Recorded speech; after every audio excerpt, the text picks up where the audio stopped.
One, and we live. Oh, I ain't put the intro music on, but it's all good. What's up, peeps? Family, Port City, coming right black a child with this African history, culture, and greatness. This is Pseudo Sunday right now. We got Mo, Professor Push a lot right here. Talk about some Madame Blavatsky right quick. But you know what? I got to go ahead and get the people the intro music. I feel like I got to give them the intro music. Word. So yeah, family, come on in, pour you up something nice, roll you up something tight, sit back. My brother Mo got some good information. Peace, peace. Going to show with you guys. All right, for sure, for sure, for sure.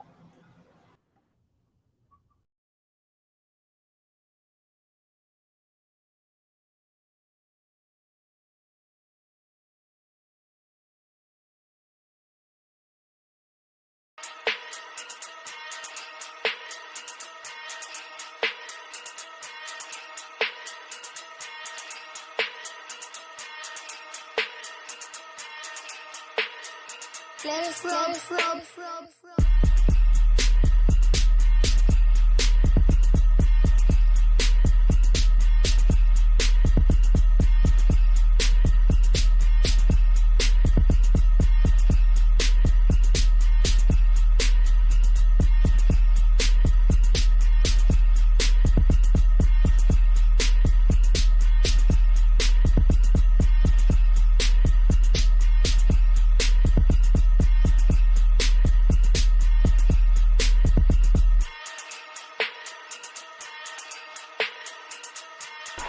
I ain't scared of you motherfuckers.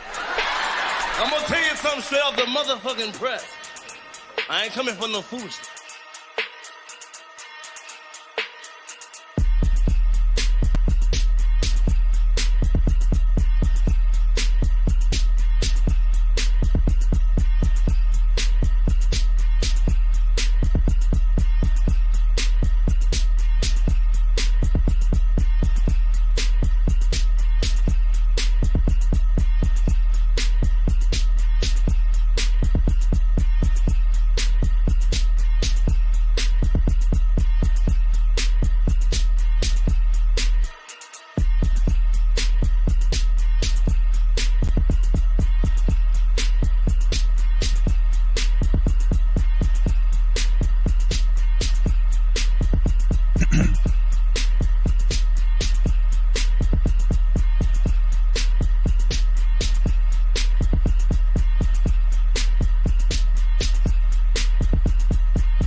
I ain't scared of you motherfuckers. I'm gonna tell you something straight off the motherfucking press. I ain't coming for no foolishness. Yeah, that motherfucking intro. I had to drop the intro. Peace, family. Again, Port City, coming right black at y'all with this African history, culture, and greatness. Hope you guys are doing all right. Hope you guys are enjoying your weekend. We just completed volume 10 yesterday. If you have not watched that joint, you need to go back and watch that joint. That joint is just crazy. We definitely put in work. 10 consecutive weeks of just pushing shit in. So yeah, everybody today we got Mo on the panel right now. We going over Pseudo Sunday. He gonna talk to us about Madame Blavatsky, and he's gonna share some information with us today. What's up, Mo? Shout out to you, bro. Peace, peace. Peace. How y'all doing in the chat? How you doing, brother Port? I'm just going to taking everything back up to the titles of the book so they can know where we're starting at. But yeah, people don't really talk about Madame Blavatsky as much. We do. We talk about the Theosophical Society, Madame Blavatsky, Aleister Crowley, Horace Greeley, who else? Madame Blavatsky's sister, as y'all gonna see later. It's a lot of people in a family that was involved in this shit. The different cult leaders, y'all know the names, but you don't hear the people who pushing it talk about it because for some reason they think that this is like some new discovery. And this has been going on like since I would say before we were reading and after. before our people were basically allowed to read. I don't want to make it seem like we all weren't reading at all, because we know that's not the case, but you know what I mean. Before it was a normal thing for Black people in America to be reading. These people were already developing these different cults and ideologies and shit, and these are the scraps. These things have been tossed in the trash. They're not logical, they're not scientific, and the people got what they wanted out of it, and we just came and picked it up later and decided to put our own little sauce on it and see how it could work for us. But we're not about to let that happen, at least not for free. They're gonna have to work to try to build these cults if we're gonna, if it's gonna happen on our watch. So Nature United. Let me go back to, I got one more title.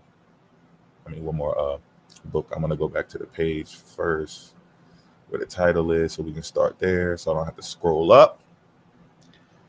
All right, and boom, boom, boom. And I think I'm gonna start with this one. Let's see. I'll make sure. Hey, let me ask y'all this too. Port, you can answer as well. Is the PowerPoint that when I inject it into the live, is that better than when I'm sharing the screen? I don't know. I think the last couple of times where you were able to show the whole joint was good. All right, cool. Yeah, that last time I think you had a lot of more real estate on the screen. You know what I'm saying? So however you did it, when it might have been on volume 9 when you was like, oh yeah. All right, yeah, okay. And I'm just checking because I want to make sure that I could still. Either way, we can see it, but we can really see it that last time. All right, so that's better anyway. So right. That wasn't even a bad thing. All right, that's what's up. Yeah, I wanted to know before I start building the next PowerPoint. Yeah, if it's better that way or okay, cool. Yeah, I think yesterday when you were sharing, it felt like you had more real estate space, especially when I moved everybody off the joint. So yeah, man, go ahead. You got full autonomy, homie. All right, y'all see that? The secret doctrine. Yeah. All right. And I know y'all probably heard of this before, but people don't like to really go into it. They'll probably tell you, yeah, go get this book. And that's another thing they do too. Y'all go get this book, The Secret Doctrine. We go into the shit. And this is y'all about to see why they don't like to go into this stuff, even though they'll talk about the parts that they like. All right, so let's go see where some of these highlights are. And this is by, let me get y'all the author and shit real quick. This is a better page actually. Doctrine, The Synthesis of Science, Religion, and Philosophy by H.P. Blavatsky. That's Helena P. Blavatsky. Some people call her Madame Blavatsky, whatever. There is no religion higher than truth. That's the sales pitch and shit they be throwing at people. There's no religion higher than truth. The truth just stands alone, right? And this is volume 2, Anthropogenesis, second point, Loma edition, the Aryan. You heard that, right? You heard us talking about that, right? Because that's another thing that they're doing. We are the Aryans. They starting to do this shit. And I hope Rob is here so he can see this shit, so he can understand what they talking about. Because I know he's thinking that it's the Aryan Brotherhood, which there are some connections, but it's a little deeper than that when we're talking about the cult mentality. It goes beyond the color. These people are going to outer space with the shit. You about to see, this is Fantastic Beast type shit. And as you can see here, California. Theosophical Press, Point Loma, California. A lot of these things did happen in California. A lot of these institutions they built and stuff. That's why it's still the remnants of it. You can still find it in Hollywood and their subliminal messages and symbols and all of that. It's still there because a lot of the origins are there. That's where the money is. That's where the public eye faces to when it comes to entertainment and shit. The New York, California area and shit like that. So. Now I'm going to go to some of the highlights so y'all can see how wild this shit gets. Y'all make sure y'all thumb up the video. Go ahead and hit that like button. It helps the algorithm get cooking up in here. Appreciate y'all support. Most deaf.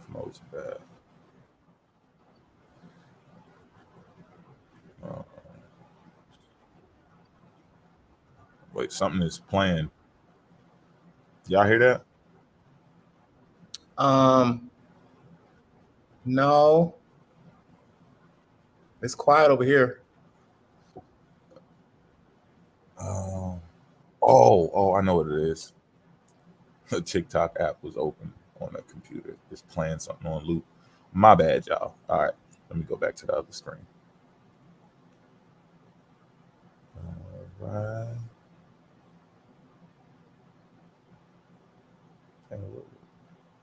Oh, I'm right here. All right, let's find this highlight. This was what I was waiting for Kwame and them to pull up for this one, but you know, we're just gonna get to it. Them niggas ain't. Pseudo said they info. Y'all hear that, y'all bitch ass niggas? Where y'all at? I'm learning something. Now check this out. This is weird. This is like seatbelts. All right, everybody gets the seatbelts. The watermen, terrible and bad, she herself created from the remains of others, from mineral, vegetable, and animal remains. From the first, second, third rounds, she formed them. The Dhyani, if that's how you say it, Dhyani, came and looked. The Dhyani from the bright father, mother, from the white solar lunar regions they came, from the immortal mortals. Whatever the fuck that means. The explanation given in our stanzas are far more clear than that which the legend of creation from the Kutha or Kutha tablet would give, even more even were it complete. So it's an incomplete tablet, they're saying, and these people go into like transes to figure out what the rest of things say. They even did that with the Sumerian tablets. That's what people don't understand about the whole idea of I gotta download, you know, I'm connecting, I'm aligning my chakras, and you're opening up this gateway so that the higher beings that are already on that level, who have already transcended, they connect with you and show you different libraries and fill in the blanks to different texts and crack the code to the Bible and all of that shit. That's where this shit comes from. Okay. And people are starting to do that shit today. Our people are starting to do it, but they've been, you know, tried it, got their money from it, hustled people, stole their minds, and then bounced the fuck off with it. What is preserved on it, however, corroborates them. For the tablet, the Lord of Angels destroys the men in the abyss when there were not left the carcasses and waste after they were slaughtered, after which they, the great gods, create men with the bodies of birds of the desert, human beings, 7 kings, brothers of the same family, etc., which is a reference to the locomotive qualities of the primary ethereal bodies of men. There goes that ether. The ethereal bodies, which is a reference to the locomotive qualities of the primary ethereal bodies of men, which could fly as well as they could walk, but who were destroyed because they were not perfect, i.e., were the sexless, like, i.e., they were sexless, like the kings of Edom. And they're referring to the Bible with this, talking about the Nephilim and the beings that were here before. They weren't perfect, and God had to get rid of them. They're trying to say that that's all connected to human history. And later you're going to see how they try to weave this and twist it into some scientific type of an approach. That's why you see here at the top, actually, I'm going to go back for a second just so that we remember what the title had said. Where's that at? Oh, here you go. The synthesis of science, religion, and philosophy. You see, so this is the approach right here. It tells you in the title what you're about to run into. Okay. So let's go back down to this. Oh, perfect.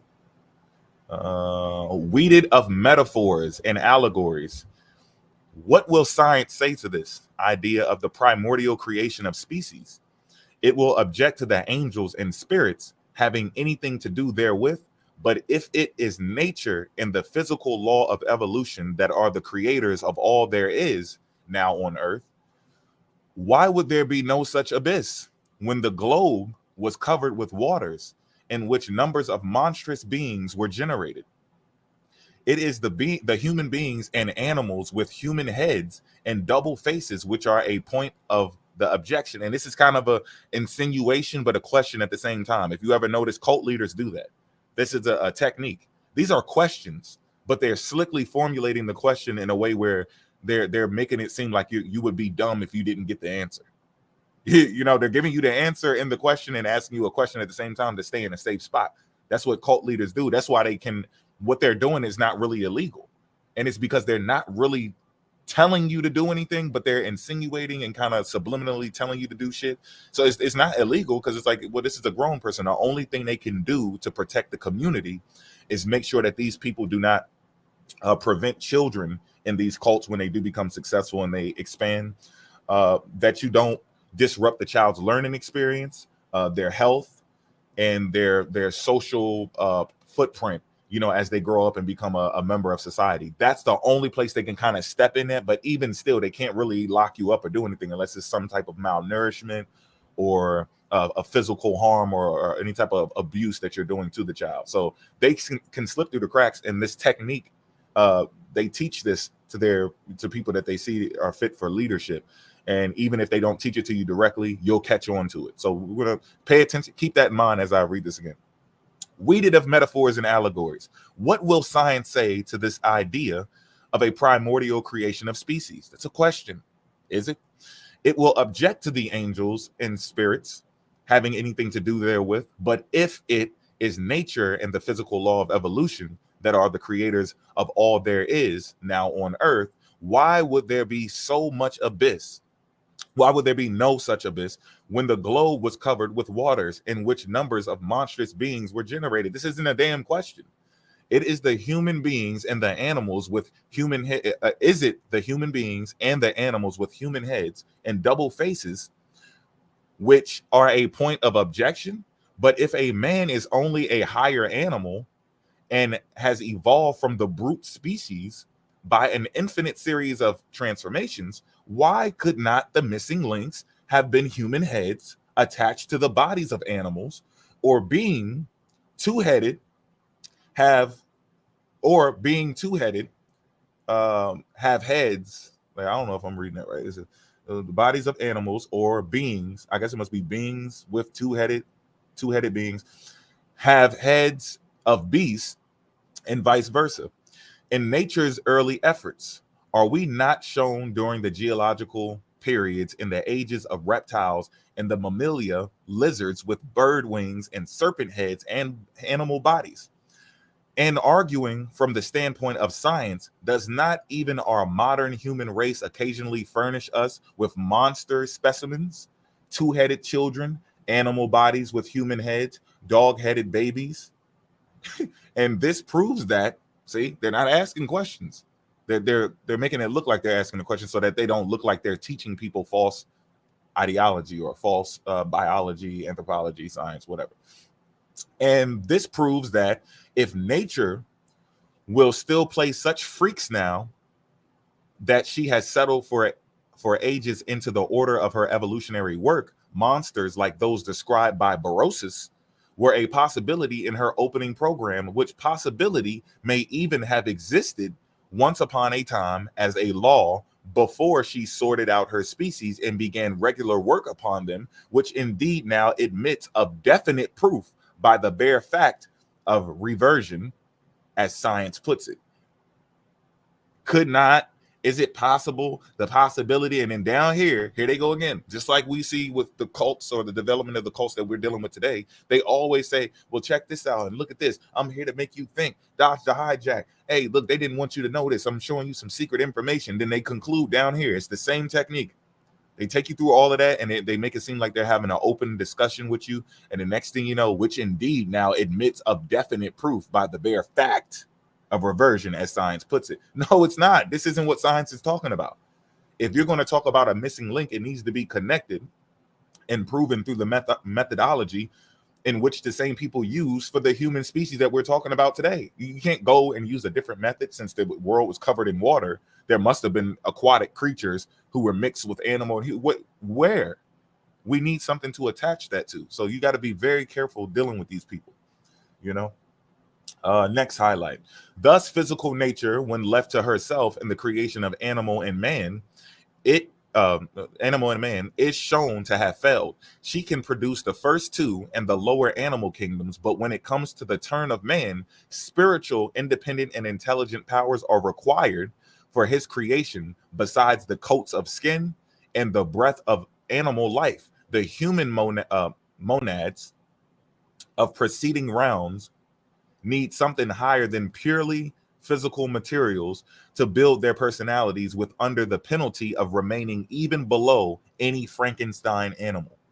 So they're saying that in order for us to be where we're at right now, there has to be some type of higher being or some higher force. It can't be just the evolutionary process left with, you know, from the eukaryote, prokaryote, and bacteria and temperatures and all of that.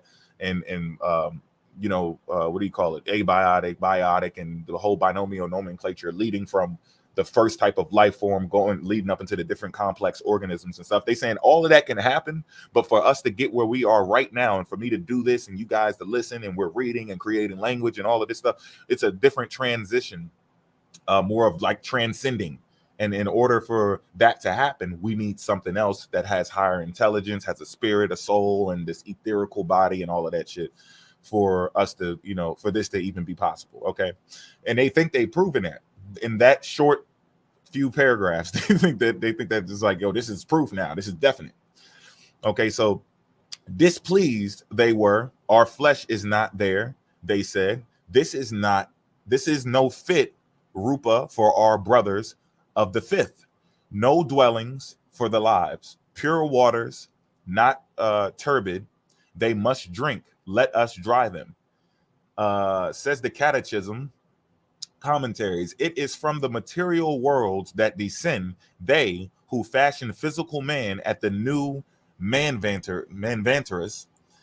They are inferior, and I'm guessing they're talking about these higher beings that are creating us, right? Like some Sumerian shit. They are inferior law spirits, possessed of a dual body, an astral with an ethereal form. They are the fashioners and creators of our body of illusion. So our physical form is just an illusion. This isn't even real. What's real is that ether, that spirit, that divine primordial essence that comes before this. And that's what they're saying that they have tapped into. Okay. And as you can see, our people are doing the same thing. They feel like we've tapped into the higher realm now. You know, they're getting downloads and their frequencies up and their, you know, chakras are aligned and shit. Okay. Which may not be much of a bad thing if it didn't go too far. So I'll give them that. It has some type of way of having a positive effect on people, including children. But once you drift off somewhere else and you go too far away from science, and we kind of can't check you no more. They're like you've left everything alone too far in the past, and it's too hard to bring people back home into the forms projected by the law Pitris.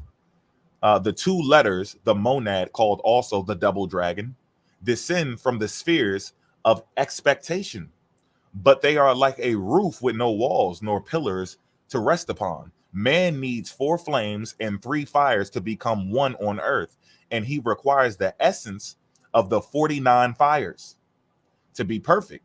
It is those who have deserted the superior spheres, the gods of will, who complete the menu of illusion.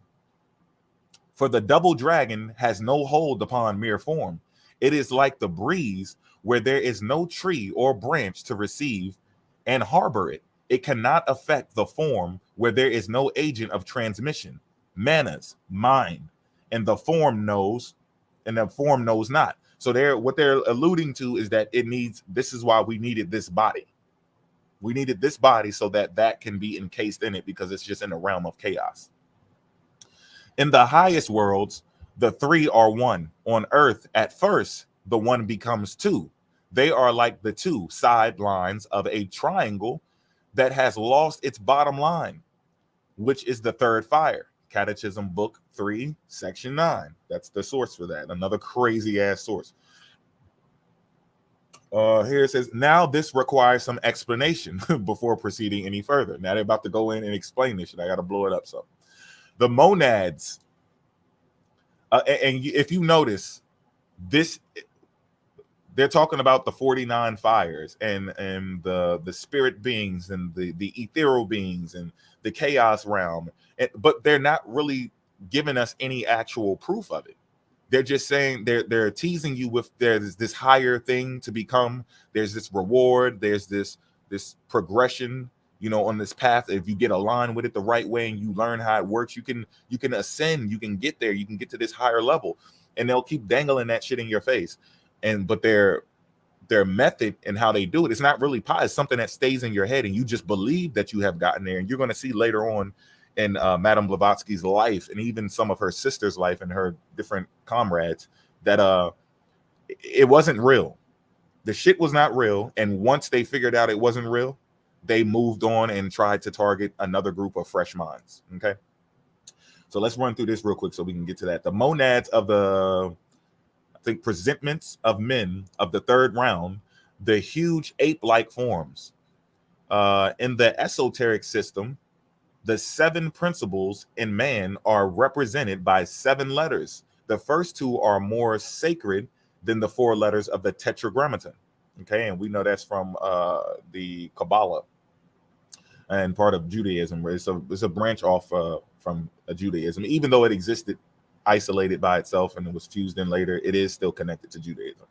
Okay, the intermediate spheres wherein the monads, which have not reached nirvana, I know y'all have heard that before, nirvana, are said to slumber in the unconscious inactivity between the Manavantras, the Manvantaras. I think that's how you say it, the Manvantaras. Explained elsewhere, the 3 fires, Pavaka, Pavamana, and Suki, who had 45 sons, who, with their 3 fathers and their father Agni, constitute the 49 fires. Pavamana, fire produced by friction, is the parent of the fire of the Asuras. Suki, solar fire, is the parent of the fire of the gods. And the Pavaka, electric fire, is the father of the fire of the Pitris. See, I don't even know what that said. I think it's Vayu Purana. This is another text that they use. Actually, there's a section in another text that they use, and it gets into some wild shit. They're actually taking pieces of these texts to build their own belief, because there's another belief system that they don't even fully agree with because they feel like they cracked the code to it. The same thing they do with the Bible. You're going to see them use that as well. Actually, they already did it. They'll reference something from the Bible. They reference something from the Catechism book. And I think that is one of the people that was in her group, actually. But she doesn't really agree with all of it. So they kind of put their own spin on it. And it's the same thing you see in our community now, whether it's Christianity, New Age shit / old age shit. Everybody takes pieces of what they want and then they put their own little spin on it. The flames are evanescent and only primordial. The fires eternal in their triple unity. They correspond to the 4 lower and the 3 higher human principles. The Suras, who become later the Asuras. The Atma, Buddhi, and Manas, and Devachan or Devachan. The higher element of the manas is needed to make it a state of perception and consciousness for the disembodied monad. Okay, those are those energies, the other realms they're talking about, and they're talking about encasing it. It needs to be encased into this illusion, this physical world or physical body that has a world of its own, and in order for it to actually start expressing things and get out of that realm of chaos. Okay, and I think there's another section here.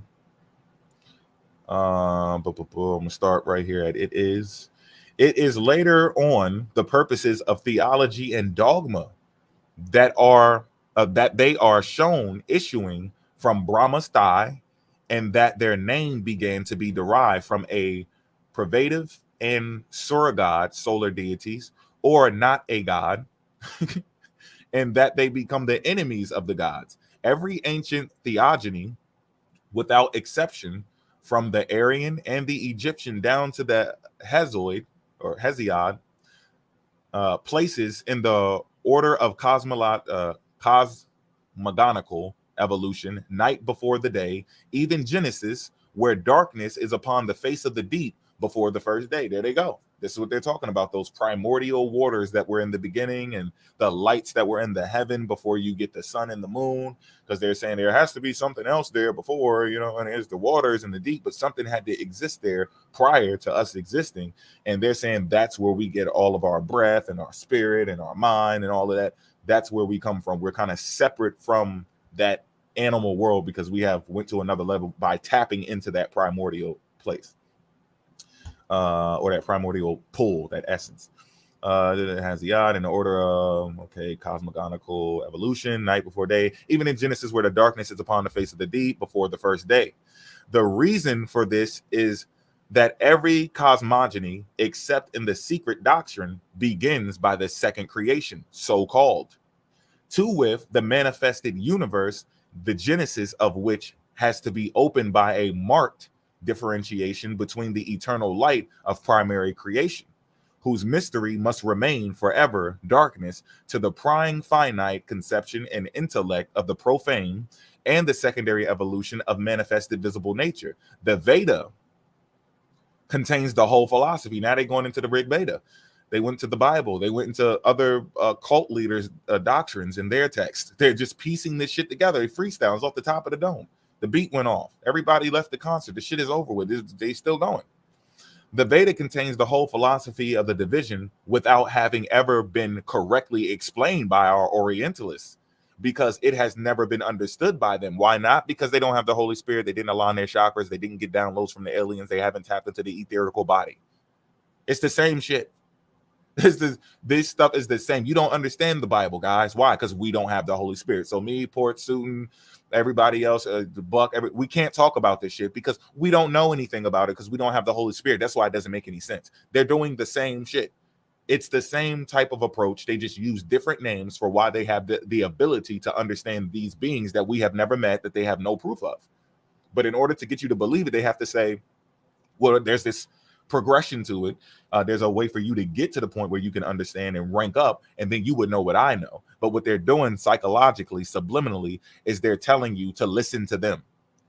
You're never going to rank up and get to no place where you're actually hearing some shit. The person already told you. So once you hear the voice in your head, it says, yeah, the Veda contains the whole philosophy of the division without having ever been correctly explained. And the person already said it to you. There is no being talking to you. You're just thinking about what that person has been hypnotizing you with. And then if you get close to their cult and you start living with them or hanging out with them more throughout the week or your whole weekend, or however you do your worship ceremonies and gathering, it's going to start becoming a thing for you. It becomes something that's part of your mind. And then your thoughts, you confuse your own natural thoughts with somebody else's. Like, that's you thinking, but that's been infused with somebody else's ideology. Okay.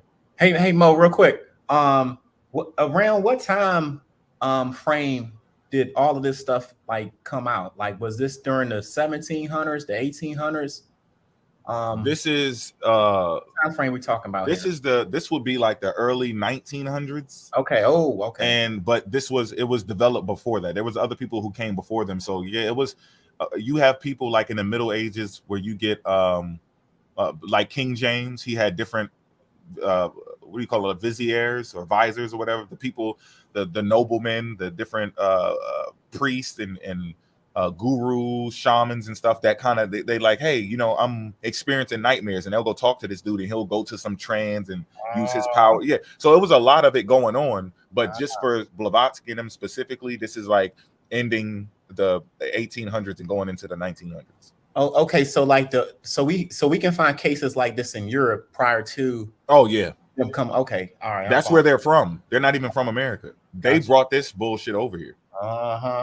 Right. And then ran back after they came over here, set up shop, you know, ran through everybody's pockets and set up temples and shit. They left and got the fuck up out of here and went back over there, and then came back again and tried to redo it. But everybody was already on their own time and shit. So they was like, fuck it. And then they just died off.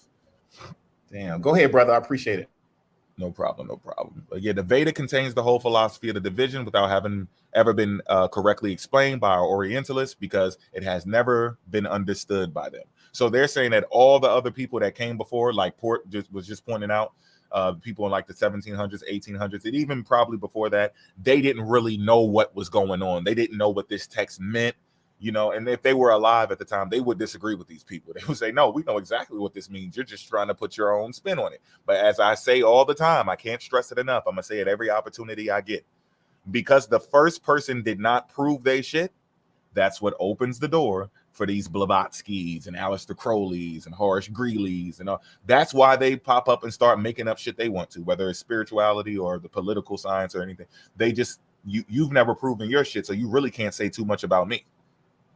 And matter of fact, I'm gonna help you better interpret what the hell you've been using. I know what your shit means better than you. They go to the Bible, they go to the Rig Veda, they go to Mithraism, everything.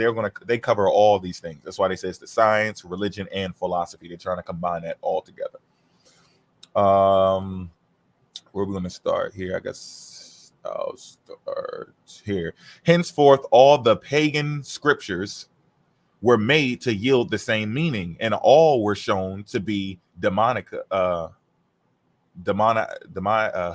don't even know how to say this one. Demoniacal. I guess they're saying it's demonic, demoniacal. All right. And it was and is claimed the truth and fact belong to the commerce only with Christianity. Even the Orientalists and the mythologists, some of them no Christians at all, but infidels or men of science, entered unconsciously to themselves and by the mere force of association of ideas and habit into the theological groove. Purely Brahmanical, and I think that's Brahma, when I want to say that's the Indian thing, the Brahmanical considerations based on greed of power and ambition allowed the masses to remain in ignorance of great truth. So they also have that angle that they use, that these other people were trying to hide the truth from you. They didn't want you to know.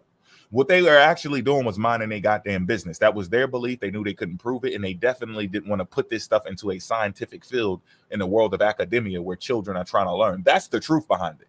Like, you can say that about Rome, like with how they ran government, they were trying to keep that a secret. But the spiritual shit, the people in India and Asia and all, they were minding their business. They minded their business so fucking well that we go back over there, and even though we have interacted with these people in the past, because we did trade with them and we did go to those places and visit or whatever, they personal beliefs, we are starting to just learn what they believe. They weren't keeping it a secret. It was just not anybody else's business. And even in their institutions, it was separated from the actual field of education. Those things were separated. Infidels and unconsciously, the mere force of association of the ideas and habit into the theological groove, purely radical considerations, okay, great truth. And the same causes, radical, based on greed and power and ambition, allowed the masses to remain in ignorance of great truths, and the same causes led to the initiates among the early Christians to remain silent. But this isn't true. You would be silent. Like, we're developing actual science at the time, and we're coming into a better understanding of the world around us. And then there's this spookism, and mind you, science is not only like taking over the field of academia, but it's also doing it in a way where it's not being forced. It proves itself. When somebody walks up to you and they're like, hey man, where'd you get that water? We've been over here, trying to use this sand and this charcoal and dirt or whatever to filter out this water here. And here you are, you're just like pouring this shit out of this device that kind of has this contraption or whatever it is. And it's like, what is that? Oh, you don't need to get on your knees and worship me or nothing. The scientific approach, the person just goes, oh, here, this is what I did. You know that charcoal you have? Well, I have that placed into this container here.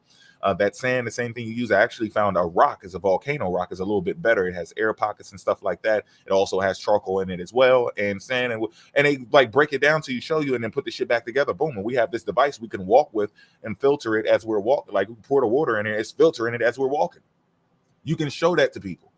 And then it's also better for you if you keep it active and it moves. And we add a little bit of herbs to it and peppermint and some lemon. And it also helps, hydrate you a lot better because it has your electrolytes. Electrolytes, what are those? And you break that down and explain it to them. They don't need to worship you.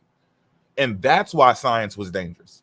Science didn't need anybody to jump through these loops and say this type of weird shit that they're saying right here. Where's she at? Where was that part? And did I just move it? Commerce, or intellect? Yeah, this right here about hiding stuff based on greed and power and ambition allowed the masses to remain ignorant to the great truths. And the same causes led the initiates among the early Christians to remain silent, while those who had never known the truth disfigured the order of things, judging the hierarchy of angels by their exoteric form, which is the physical, the endo, exo. Thus as the Osiris had become the rebellious inferior gods fighting the higher ones in the popular creeds, so the highest archangel in the truth of the Agatha daemon, the eldest benevolent logos, mind, thought, logic, logos, which they use in the Bible. So here they're saying that they understand what the Greeks were saying more than that approach from the biblical stance of the logos, the word. The beginning was the word was God, and all that shit. And Jesus is the word, and all that. The logos became the theology, the adversary, or Satan. So they better understand that as well. But is warranted by the correct interpretation of any old scripture. But is this warranted by the correct interpretation of any old scripture? The answer is most certainly not. As Mazdian scriptures of the Zinda Avesta, the Vindidad, and others correct and expose the later cunning shuffling of the gods in the Hindu pantheon. You see how we're going everywhere with this shit? This shit is all over the place, and that's what science did not have to do. That's why science won. Nobody had to run around with a sword in science. In fact, science is what helped some of these people when they got hit with the damn sword, when people were pushing their religion to heal you and bring you back to life so you can walk and, you know, or not bring you back to life, but bring you back to good health so that you can walk after being injured by these crusaders. You know, science was helping with that. And you didn't have to worship or anything. Just make sure you understand to put some pressure on the womb, and we're going to stitch it up, burn it, put some magnesium in it. You know, this is why science won. And I'm really sick of people pretending like science won because it was on some type of crusade.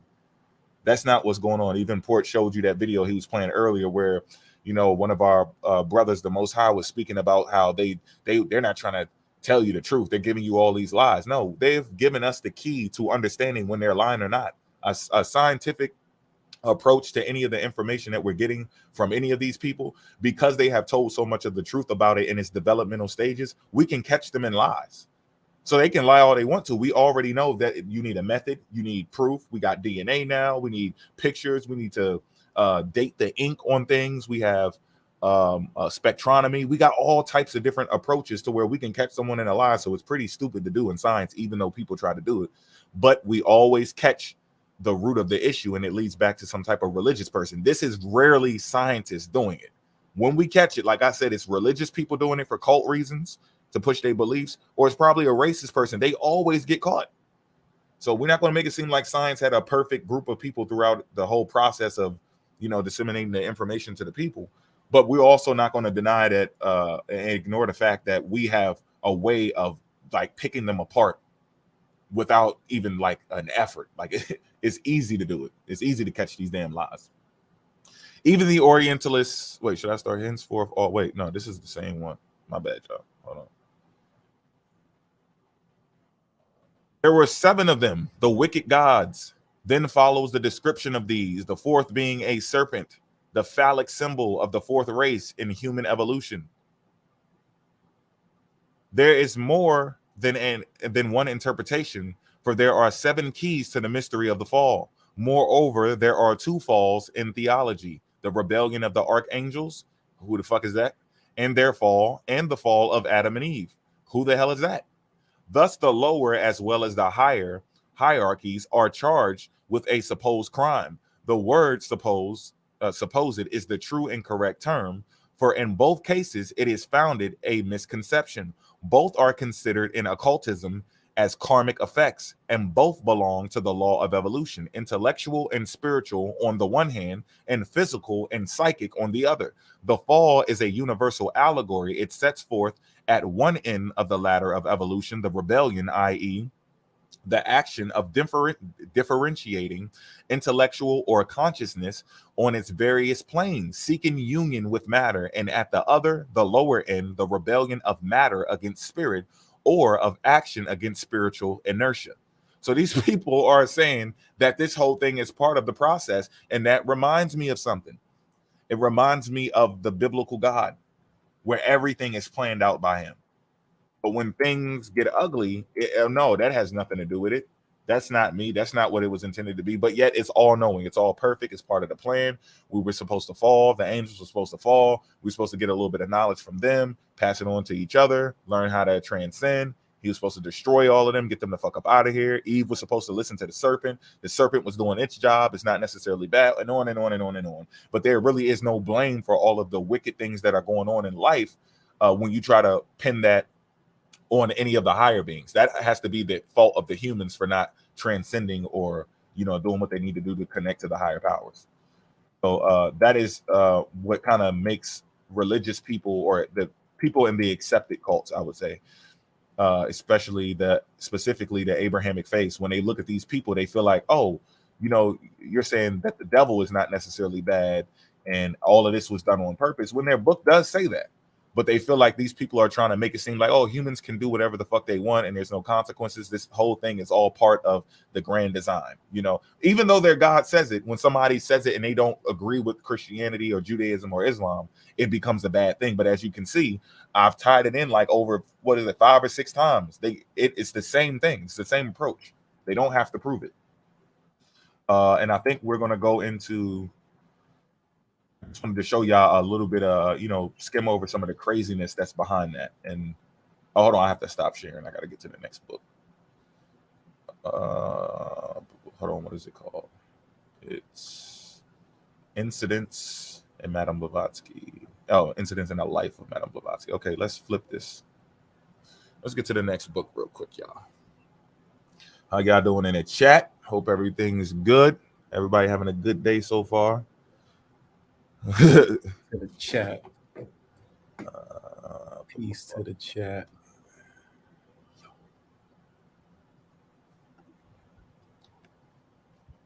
My background good? Oh, you solid right here. This is good. Okay, I'm up All day.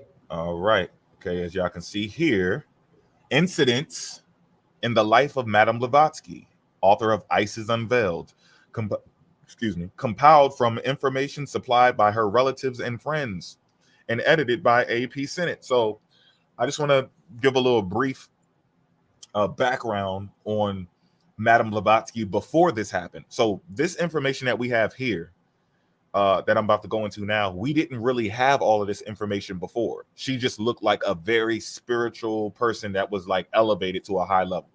And she knew things that other people didn't know. But this is about to go into some personal things where you're going to see that this person didn't really have all these screws tightened. And there was a lot of freestyling and paranoia, probably some type of schizophrenic shit going on. And it was in the family. This wasn't something that was just going on with her. Her shit was just a little bit more extreme. Okay. And they tried to cover it up and try to like do some explaining with it, but it didn't work. As you can see, we too far in the future, and we've dealt with so many cult leaders and their approaches to their ideologies and stuff, and we just too experienced with it. So it didn't. It probably would have worked for somebody back then in like the 1900s, early 1900s, but it's not gonna cut it. Okay, so let's go to the highlights. Her craving for adventure and for all strange and outlandish places and people was quite unsatiable. Her first long flight abroad was prompted by a passionate euthanism. Is that enthusiasm? My bad. I don't know why the fuck I said that. Passionate enthusiasm for the North American Indians contracted from her perusal of Fenimore Cooper's, if I'm saying that right, Fenimore Cooper's novels. So these are books that she's reading.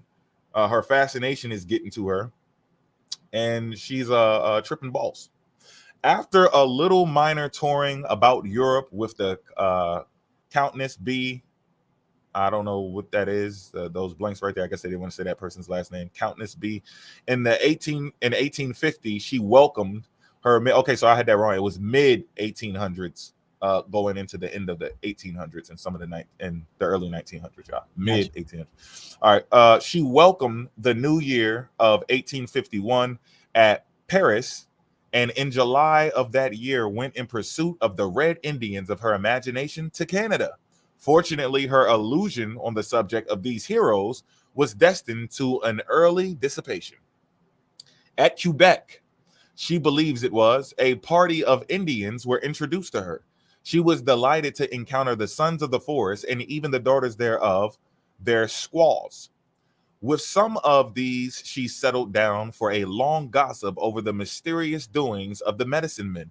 Eventually, they disappeared, and with them various articles of Madame's personal property, especially a pair of boots that she greatly prized, and which the resources of Quebec in those days could not replace. The Red Indians of actual fact thus ruined the ideal she had constructed in her fancy.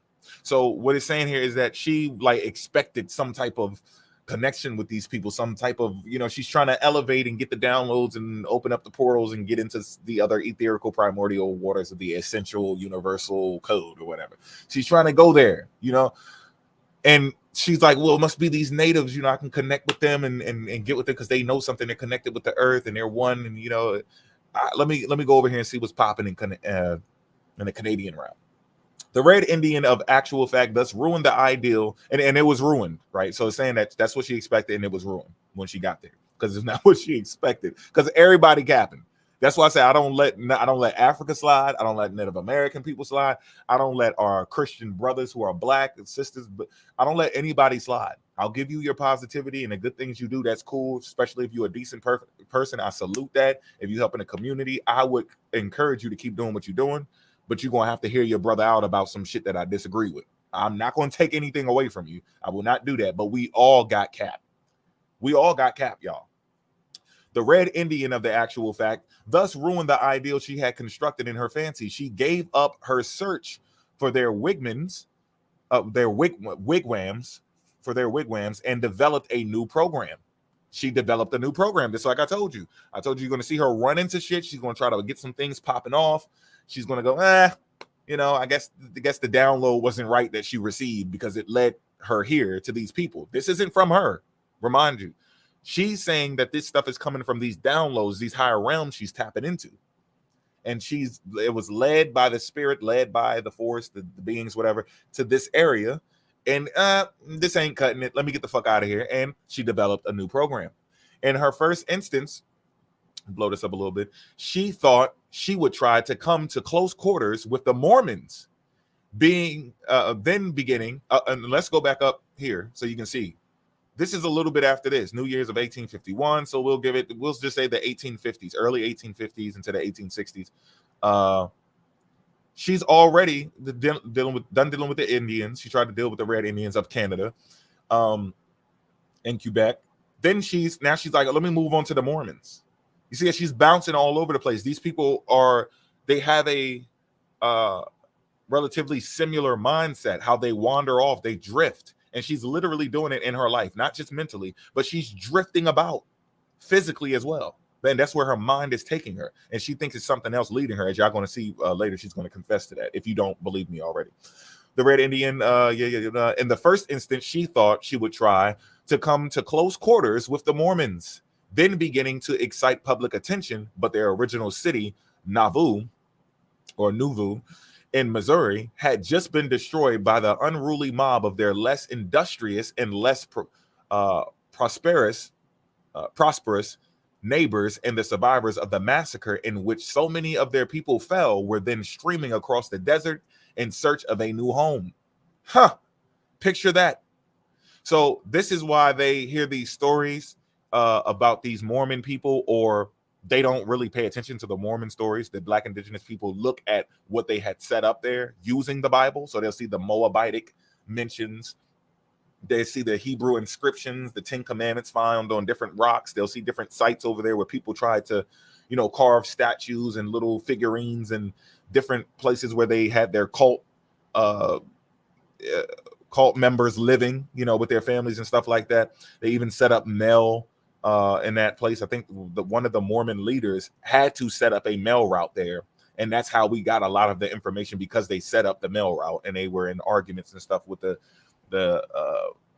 different governmental representatives in that area at the time. So that was one way that preserved this, because they could have just stayed over there in secret the whole time and nobody would have ever known what was going on. But picture that, them wandering through the desert just like they did in the Bible. Does that mean that there's some type of prophecy fulfilled? If you're a believer, yeah, you would think that. But to somebody like us, the pushers, we know that your dumb ass joined a cult who believes these weird things, and you ended up in a situation that you probably shouldn't have been in. And of course, you out there away from civilization where we have developed things where we can protect people and their children. We have teachers available to teach. We have hospitals and all that. And you threw yourself out back, literally. You threw yourself in the outback out there in the middle of nowhere because you want to recreate some Bible shit, and you got stuck. Yeah, and you wandering around after you figure out your leader is trying to take all the women and children and mess with them, and you trying to leave and get the fuck up out of there, but you stranded. You don't really know where you at. Some of these people grew up there and don't have a sense of direction to even pinpoint where they are to go to the next destination. So yeah, that would happen. So to them as believers, they probably feel some connection to the Bible as a Hebrew Israelite or some shit like that, wandering, or Israelite wandering. But we see that you just got set up and you became part of a cult. And by default, that's the only story you have, and you end up in a fucked up situation. But hold on real quick, y'all. I smell something burning. I got to check that. Yeah, fam. Peace to the chat. Peace to the chat. We got my man up in here cooking hard, yo. For real. Peace, Taylor, to the chat. Aaron, what the fuck? Peace to the chat. If I'm pronouncing that right. Patrice, peace to the chat. I see y'all in the chat. All right, John, back. That's my 10-year-old. She new to the kitchen. She doing her thing now. All right. Nouveau, Missouri have been destroyed by the unruly mob of their less industrious and less prosperous neighbors, and the survivors of the massacre was also streaming across the desert and search for a new home. Okay, Madame Blavatsky thought that under these circumstances, and just to add to that, of course, these people wandering around, their minds are lost. So it's an opportunity for, different cult leaders to pick them up. That's what we also see in our community. People are trying to deconstruct, get out of religion, Moorism, if you want to call it more science, Islam, all of that type of stuff. Some people are even trying to get out of the new age shit, and they get caught up running into these people like, no, I got some new shit. Check this out. And that's what she does as well. Thought under the circumstances, Mexico looked an inviting region in which to risk her life next. And she made her way in the meanwhile to New Orleans. Okay. So she's still wandering around. She didn't went to the Red Indian. She went to Canada, Quebec. She didn't went to was it the Missouri? She's headed towards Mexico, but she want to stop in New Orleans, which is a perfect place to go. They got all types of juicy shit there, but that she's wandering, and physically we see the same thing and mentally happening with our people. They're wandering around lost in their mind, trying to figure out a place to be. And they just can't take dealing with the unknown and just not knowing and just trying to, deal with truth and being very careful with what we claim is the fact and what is not. Okay. Madame Blavatsky might have been drawn dangerously far into the association with them, fascinated as her wait, hold on. I don't think I highlighted enough. Let me just continue reading from here. This apparently hasty sketch will give the reader no idea of the difficulty with which she has at this long subsequent period recalled even so much as here set down. Much as is here set down. It has only been by help of the public events that she can remember to have heard about at such and such places that I have been enabled to construct a skeleton diary of her wanderings, on which here and there her recollections enable me to put a little flesh and blood. At New Orleans, the principal interest of her visit centered in the Voodoos, a sect of Negroes, natives of the West Indies, and half-caste addicted to a form of magic practices that no highly trained occult student would have anything to do with, but which nevertheless presented attractions to Madame Blavatsky, not yet far advanced enough in the knowledge held in reserve for her to distinguish black from white varieties of mystic exercise. The Voodoo's pretensions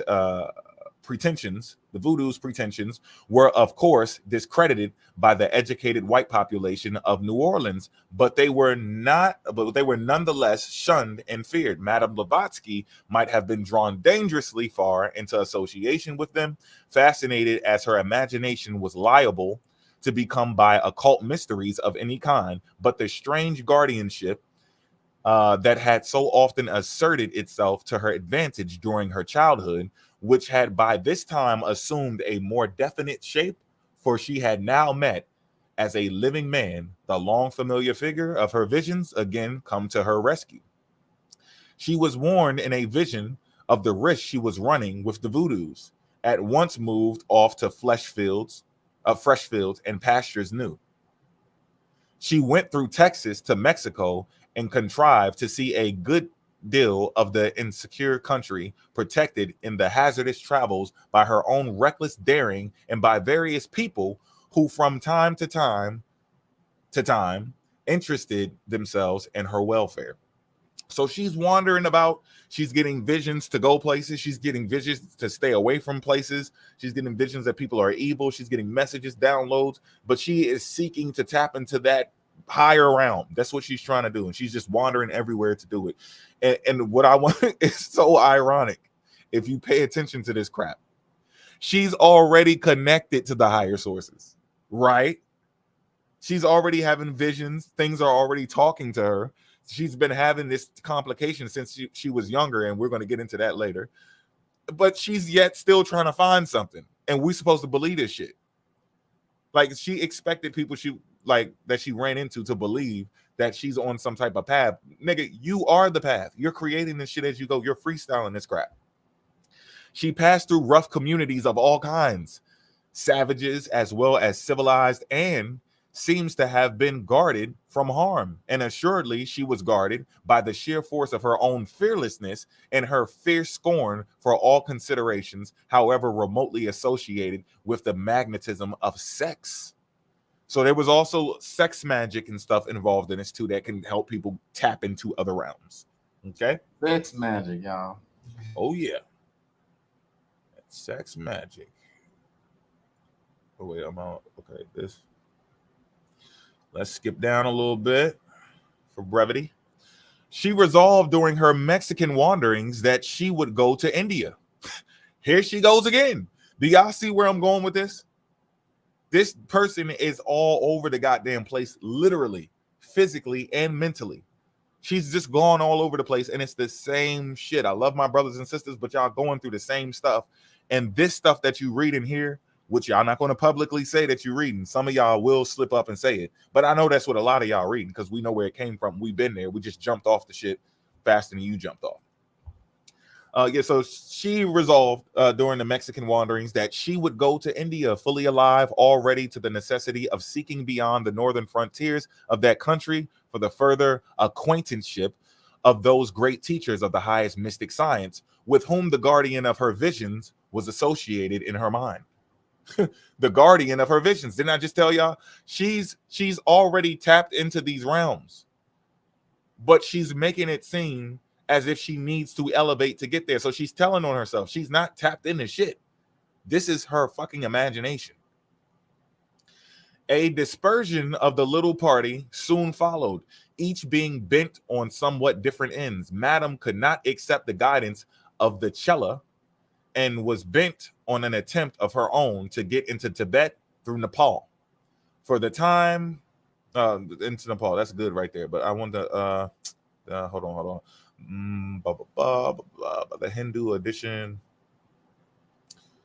Okay, let me read this real quick. She wrote, therefore, to a certain Englishman whom she had met in Germany 2 years before and whom she knew to be on the same quest as herself, to join her in the West Indies. Because I know when I started off, that was like, well, who the fuck is she talking about?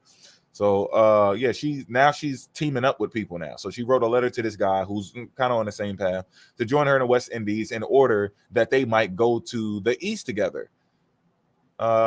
He duly came, but the party was further augmented by the addition of a Hindu whom Madame Blavatsky met at Capel in Mexico, and whom she ascertained to be what is called a Chela, or pupil of the masters or adepts of Oriental occult science. The three pilgrims of mysticism went out via the Cape to Ceylon, and thence in a sailing ship to Bombay, where, as I make out the dates, they must have arrived at quite the end of 1852. Goodness gracious, I was trying to give her into the goddamn 60s. This motherfucker was, this is one fucking year, y'all. Y'all saw that shit, 1850, 1851.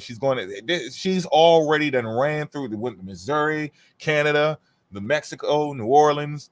She went to the West. She's going to the West Indies to meet up with another dude, hitting up some dude in Germany, sending him a letter, telling him, come on, we on the same fucking path. Now we about to head to the East. This is crazy. All of it, this is how scatterbrained these people are.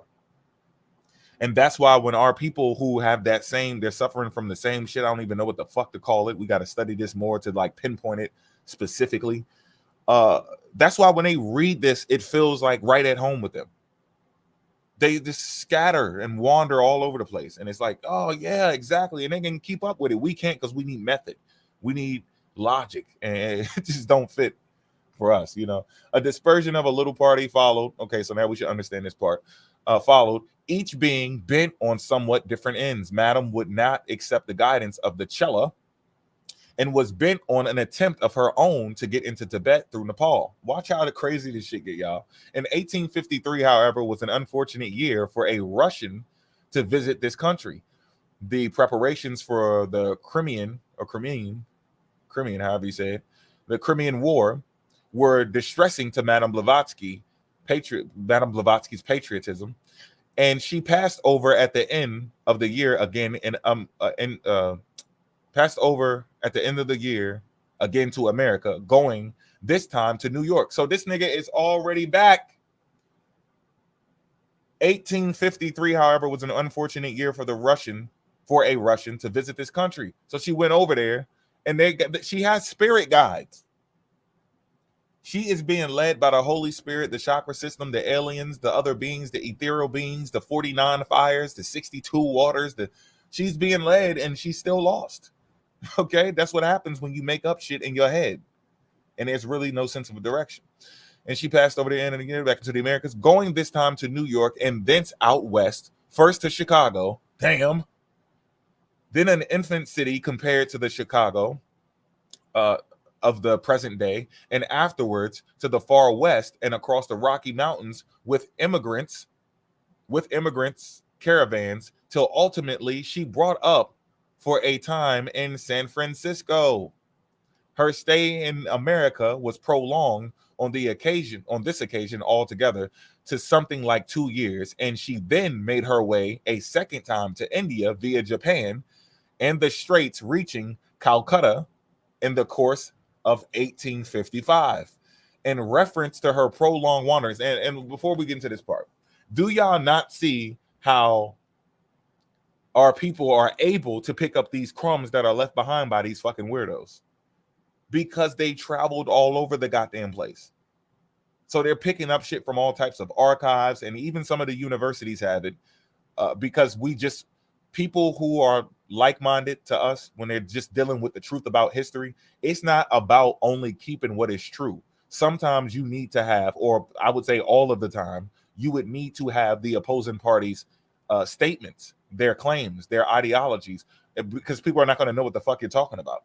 Who the fuck would Madame Blavatsky be if we were just talking about the cult and people have these weird beliefs about the ethereal? It's like, well, what are you talking about? We need to have these books in the archives as well. So these things were left there for the people to pick it up. And where does it come from? You see a lot of these things popping up and developing for our people in New York. You see it happening in Louisiana, in California. You see it happening all over these places because these were their stomping grounds, okay?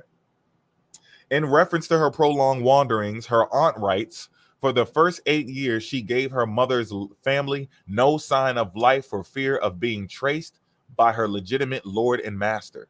Her father alone knew of her whereabouts. Knowing, however, that she would never prevail upon her return home, she acquiesced in her absence and supplied her with money. He acquiesced, her father, in her absence and supplied her with money whenever she came to places where it could safely reach her. During her travels in India, she's back in 1856. She was overtaken at Lahore by a German gentleman known to her father, who is in association with two friends, having laid out a journey in the East on his own account with a mystic purpose in view, in reference to which fate did not grant him the success to attend Madame Blavatsky's efforts, and her efforts had been asked by Colonel Hahn to try if he could find his errant daughter. So this guy, the friend of her father, who's sending her money whenever he could, even though he didn't agree with it, you know, that's why she didn't want to return her home, because she knew, like, he ain't gonna help me, but if I'm out here wandering around, he'll be worried about his daughter and send me some of them fun menials, right? But there was a friend that her father had, that was, you know, I guess he was hired to try to find her, and he may have went undercover, I guess, to try to, you know, appeal to her little cult authority. The four compatriots traveled together for a time and went through Kashmir to Lely and Ladakh, if I'm saying that right, in company with a Tartar shaman. There goes the Tartarians, a Tartar shaman who was instrumental in helping them to witness some psychological wonders wrought at a Buddhist monastery.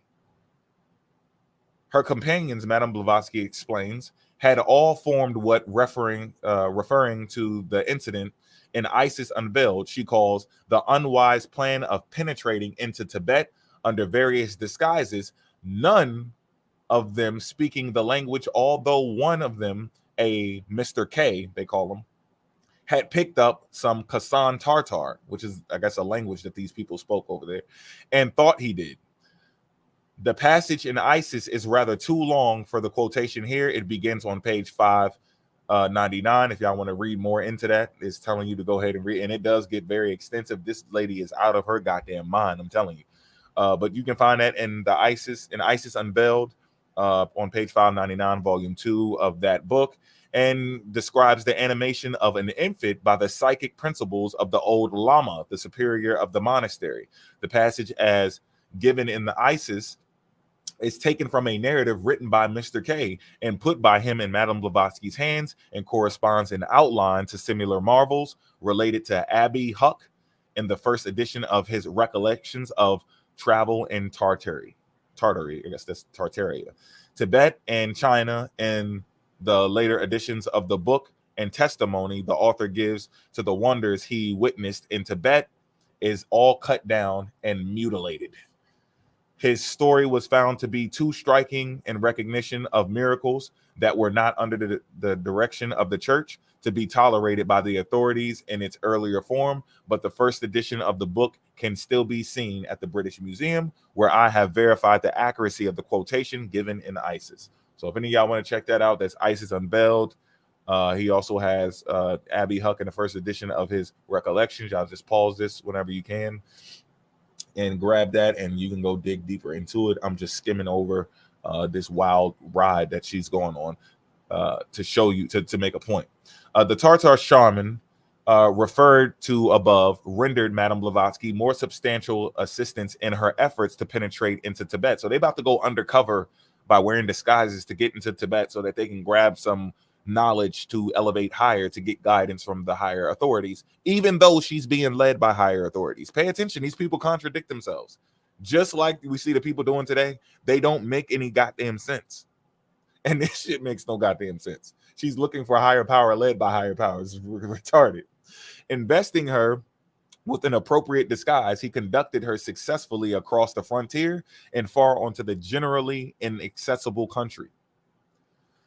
Of what use is it to you, and what are its virtues, was the question we often offered to our guide. To this, he never answered directly. Oh, hold on, because I have to read this next part. I wanted to do highlights, but y'all got to get a full understanding. It was to this journey that she vaguely refers in a striking passage occurring in the last chapter of ISIS Unveiled, as the narrative, though given in ISIS without any of the surrounding circumstances, fits here into proper place in these records. I quote it at full length. I quote it here in the records. I quote at full length. Reference has just been made to certain talismans which each shaman carries under his left arm attached to a string. Madame Blavatsky goes on. Blavatsky goes on. Of what use is it to you? She's talking about this talisman that these people are wearing, you know, as they're, you know, creeping on their undercover incognito mission to creep into this area of India. Of what use is this to you, and what are its virtues? Was the question we often offered our guide. To this, he never answered directly, but evaded all explanation, promising that as soon as an opportunity offered and we were alone, he would ask the stone to answer for himself. So they're going to talk to a stone, and the stone is going to give the answer. You know, it's a secret message. I can't tell you what it really means right now, but I'm telling you, like, if you go to the Patreon and you go to one of our temples and you come and you know, get one of our shirts and our rings and our orbs or whatever, it'll start talking to you, and it'll, you know, enlighten you, align your chakras, open up a portal, and you'll really get a good understanding once you get into the Library of Congress in outer space, right? But the day on which the stone spoke, so the stone spoke, but on the day in which the stone spoke came very soon. It was during the most critical hours of our life, at a time when the vagabond nature of a traveler had carried the writer to far off lands where neither civilization is known nor security can be guaranteed for 1 hour. After one afternoon, as every man and woman had left the yurta, tartar tent, that had been our house for over 2 months. Niggas was staying in a fucking tent in the middle of nowhere for 2 months. To witness the ceremony of the Lamaic exorcism of the Shoutgore, accused of breaking the spiriting away every bit of the elemental demon in which every narrative of Asia believes.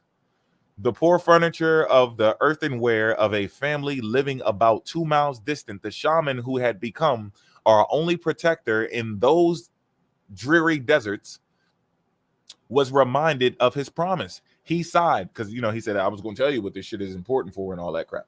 He sighed and hesitated, but after a short silence, left his place on the sheepskin, and going outside, placed a dried up goat's head with its prominent horns over a wooden peg, and then dropping down the felt curtain of the tent, remarked that now no living person would venture in, for the goat's head was a sign that he was at work.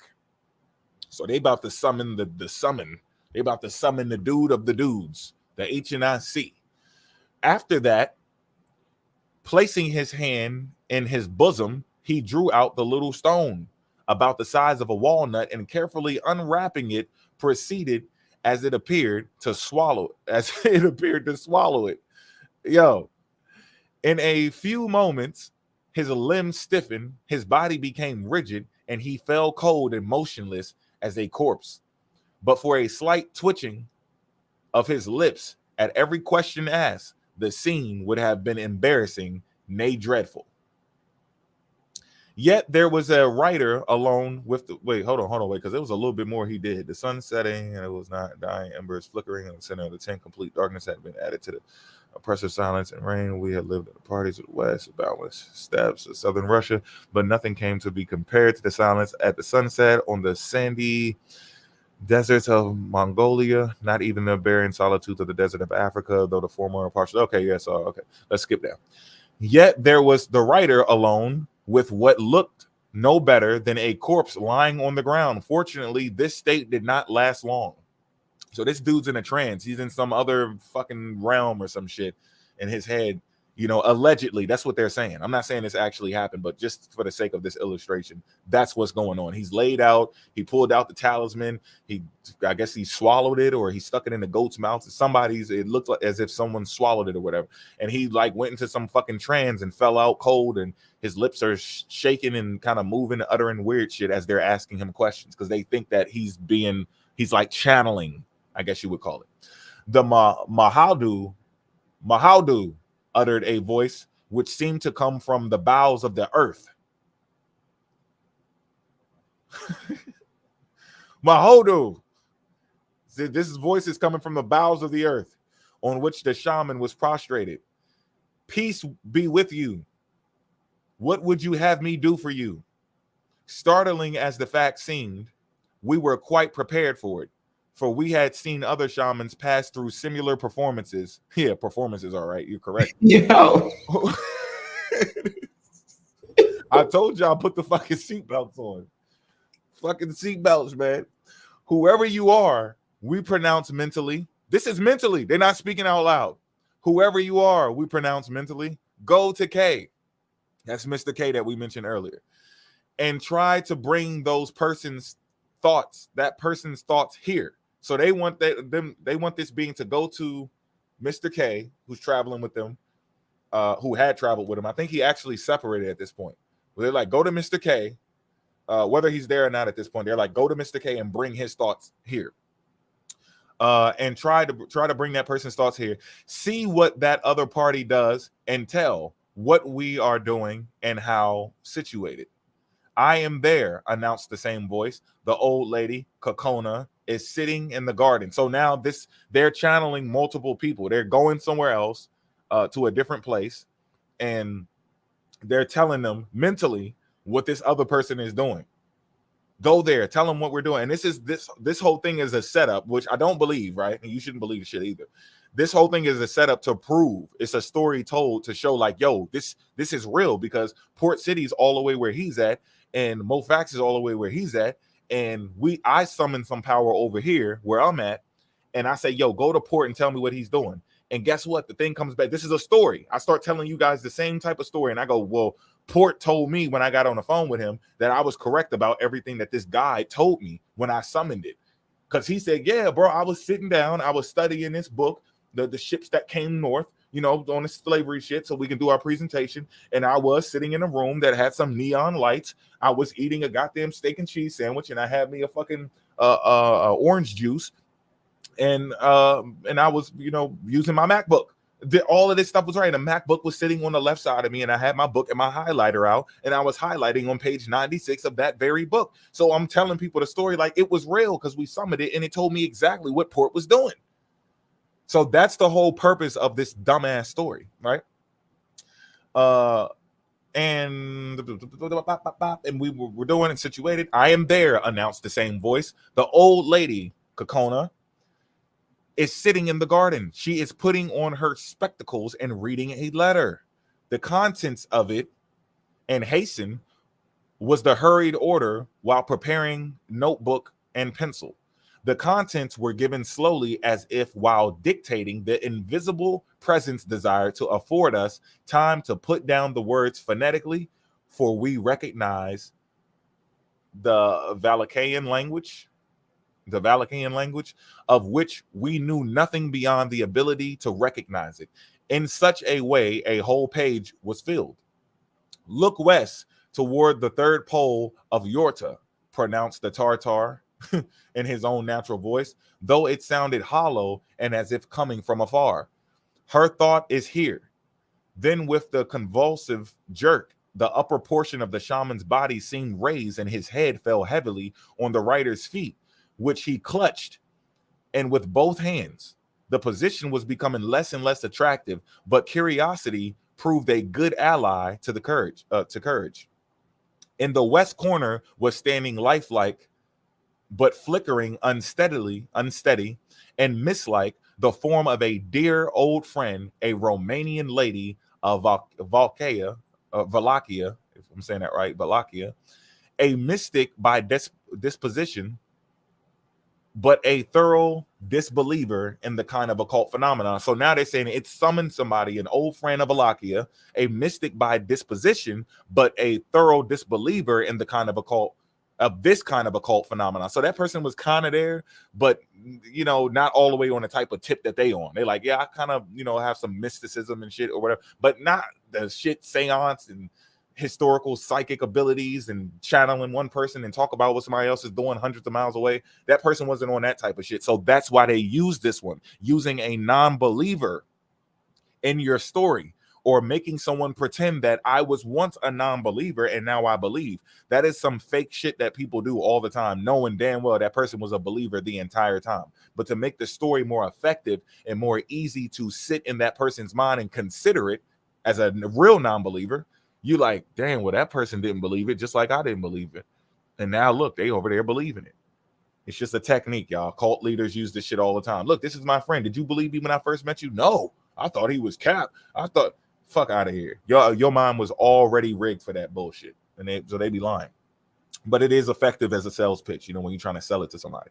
We addressed and supplicated the apparition to answer, but all in vain. The features moved and the form gesticulated as if in fear and agony, but no sound broke forth from the shadowy lips.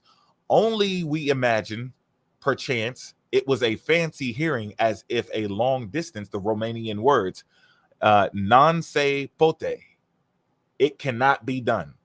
For over 2 hours, the most substantial, unequivocal proofs that the shaman's astral soul was traveling at the bidding of our unspoken wish were given us. So they were controlling this dude's astral soul with their minds,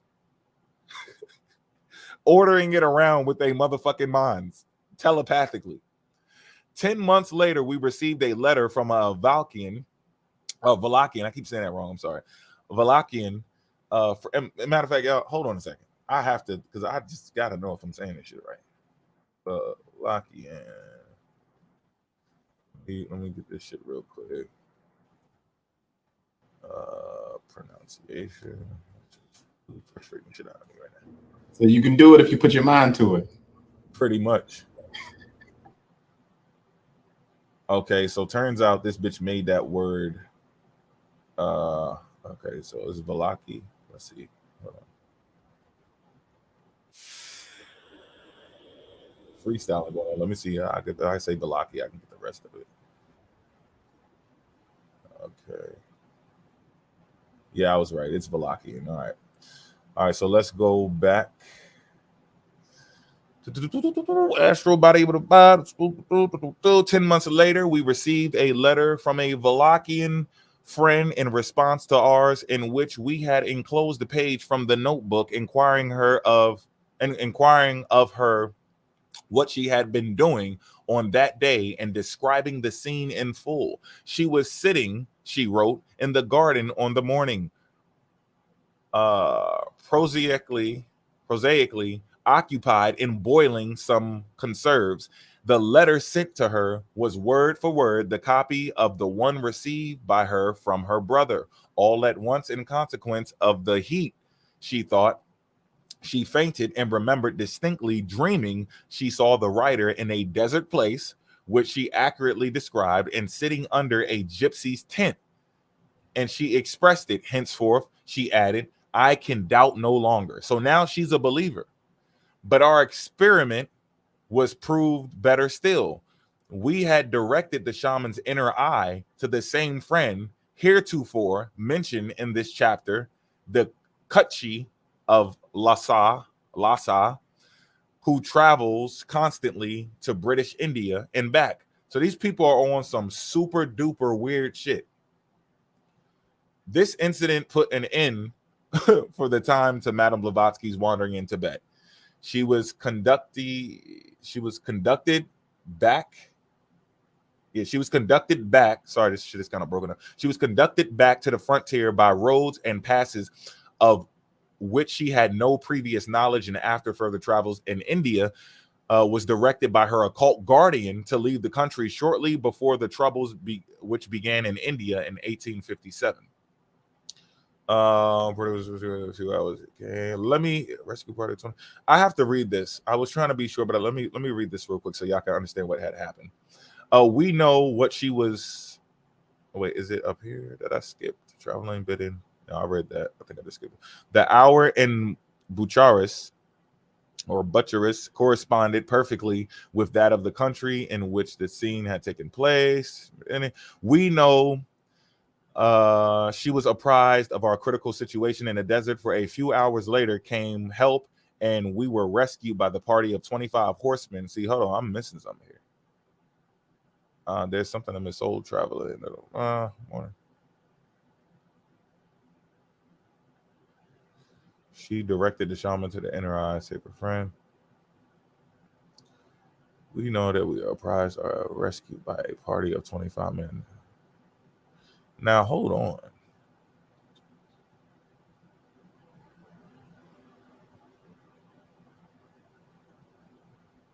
Okay, it just goes into them being rescued. What I'm thinking is that they were there for a while and they were, you know, playing around in their imagination and shit, and probably doing some hallucinogenic type drugs and shit. And this is just my speculation. And they were, I guess, kind of stuck because they were in a place where they weren't supposed to be. And so, just assuming from what we have read so far in the context, they are technically kind of stranded there because they're not supposed to be there. They're disguised. And they're, you know, on the outskirts in a place where nobody could survive for an hour, if y'all remember that we had read that. So that's what I'm guessing that this rescue shit is referring to. So we know she's been apprised of a critical situation in the desert. For a few hours later came help, and we were rescued by a party of 25 horsemen who had been directed by their chief to find us at the place where we were, which no living man endowed with common powers could have known. Right. The chief of this escort was a Shabaran, an adept who had never seen before, nor did we after that, for he never left his sume, lamasery, and we could never, I guess that's that monastery over there that they were visiting, and we could have no access to it, but he was a personal friend of the Kuchi or Kachi. This incident put an end for the time to Madame Blavatsky's wandering in Tibet. She was conducted back to the frontier by roads and passes of which she had no previous knowledge, and after further travels in India was directed by her occult guardian to leave the country shortly before the troubles began in India in 1857. So that was a dangerous route she took, and she has her little story that she tells, but I'm pretty sure there was a lot more other shit going on, like hunger and, you know, being stranded and whatever. This is what people do. They get lost, you know, with their cult. And right now she has a small group. I'm pretty sure if she had a larger amount of people, survival would have been longer. They could have stayed longer. And if they weren't creeping onto somebody else's land, technically no man's land, somewhere they ain't supposed to be, and they were hidden somewhere else, you know, maybe like on some land that somebody purchased, and they had like some type of Amish buildings they built there, she could have survived longer. But as you can see, she's wandering around lost because she has not rooted herself yet, because she's like a walking circus, you know, traveling circus. On her return from India in 1858, Madame Blavatsky did not go straight to Russia, but after spending some months in France and Germany, rejoined her own people at last in the midst of a family wedding party at Pskov, if I'm saying that right, in the northwest of Russia, about 180 miles from St. Petersburg. Concerning the next few years of Madame Blavatsky's life, we are furnished with ample details by means of a narrative written at the time by her sister, Madame V.P. de Jelowski. If I'm saying that right, Jelowski, and published in 1881 in a Russian periodical, the Rebus, as a series of papers headed "The Truth About H.P. Blavatsky." To this source of information, we may now turn. Okay, and we definitely going to turn there because I got that book. So that's exactly where we're going. Let's get to the title. Hold on, wait, that's not it. Modern Spiritualism and History. Oh, no. Well, I'll give y'all enough craziness. Hold on, because I think wait. You got to pull it back up? No, I think I have. Damn, I have her sister's book open here. I may have accidentally closed. Okay. It's all good. It's I all work good. out with the chat real quick so I can get this. Peace, Big Push suiting up in the house. He don't even hear me. He be getting on here walking away from the mic. Over here realigning chakras, I see. Word. Yeah, this had to be done.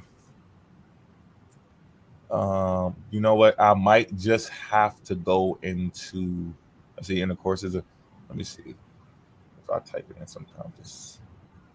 Well, either way, the only reason I wanted to go into the book myself to show you that it's real instead of staying in the book where somebody else is quoting another book. But we can just, I'll bring it back up and just go from where he's going with it. You dig? But y'all can get that book. All you got to do is pause it and go check it. Make sure we ain't over here capping. What was it? Incidents in a Life. That's where I was at, right? Let me make sure. You ain't touched on Noble Drew Ali stuff, have you? Oh, no. You want some of this? You want some of that? No, I ain't. I just woke up and saw y'all was on the thing, bro. I ain't got shit. Yeah, I'm just listening, man. I'm at the feet of the scholar right here, right now. Go on, man.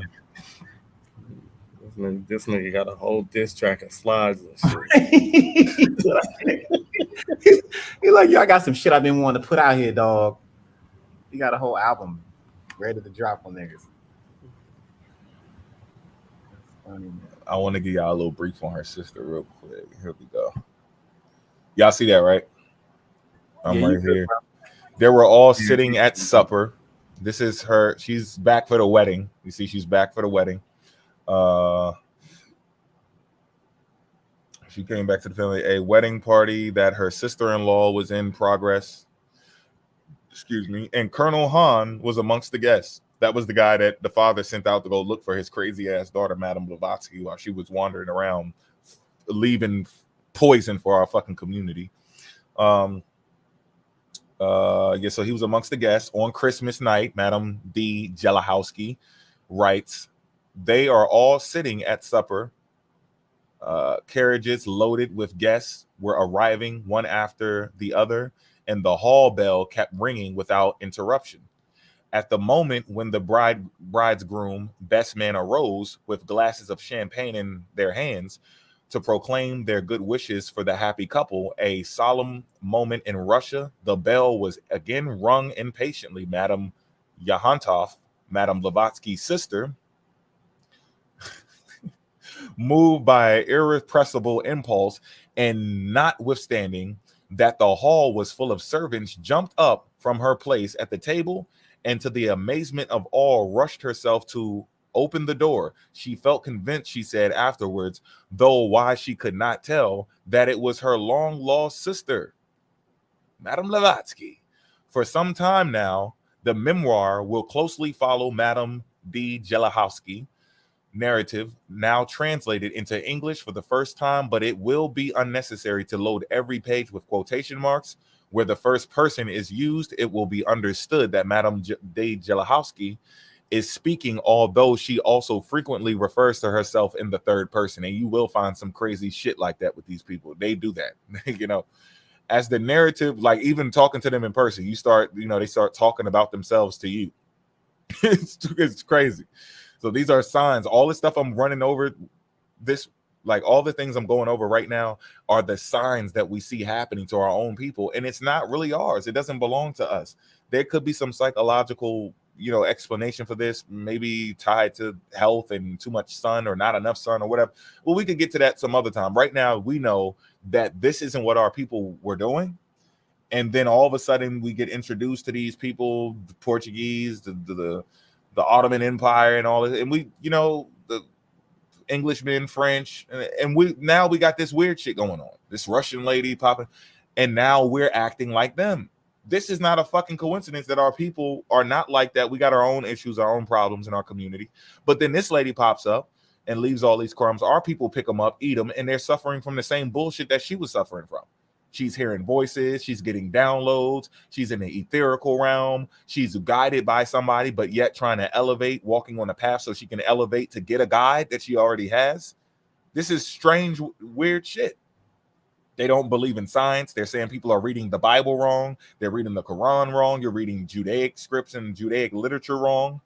You don't get the full interpretation of the Rig Veda, the Peshitta and everything. Like they're going into all types of shit. Okay. The story of Adam and Eve, the devil, the angels, the primordial waters in the beginning.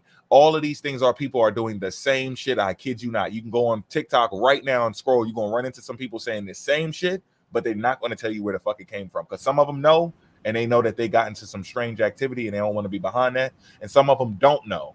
And that is who we do it for, to give them an opportunity before they go down this dark ass rabbit hole and can't find a way out. Spiritism, or wait, hold on, wait, where was I? Referring to herself in the third person. Are you referring to the New Age spiritual community in the Black Indigenous American natives? Whoever's using it. It don't have to be Black Indigenous people. Whoever is using it are the people that I'm talking to. Because I know it's going to be some people that jump out and go, I don't fuck with that shit. Nope. Whoever the fuck is using it, that's who I'm talking about. All you bitch ass niggas. If you're talking about non-ether and you going into the etherical realm or 15 each, I don't Okay, care hold about on, the numbers. wait. Because I need clarification because y'all know I don't pick up on shit as soon as y'all say it. Right. So when you say the non-ether, right, this stuff is before the Dr. Yorks, right? Yeah. Yeah, this is way before. Yeah, this is way before that. Any ether. I don't want to just subject it to 9. 9 just rolls off the tongue better and it's funny. Any ether. There's different numbers of ether. 3 ether, 9. She said it's 49 fires. They got all types of numbers, different numbers of chakras and all of that. But if you using this shit, I don't care what number you put on it. This is where this shit is coming from. Nobody else is talking about this stuff but these people at the same time. And like I told Port earlier, it is some shit going back to Europe because, I mean, that's where she was at before she even came over here. And she this is late 1870 something. This is that's not when it started. I mean, she was over here 1850. But yeah, it's going into the 1860s, 70s, 80s. Yep. All right. Ain't no Yorks or none of that shit. They ain't even here yet. They still in the sack. Spiritism. Wait, no, I was right here. When I, the present editor, have occasion to intervene with comments, such passages will be enclosed in brackets. Spiritism or spiritualism was then just looming on the horizon of Europe.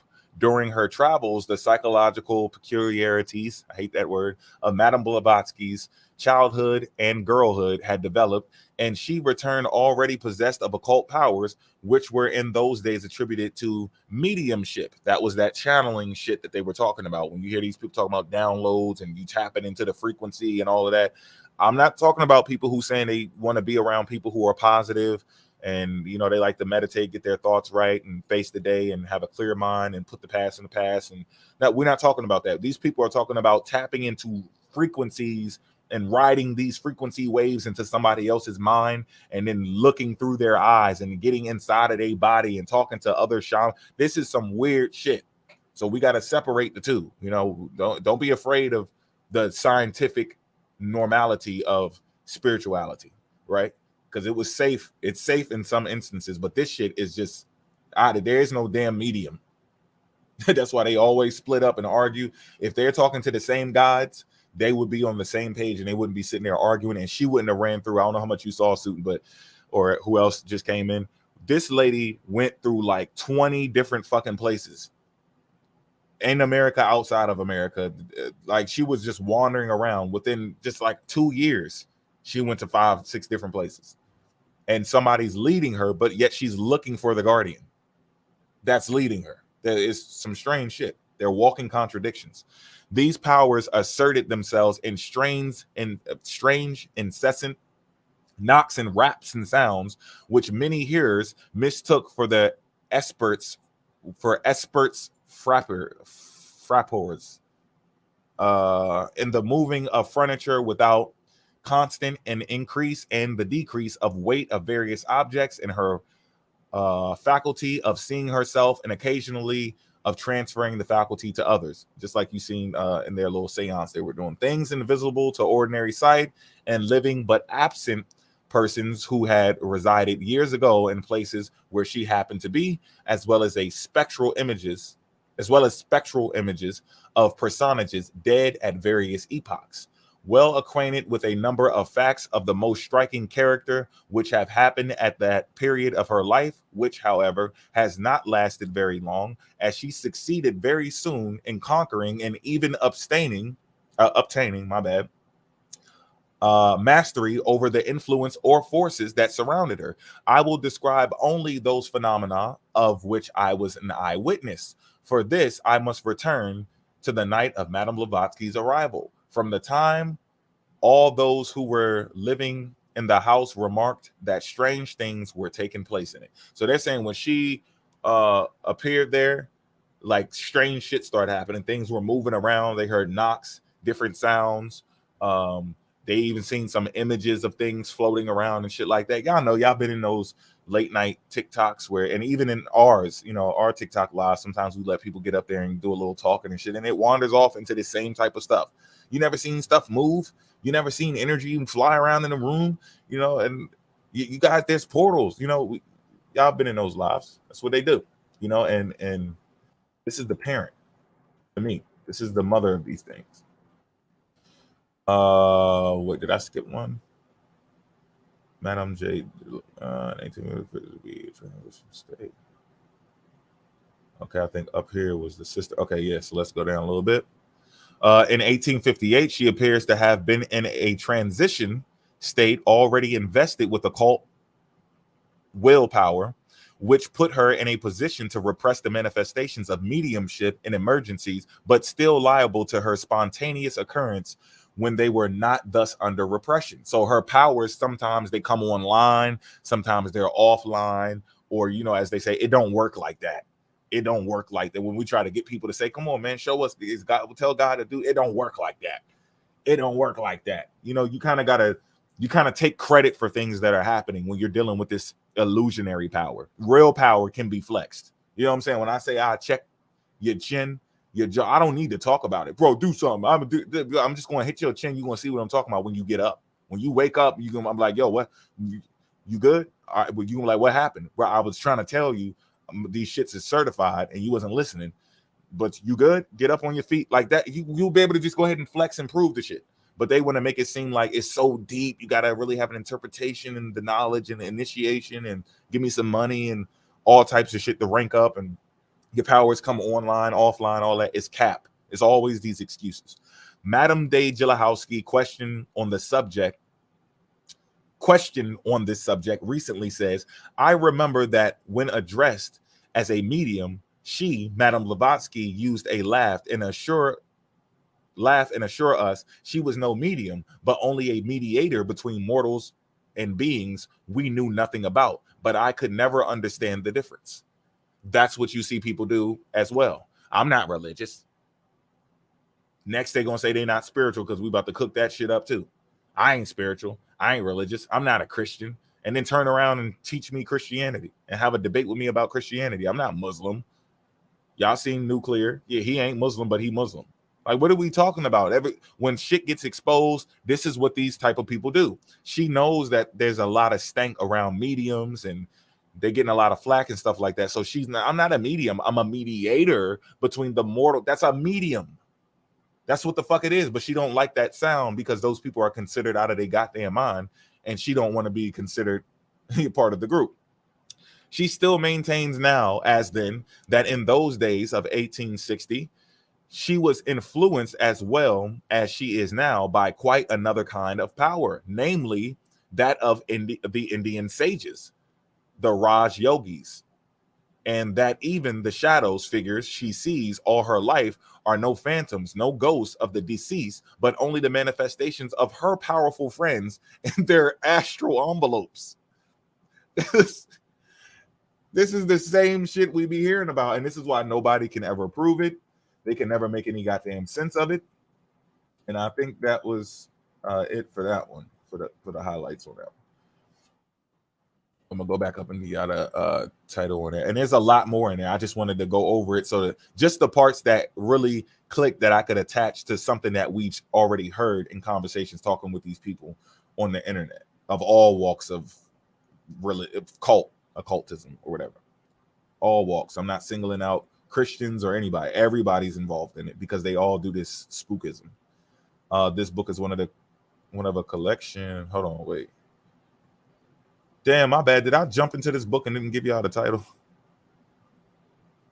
Yeah, I don't think you went on the first time. Oh no, okay, that was Incidents. Yeah, okay, yeah, because I went back to the same book. I didn't go into her sister's actual book. So yeah, this is that same book, Incidents of the Life of Madame Blavatsky, author of Isis Unveiled, compiled from information supplied by her relatives and friends, and edited by A.P. Senate. All right, so y'all can check that out and to better understand why our people are saying the weird shit that they're saying That's the only reason I would recommend this book, because I'm mad that I even have this shit in my brain and I wish I could delete it.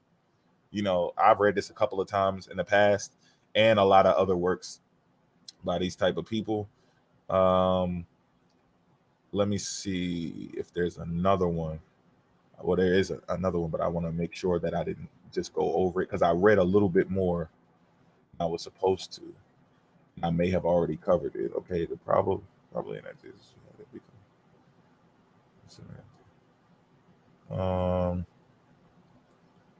hallucination occurred by its own Oxley.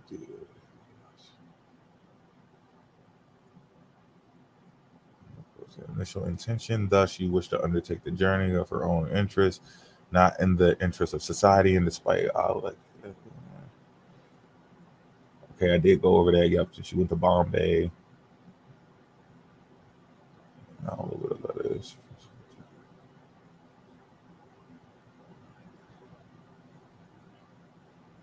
Oh yeah, that's the reason. Yeah, you know what? This is worth it. I'm gonna go ahead and do this because I want y'all to see. y'all gotta check this out. Y'all definitely gotta check this out, because a lot of people don't understand.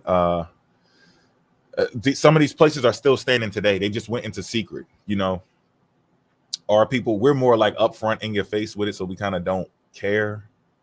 But oh shit, I lost it. Well, no, it's this one. Yeah, our people really don't care because we think that this shit is true.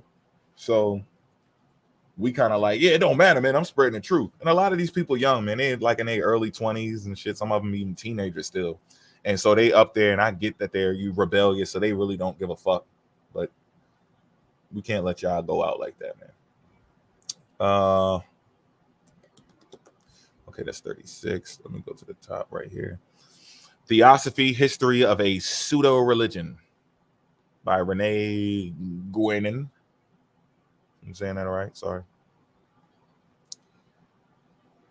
Okay, and as you can see, look, it has a lot. It goes into a lot of detail. Okay, just look at some of this. Madame Blavatsky's Antecedents, the Origins of the Theosophical Society, the Theosophical Society, and Crucianism, and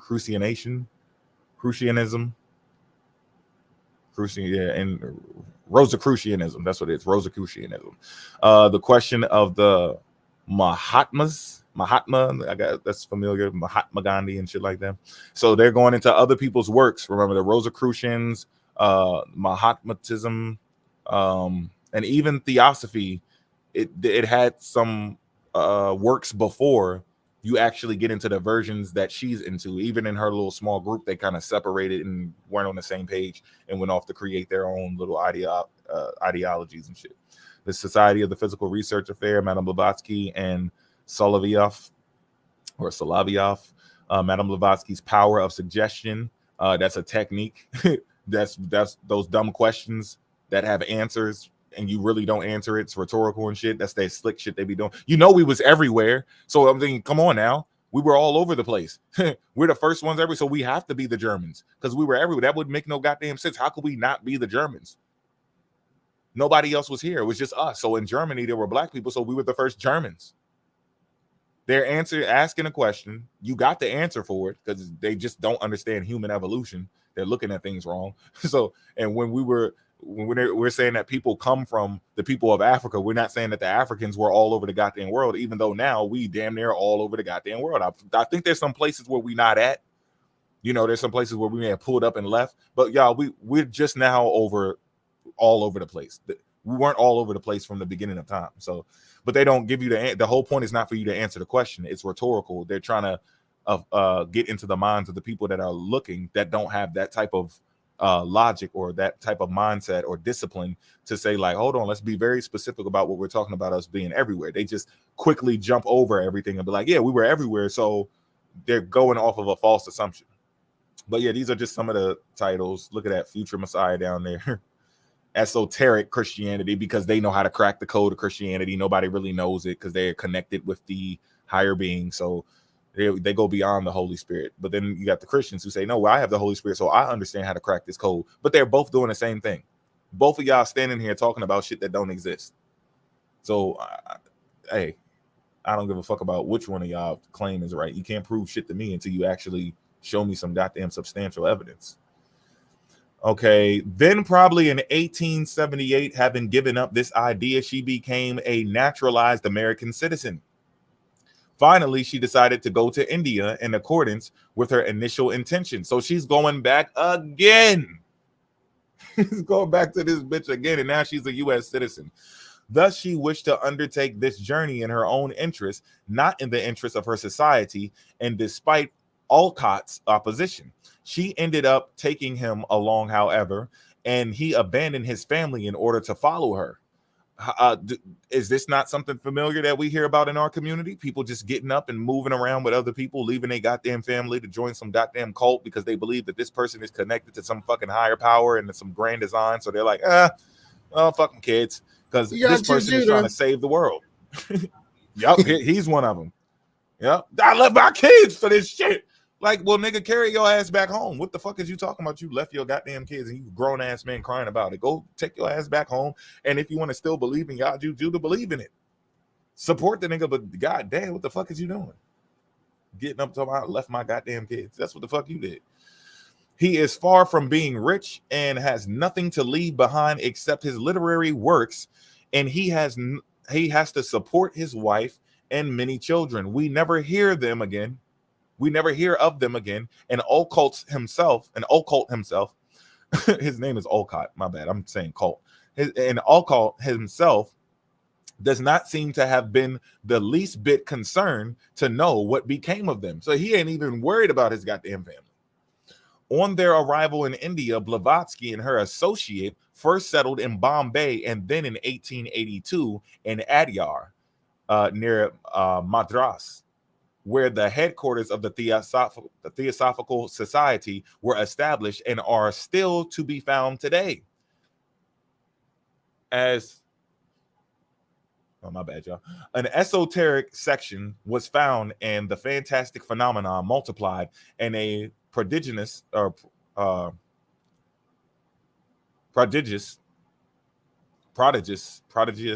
even know how to say this. I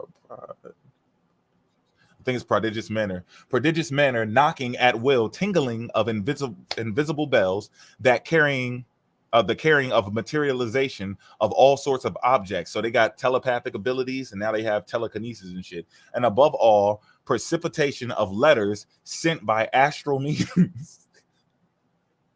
These motherfuckers is getting downloads. People sending them fucking letters from the astral plane. What'd you say? I said they receiving them downloads. Yep. By astral means. They got all types of mail, like ways of getting a delivery. Many such examples can be found in the occult world by A.P. Sennett, which we just went over. It seems that this author, who at the beginning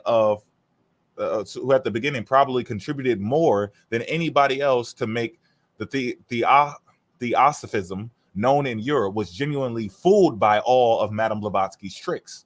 Okay, so that's what I was telling you earlier. It's a trick. The technique she was using, she lured people in and fooled them by using those different things. Like, hey, I channeled this person, and I knew, didn't I know what you were doing from all the way? And where was I at? You were in India, yeah. And I was sitting in my living room, and I knew exactly what you were doing, right? Yeah. See, if it was real, you would just do it again. You don't need somebody else to give a testimony. Your ass has powers. She was like the original Cleo before Cleo. Yeah. Call them now for your free reading. That shit used to be on. Yo, I remember that shit. Yo, she scammed the whole hood with that shit. Yo, for real. You gonna be rich next week. Yeah, genuinely, Madame Blavatsky tricks. Yeah, let's read that again. Make the Theosophism known in Europe was genuinely fooled by all of Madame Blavatsky's tricks. Not only letters were precipitated, but also drawings and even paintings. The latter were doubtless produced through the same methods as the so-called mediumistic paintings that Madame Blavatsky formerly devised in Philadelphia and sold at a high price to those she had taken in, among others General Lippert, who ended up being disillusioned Furthermore, all these phenomena were not entirely new. Astral bells having already been heard in America before Alcott and the Baron Palms, and Alcott and the Baron of Palms. Curiously enough, at that time, they were also heard in England in the name of Dr. Spear and Stainton Moses. Perhaps this is even one of the circumstances that made Alcott later say that Stainton Moses and Madame Blavatsky were inspired by the same intelligence, probably enigmatic, Imperator mentioned earlier.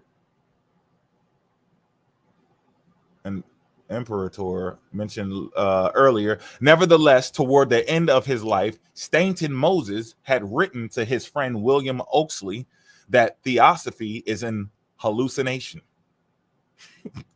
So this is, like I said before, it was already popping off before, just like Port was also pointing out so that y'all can get, because I'm pretty sure he already knows, but he was trying to get me to clarify that. It was going on before, and these people are taking it, putting their own spin on it, and it also was dying off. So that's why certain things need an extra spin to it. They got to make it deeper.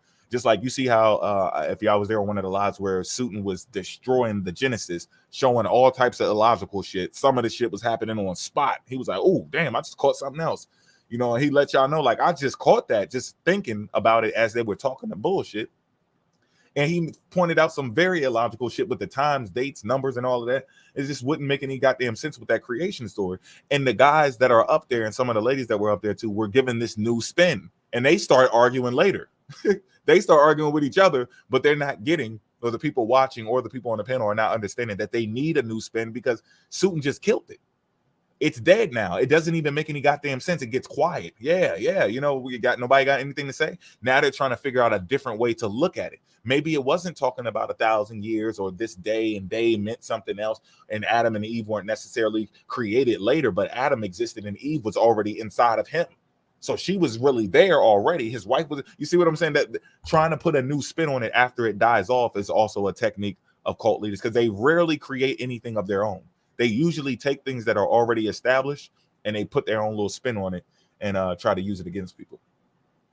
The Mahatmas, or Masters of Wisdom, are the highest ranking members of the Great White Lodge, that is to say, of the occult hierarchy, which according to the Theosophists secretly governs the world.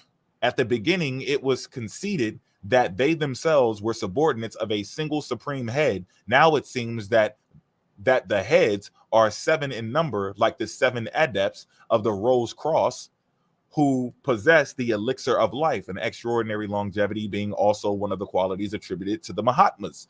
And that even 7 head, and that these 7 heads represent the 7 centers of the heavenly man, whose brain and heart are formed respectively by the Manu and the Bodhisattva,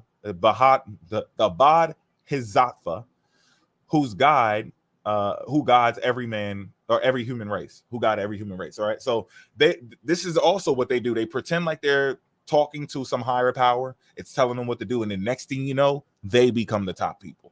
And y'all can look up the Great White Lodge to go get a more in-depth understanding of the background of those people.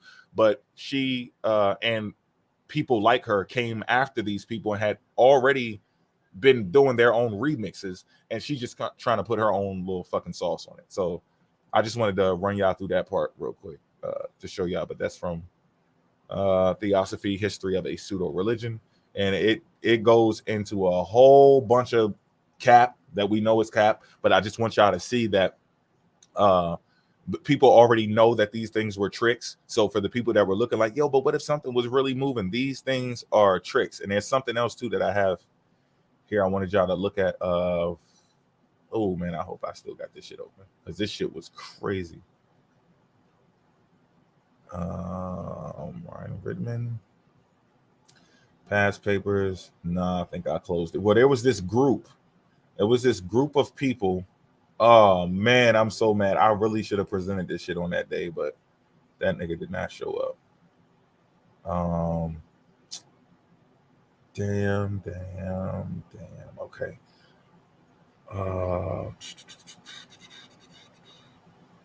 This is New York modern.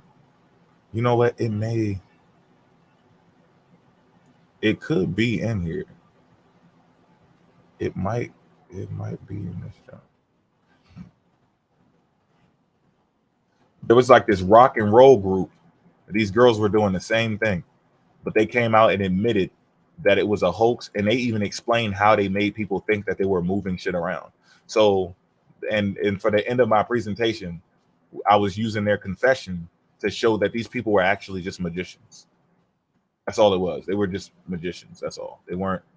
It wasn't saying that nothing was moving around in the house. She just had an ability. She's studying under people, and she learned some tricks. That's what she did. But her abilities are a complete cap. She doesn't have any actual superpowers or anything like that. Let me see.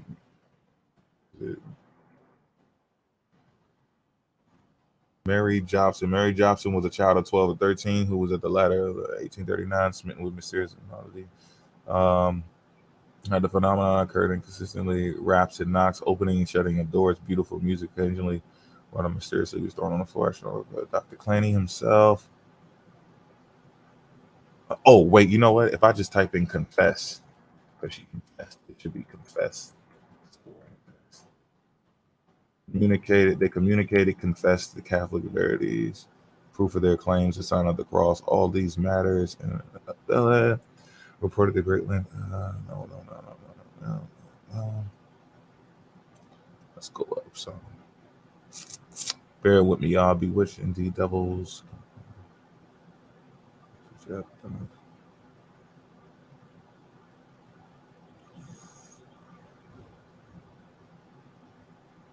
It's all good. Keep on pushing. Peace to the chat.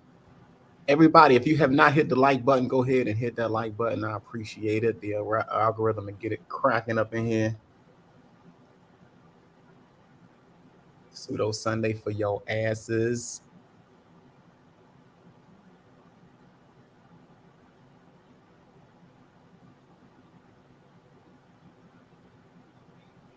Grosser frogs appear to us and sing a bit of. Oh man, bro, I really want y'all to see this. Fantastic. Oh, Fox. I think this is it. I confessed to her. Oh, there we go. Boom. Yes. All right, let me stop sharing this screen. What is this called? This is Modern Spiritualism. Okay, let's go to one more book, y'all. Well, I'm glad I found that shit because I hate for y'all to have to sit there and believe me on that shit. Boom. Okay, what page is this? 8185. Let me go up to the title real quick. Modern Spiritualism by Frank Podmore. Okay. Modern Spiritualism, A History and a Criticism by Frank Podmore in 2 volumes. This is volume 1. Feel free to check this out. Let me hold it here for a little bit.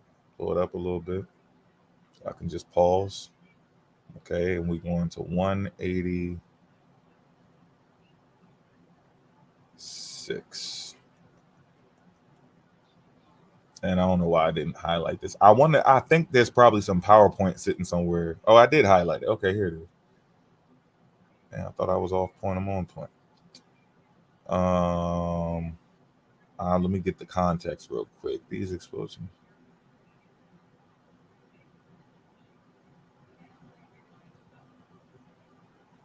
Let me see if this has the full context or not.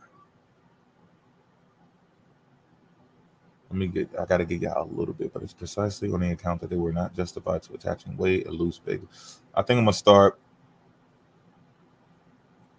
I gotta go somewhere where I can get y'all the content. Mr. Culver adds, she learned from Catherine that Elizabeth Fish, Mrs. Fish's daughters, accidentally discovered how to make the raps by playing with her toes against the footboard when in bed.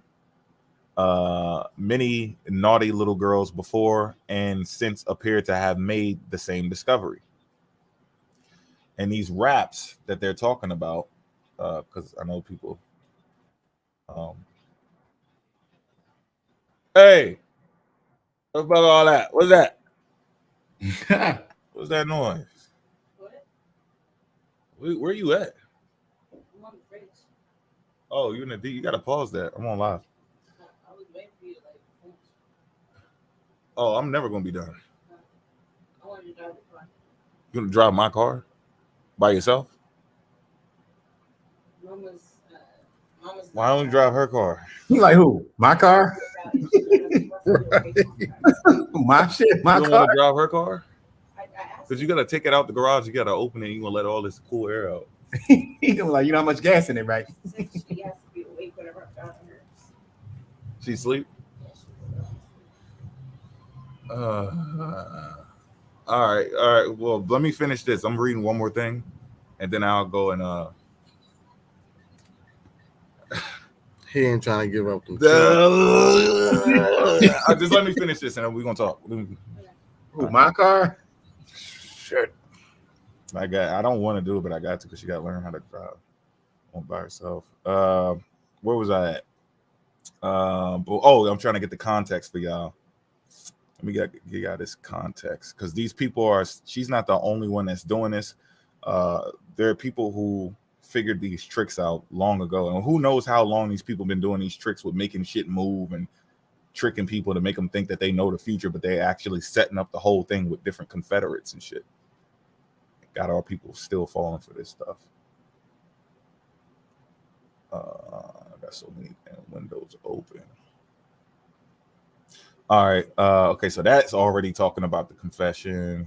So I think I gotta go to in a letter dated the 21st century, February, Dr. Lee, one of the three signatories, explained that the movement or the partial dislocation of the knee joint probably consisted in the movement of the tibia outward partial. Okay, so they're still explaining how they did the trick. Y'all got to get this book though, yo. This shit is, these people cap, bro. They cap. Fox, here goes the Fox family alone, modern spiritual. Okay, the incident. All right, come on, we're getting closer to it. Method on 2 the following days, hundreds of persons came to witness the marvel on Sunday. Okay, come on, where is the beginning? Maybe it's in the beginning of this chapter, I guess. Okay, it was in Arcadia that the mysterious rappings were first heard. Arcadia is a township in Wayne County, New York. And in December 1847, one John D. Fox, a farmer by occupation, a Methodist by religious conviction, entered on the tenancy of a house in Hydesville, a small village in the township. The household consisted beside John D. Fox and his wife Margaret, of 2 unmarried daughters, Margaret and Katie, aged 15 and 12 years respectively. There was also a married son, David Fox, living about 2 miles from the parents' homestead, and a married daughter, Miss Fisher, Miss Fish. I don't know why the fuck I'm like guessing shit instead of reading it, but my brain's just doing it. Miss Fish, afterwards successively, Mrs. Brown and Mrs. Underhill, living in Rochester, New York, the house itself of which an illustration is given in Mrs. Underhill's book, The Missing Link. That reminds me of what report said yesterday. They thought they found a missing link.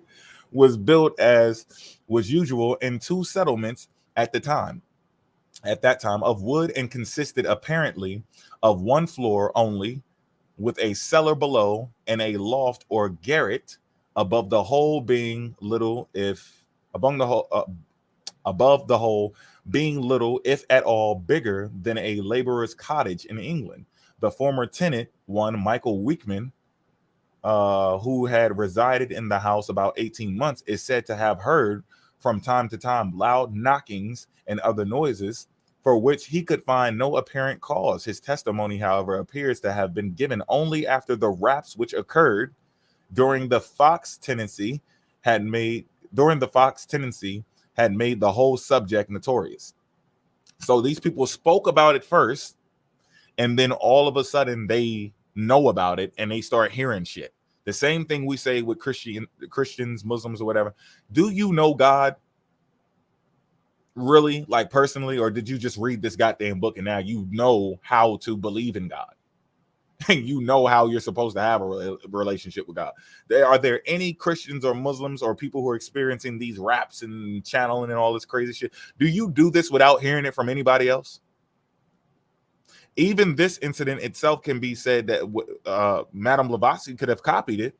And that's one of the reasons I decided to do it, because when I noticed that date, she's there in the 1850, around 1850. Some of them say around 1850 to 1851. Cool. But still, this is going on prior to that. These raps and noises and knockings and things floating is already a thing in New York. And she probably went there because she heard about people talking about that shit. Huh? That's a safe speculation. All right.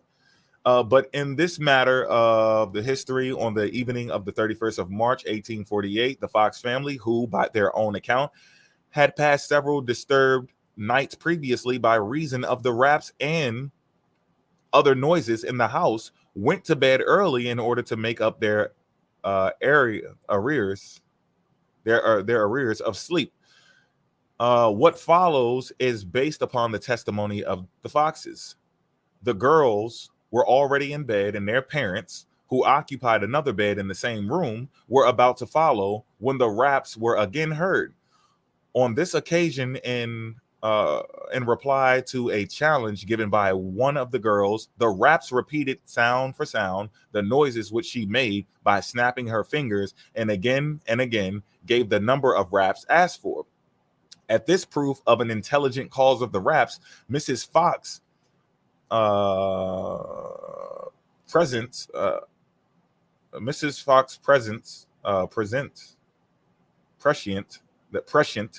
that the matter was one of the ordinary movement, resolved to call her friends and neighbors that they also might bear witness. From the account given by one of those neighbors, William Dusler, written down on April 12, 1848, the following extract is taken. The first I heard anything about them, the noises, was 1 week ago, last Friday evening, 31st March of March. Miss Redfield came over to my house to get my wife to go over to Miss Fox's, and then Mrs. Redfield, to go over to Mrs. Fox's. Mrs. Redfield appeared to be very much agitated. My wife wanted I should go with them. I guess she wanted me to go with them, and I accordingly went. When she told us what she wanted us to go over there for, I laughed at her and ridiculed the idea. And here we go again, where this the person's a non-believer, then they go over there and start believing the shit. The idea that there was anything mysterious in it. I told her it was all nonsense and that it could easily be accounted for. This was about 9 o'clock in the evening. There were some 12 or 14 persons. Where the hell did I just go? There were some 12 or 14 persons there when I got there. Some were so frightened that they did not want to go into the room. I went into the room and sat down on the bed. Miss Fox asked questions, and I heard the rapping, which they had spoken of distinctly. I felt the bedstead jar. When the sound was produced. Mrs. Fox then asked if it would answer my questions. Here we go again. Now they can talk to the motherfucker. If I asked any, and if so, rap. It then rapped 3 times. I then asked if it was an injured spirit, and it rapped. Are you an injured spirit? And it started knocking and making noises. I asked if it had come to hurt anyone who was present, and it did not rap. I then reversed the question, and it rapped. I asked if I or my father had injured it, as we had formerly lived in the house. There was no noise. Upon asking the negative of these questions, the rapping was heard. I then asked if Mr. Blank, naming a person who had formerly lived in the house, had injured it, and if so, manifested by rapping, and it made 3 knocks louder than common, and at the same time, the bedstead jar more than it had done before. I inquired if it was murdered for money, and the knocking was heard. I then requested, this is crazy, I then requested it to rap. Then I mentioned the sum of money for which it was murdered. I then asked if it was 100, 200, or 100, 2, 3, or 4. And when I came to 500, the rapping was heard. All in the room said they heard it distinctly. I then asked the question if it was $500, and the rapping was heard. I then asked it to rap my age, the number of years of my age. It rapped 30 times. This is so y'all see where this is going. Now I'm gonna fast forward down here to y'all seeing all of this bullshit happen. But check this out. Check it out. Start from right here. If in place of these general statements with which the diligent student may fill his notebooks, if it so please him, we could find in the whole literature of spiritualism but one case in which the presence of competent observers and under conditions well ascertained and fully described, the raps were actually heard when there was good cause for believing it impossible for any person present to have made them.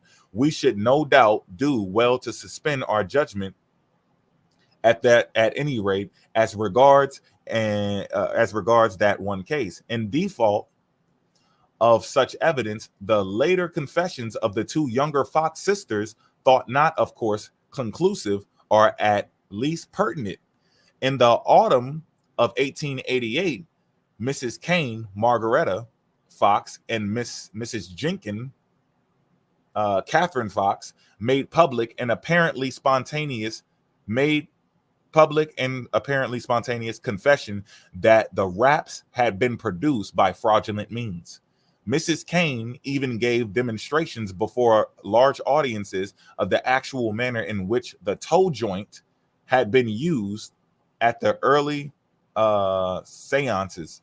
Mrs. Jenkins, at any rate, if not also Mrs. Kane, afterwards recanted her confession. So she confessed and showed them how she did it. It matched other people's confessions and how they did it. And they're sitting here recanting it, of course, because they probably had some ulterior motives or whatever. Several confessions of the kind were, however, made at the time. Thus, in October 1851, a girl of 13 named Almira Beasley was tried on the charge of murdering her infant brother. Almira had apparently been a rapping medium for some months and had herself, through the rappings, predicted the baby's death. At the trial, her father and sister testified that after her arrest on her own confession of murder, Almira explained that she had made the rappings with her feet and showed them how it was done. Again, in the pamphlet Knocks for the Knockings, published by the brothers Burr in 1851, there is quoted an affidavit duly attested before a justice of peace by one Lumiel J. Beardsley, who states therein that he was a rapping medium for about 3 months and that he produced the sounds voluntarily by his toes and shoes and gave answers to mental questions by carefully watching the questioner's countenance and noting hints involuntarily given. Again, a cabinet maker named Hiram Pack of 488 Pearl Street, New York, gave to Mr. Madison a written statement to the effect that he had made the order to order two medium tables which had machinery for rapping concealed in the bed of the table, operated by wires carried down the legs. But it may be surmised that the demands of the credulous could generally be satisfied by less elaborate apparatus. Okay, so that's just, and if you go on and on and on, it's all types of confessions, different people attempting to do this and pull this shit off. Of course, we know what happened to that infant baby. The girl killed it because she wanted to fulfill the prophecy. Now, that is just a low scale of things that is going on, not to take away from the baby's death. But I'm saying there are people who are doing entirely different types of hoaxes, but with the same intent. You know, oh my God, the Euphrates is drying up. And, you know, the moon it has red wood or red stone on it or some shit. You know, these people already knew these things. These things were known way before they even wrote it in the book, but they're trying to bring it out as a discovery so that you can think that it's some type of prophecy being fulfilled. You see what I'm saying? The Euphrates has been drying up for the longest. They've been trying to prevent this shit for the longest time. The flooding of it has happened in the past. They wanted to dry it up on purpose. In fact, it was like they wanted to dry it up because it was just producing so much from the other water, the sources of water which it runs off of, or runs off into that. So that has been an issue, and they knew that it was inevitable because it has to dry up. It's what was going on in that area at the time was why people were running around moving, trying to go find other bodies of water. And since it happened to them in the past, they're like, yeah, one day this is going to dry up and we're going to have to move on. And one day this is going to dry up and we're going to have to move on. That's why we're even doing it in California. One day Florida is going to fully break off, and those Cuban islands and the other islands over there, those things used to be together and attached and shit. And this shit just happens, you know, and people are using what other people do not know to make it seem like there's some supernatural shit going on. And later on, we find out that there's a natural explanation for things. So I just wanted to show y'all a couple of those things real quick. And I'm going to go back up to the title real quick. And then I'm going to have to go deal with this goddamn vehicle. And I'll be back after that. It'll be a few minutes. Just got to give a little pep talk and shit. So yeah, this is Frank Podmore. Let y'all look at this again for the people who just came in. Modern Spiritualism, a History and a Criticism. And these people play fair. They're being very fair in there and honest, and they're sourcing everything through all of the different narratives that they're going through. So check this shit out. Y'all can get a better understanding of what's going on in our community when it comes to these things. These people are magicians. And that's what's been going on for a very, very, very long time. People always use knowledge that nobody else knows to make it seem like they have superpowers. And it does give them some type of power from those people at the time. But once that shit is put on blast, you know, we need to preserve these things and make sure we know in case, you know, y'all may pop up on them like, hey, Mo, really, this dude really was like moving shit around in the house. This stuff has already been explained. In fact, now people don't even really say that they're doing actual magic. If you haven't noticed, since YouTube times, people come out now, they'll do their magic tricks, they'll go on their shows, Who's Got Talent, they'll do the magician shows, bring you to their concert. Then after they done making their money, they get established, they start making magician kits, and they teach you how to do it. They teach you the tutorials now. Like, this is all, there's no damn magic, y'all. It's chemistry, and there's things that you just don't know about how things works. Magnets, different types of metals, melting points, chemical boiling points. There's things that you just do not know, even about your own body. And it will fool you. But now that we know these things, we shouldn't be letting people slide with this. You know, we got to force them to explain these things or get ghosts with it, you know. But thanks for sitting in, paying attention, y'all. This is another segment of Pseudo Sundays, and this was the Madame Blavatsky, the Opposite Society version. And there's much more of this work out there, and more people just like her that live today and live before her. Y'all should go check these things out. But peace. I'll be right back, y'all. Cooking it up. Peace to the chat, yo. Peace to the chat. Peace to everybody that has been chilling, sitting in on this excellent presentation that Mo put in there on this Pseudo Sunday. How y'all feeling out there in the chat? Peace to Taylor, Patrice, Kanisha, all y'all. Peace to everybody. Peace to the Mo chat. What time did I get on this morning? Shit. I mean, I guess it looked like we've been on 2.5 hours ago. Since 3 my time, I think. Almost knocked out. Yeah, man. I'm fucking feeling tired of my damn self. I need a little nap. I've been nonstop thinking about trying to get this flight to Africa. Well, I got to get the time off. Make sure I got enough time off at work. As soon as I get back, I'm going to see if that shit rock. And I'm going to just get a ticket and try to plan out this trip. Peace, Valby.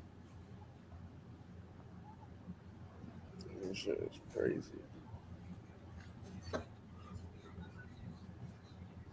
Got my grandkids over here and they're running around the damn house acting weird.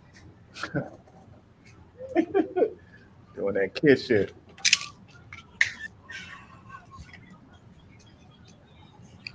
Hold on, I'll be right back. I gotta go put them back in this room. That's all good.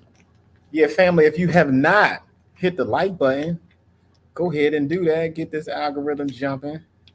This is Pseudo Sunday. Madam Blavatsky. I can't pronounce that damn half a name to save my life.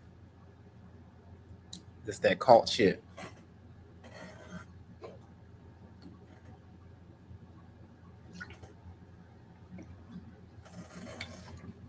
Yeah, y'all. I think I'm gonna go to Africa, fam. Africa.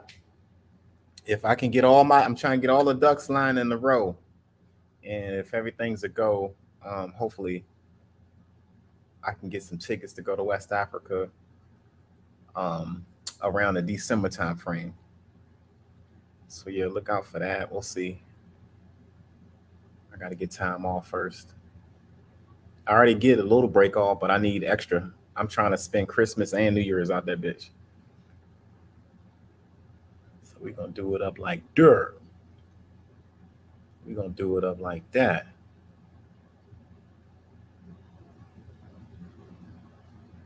But yeah, peace to the chat, yo. If y'all haven't watched the last jump, we're going to get on. All right, I'm back. All right. Yeah, man, I'm excited.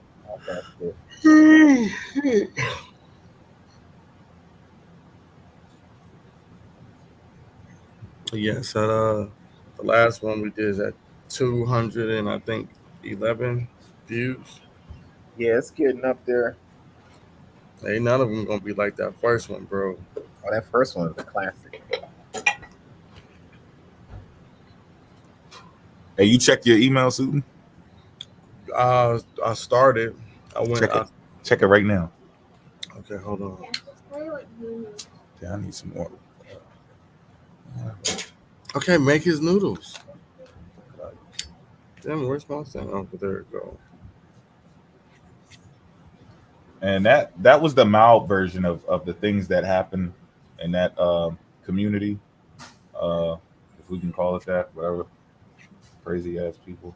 I didn't want to, because our people are getting into it. I don't think they all know the type of weird shit they was into. So that's why I did it that way. But when y'all go into it, you're gonna see a lot more freaky weird shit. That's one of the reasons why I'm so aggressive with our brothers and sisters, because I don't want them to go down that road where they can't come back. There goes my car. Oh man. Here we go. 332. All right, I got it. You did this yourself? What? Put it on there like that. What you talking about? The book. The PDF? Yeah. Yeah, you can go in to Word, like Microsoft Word. Any document you have, all you do is when you save it as a PDF, and it'll be a PDF. You can even take a file, right, that you already have that's a Word document, and you can put, oh man, damn, I thought that was the car. That's the garage closing. I thought she hit something. Yeah, I'm fucked up. So you can type in .pdf. You know how it says it probably says .doc or DOC. Yeah. You can erase that part, and after the dot, you can put PDF, and it'll turn it into a PDF. So yeah, it's real simple to do it. I just don't want it. I know you're the only one that got it, so I ain't really worried about it. Yeah, ain't nobody. But I ain't trying to put it out there. There's only one issue. If something happened, like, Susan, what the fuck you doing over there, man? Hey, they gonna have to pay me, bro. I mean, he's like, hey man, they trying to get this. How much you charging niggas for it? They gotta come out with at least 3 stacks. They want this shit.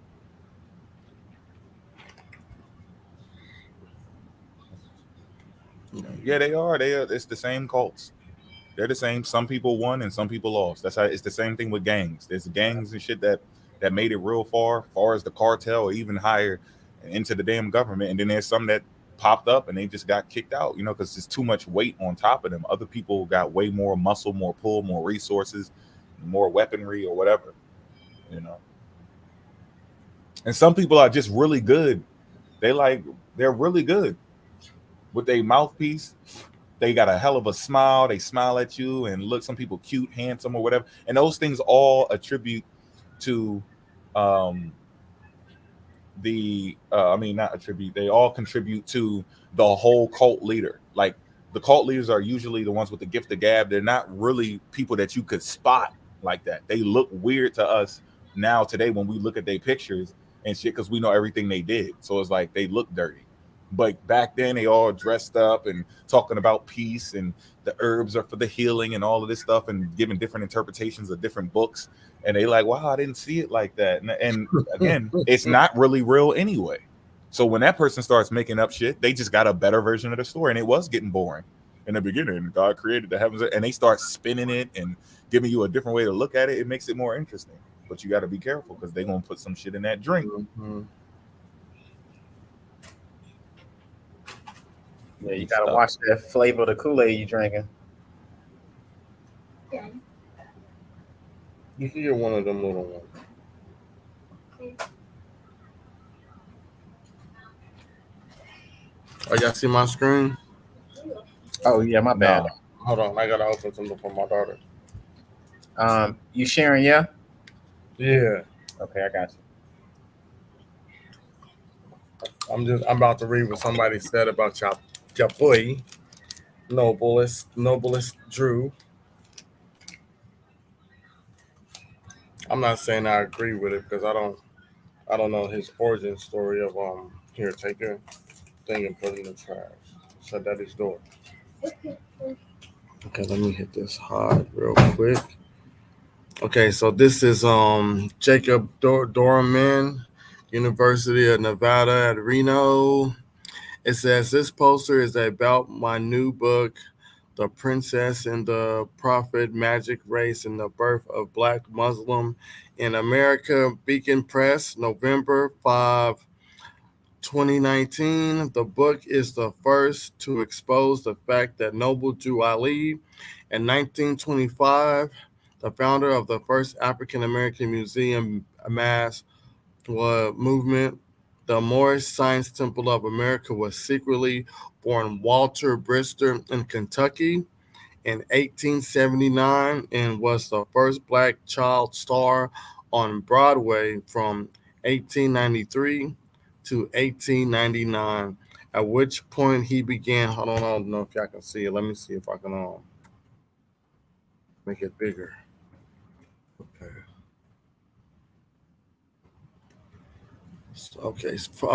At which point he began performing as a Hindu magician named Arama Sotanki. He also married a fellow African American from the Kentucky side of the Cincinnati area, Eva Brister, who took the name Princess Sotanki. I'm guessing that's how they say the name. Starting in 1903, her fame eclipsed his, and we can trace her career until 1921. Together, they conspire in 1914 to fake his death and bury someone else in his place in Chicago.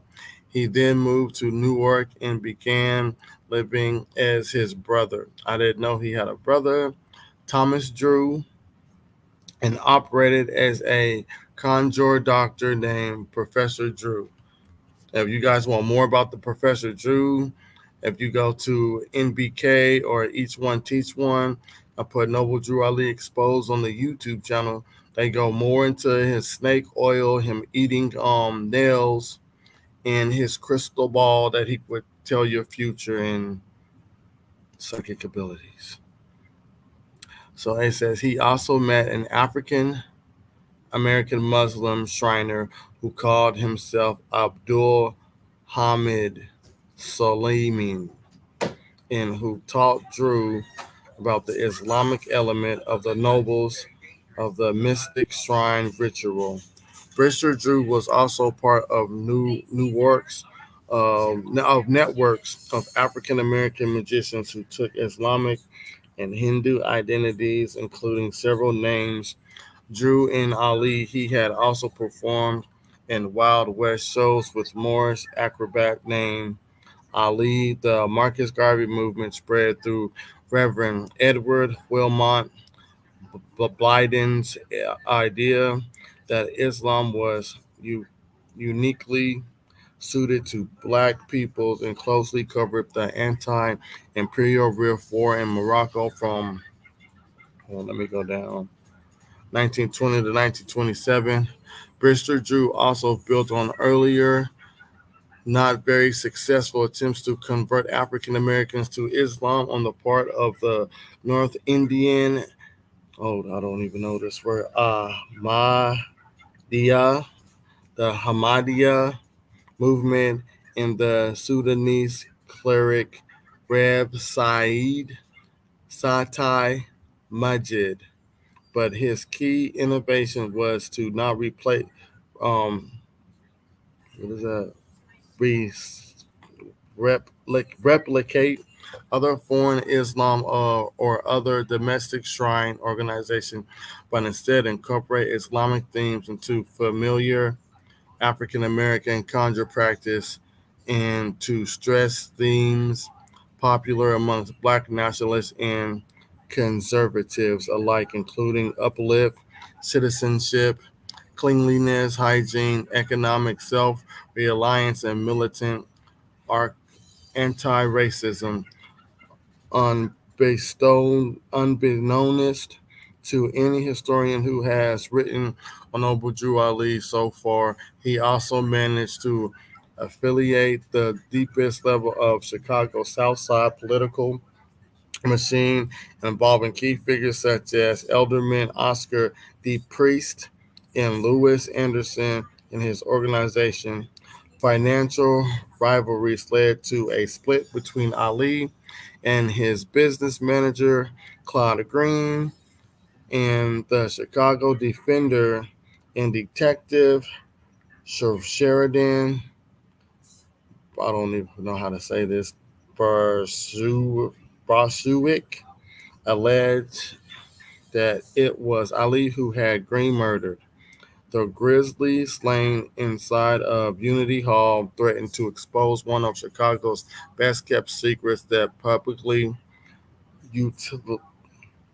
utility kingpin Samuel Insull had bought the hall and used it to funnel bribes through the priest organization to African American Southsiders.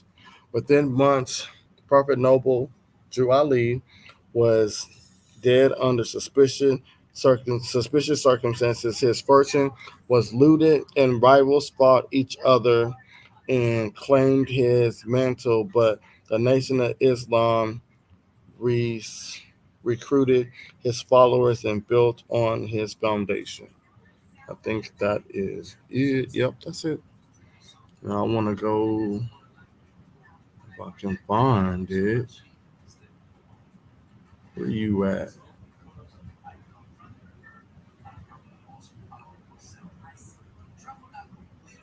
There it is, right there. Can y'all see the screen? Yeah, Yep. you could, brother. This is Aleister Crowley, 1875-1947, and it's often publicly revealed in his time. Aleister Crowley, the colorful British mystic and prolific author, was recently cited by the BBC as one of England's most influential citizens. Charismatic and ambitious, Crowley was an important figure in the European occult movement that blossomed in the late 19th century. Crowley, who was an active bisexual throughout his life, is notable for incorporating sex magic, which involves sexual relations with both men and women, into his occult practices. From his youth to the end of his life, Crowley followed a philosophy of free will as epitomized by his famous quote, "Do what thou wilt shall be the whole of the law," which I have no idea what that is. Oh, named after his father, Crawley was born Edward Alexander Crawley in Leamington, Work, Warwickshire on October 12, 1875. Crawley's parents belonged to an Estryer partisan sect, the Plymouth Brethren. The young Crawley, growing up during the height of the Victorian era, reached strongly against both the prudery of the time and the strictly religious values of his wealthy nomadic family. At age 11, Crawley took the occasions of his father's death to change his first name to Edward to Alistair in order to distance himself from his heritage. Okay, maturely, however, Crawley took full benefit of his father's brewery fortune. Oh, so you want to distance yourself from the family, but you took the money. And in 1895 entered Cambridge University. During this period, Crawley had sexual relations with both men and women. One of his more notable student affairs with was Jerome Plotit, um, a female imprisonator 10 years his senior. Crowley later honored the memory of this relationship in his book of poetry, The Scented Garden of Abdullah, the Satires of Shiraz. I'm guessing that's how you say it. In 1880 and 1898, Crowley published White Strains, a collection of poetry. It featured a cornucopia of sexually explicit material, including themes of homosexuality and pederasty, and has become one of Crowley's most notorious works. Crowley claimed that his goal was to turn, I don't know what this word is, psychopathia, sexualist, craft, Ing's groundbreaking study of deviant sexuality into verse from printed in Amsterdam. White Strands had an initial run of 100 copies, most of which were seized and burned by British customs. Oh, wow. So make his noodles. It's coming every 4 minutes. Noodles. Okay, where was I at? I'm down here. Also in 1898, Crowley joined the Hermetic Order of the Golden Dawn. My wife does have cereal because I bought her some. She has Frosted Flakes. Talking about. Hold on, because they tried to play my wife's cereal. Okay, so in 1898, Crowley joined the Hermetic cereal should be on the table Order of the Golden Dawn, which was led by Samuel Little and McGregor Mathers. Crowley was in the process of rapidly extending its ranks when a powerful bloc of London members stepped in to prevent his further advancement. This action stemmed from their disapproval of Crowley's homosexual affairs. Mathers, however, supported Crowley's. This dissension fragmented the order, and eventually both Crowley and Mathers were expelled. This desiccating to take a break. This deciding, I don't know what the word is, but it's either deciding or deciding to take a break from life in Britain. Crowley used his inheritance to travel around the world, visiting countries such as Mexico, Egypt, Ceylon, and in India.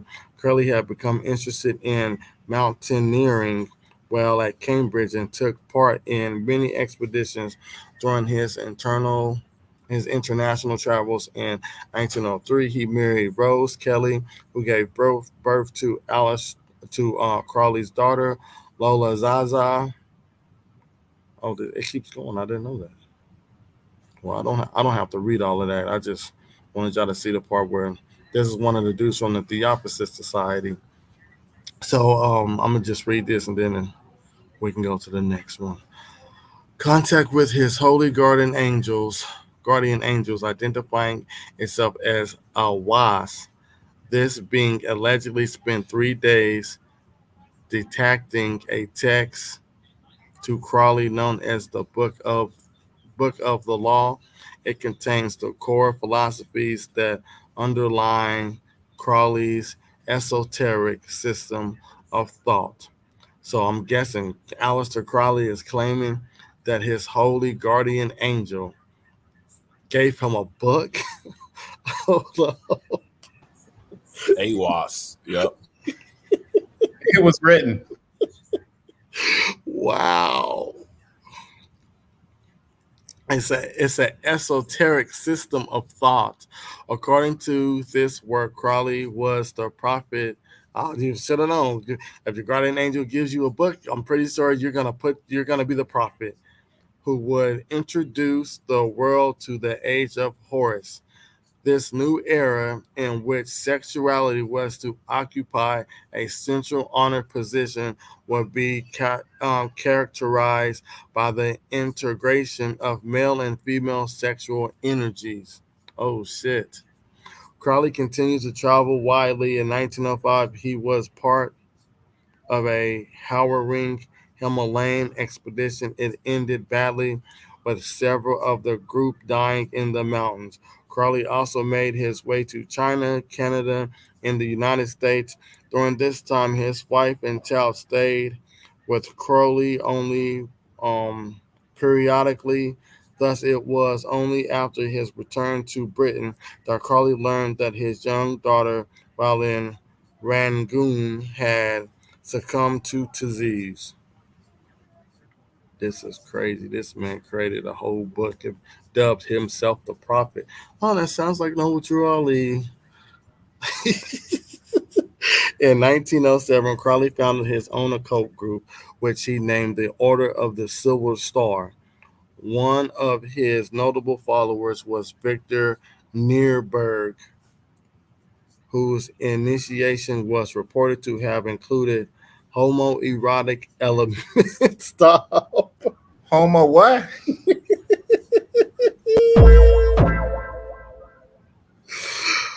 Oh, it said, I'm going to start again. One of his notable followers was Victor Nierberg, whose initiation was reported to have included homoerotic elements.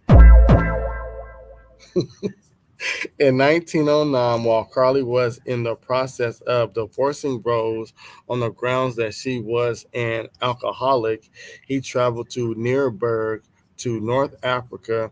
There in the desert, the two men engaged in a series of magical rituals, some of which involved homosexuality. With the arrival of the World War I, Crowley decided to leave England. He lived in the United States from 1915 until 1920. He spent his time there writing anti-British propaganda. He also had a child named Penelope with a woman named Leah Herzig. Unfortunately, this daughter also passed away at an early age. In 1920, Crowley moved to the city of Cefalù on the northern coast of Sicily. There he purchased a villa which he dubbed Abbey del Thalim Abbey. Crowley planned to make this site a magnet for those interested in learning about the occult and sexual magic. However, a young man named Raoul Loveday died at the abbey under mysterious circumstances, and Crowley was expelled from the island by Italian authorities in 1923. Back in England, Loveday's widow, understandably bitter, told the newspaper shocking stories about what had supposedly gone on at the Lima Abbey. The sensationalistic articles that resulted featured reports of orgies, human sacrifice, and satanic rites, labeled the wickedest man in the world by the press. Crowley developed a notorious reputation as the years passed. However, he found that his notoriety did not translate into a sustainable living, as his literary works garnered less in interest from publishers. We gotta go down. Crowley married a second time in 1929 to Maria Ferry de Meyer. That same year, he published Magic in Theory and Practice, one of his major philosophical works. Crowley preferred the particular spelling of magic in order to differentiate his unique ritual occult system from common stage magic. By 1932, Crowley, now physically addicted to the morphine he had originally begun using to treat his asthma,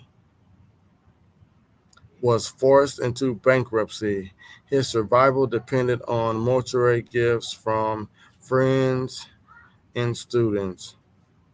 Yet it was during the late period of his life that Crowley developed his final major work. Yeah, what was his final major work?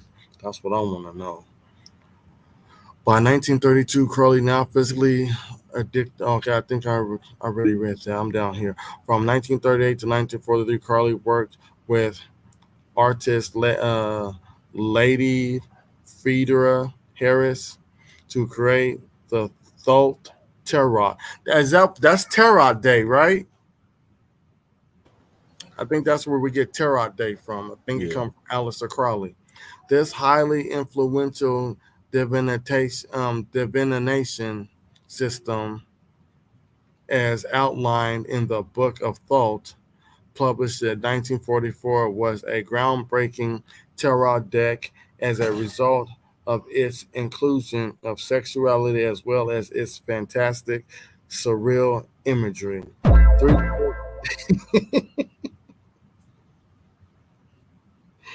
Three years after this crowning achievement, on December 1st, 1947, Crowley, penniless and dependent on heroin and alcohol, died of a respiratory infection in the British boarding house. He was 72 years old. Aleister Crowley greatly influenced 19th century practitioners of esoteric magic, though both word and deed. One of his most notable contributions to the occult world was his emphasis on sexuality and the free expression of gender roles. Crowley was a larger-than-life visionary, widely rivaled yet also greatly respected, who privileged sex, both homosexual and heterosexual, as a central, meaningful component in his philosophy and ritual. So when you hear people bring up the esoteric, that 9 times out of 10, they're bringing up him, the Theosophic Society. They're gonna bring up Madame Blavatsky. Is this the Aleister Crowley joint that I wanted? Let me see. I don't think I had it in order.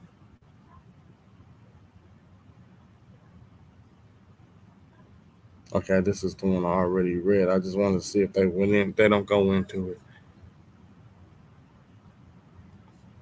So I gotta find the other one. Let me see if this is it.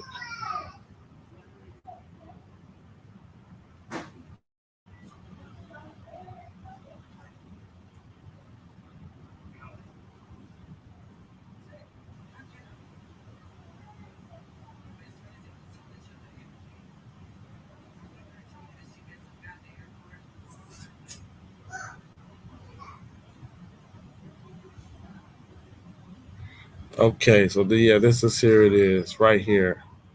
This is dealing with. Let me go back up so y'all can see it. The time Aleister Crowley tried to summon a demon with sex magic. So I'm just read a little bit of this. Yo, man, This is dealing with that dude. The dude that he was cheating on his wife with or whatever. Yeah, they broke that a long time ago. Aleister Crowley, an occultist, poet, and self-appointed magician, was known as a century ago as the wickedest man in the world. But he did at least one good thing, contributed to the sexual awakening of poet Victor Benjamin Nierberg.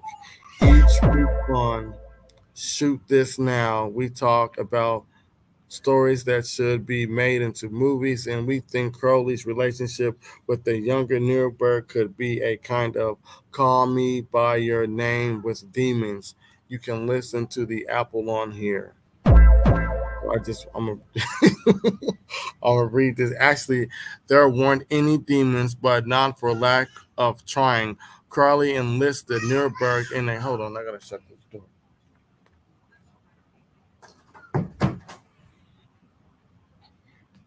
Okay, so actually, there weren't any demons, but not for lack of trying. Crowley enlisted Nuremberg in a sex magic ritual designed to bring a demon into the world. You can learn more about it from Dan Cummings' excellent Time Suck podcast, where we first learned about Crowley and Newberg's relationship. Okay, and whoa, go back up. In our discussion of the relationship, we possess that perhaps Crowley and Nuremberg, who we think should be played by, I guess they're trying to turn this into a play, Timothy Clement, were only using the sex magic as an excuse to do what they really wanted to do, have sex. Both were coming out of the repressive Victorian era where practicing magic was apparently more acceptable than a same-sex relationship. Crowley's reputation as a terrible person is well founded for reasons we get into in the podcast, but in our fictionalized film version of the story, we imagine that Nuremberg's character might end up okay. But what I'm taking away from this is that, like they said, during the Victorian era, homosexuality. I'm just saying, like, it could have been something there.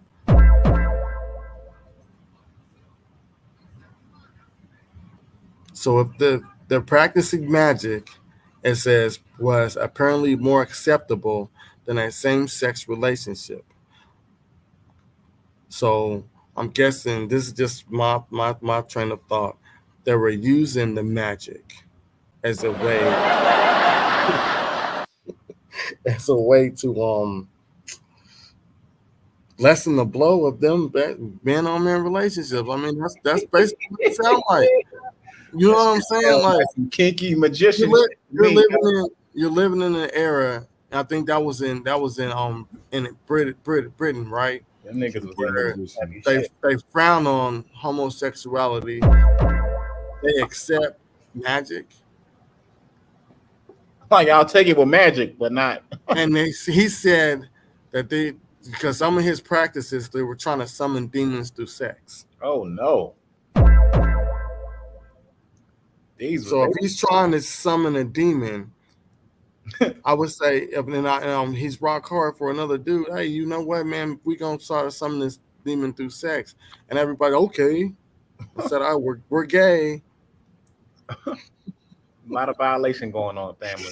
Oh, and this is just his unleashing the beast, Aleister Crowley's Tantara and sex magic in the late Victorian England. Pause, nigga.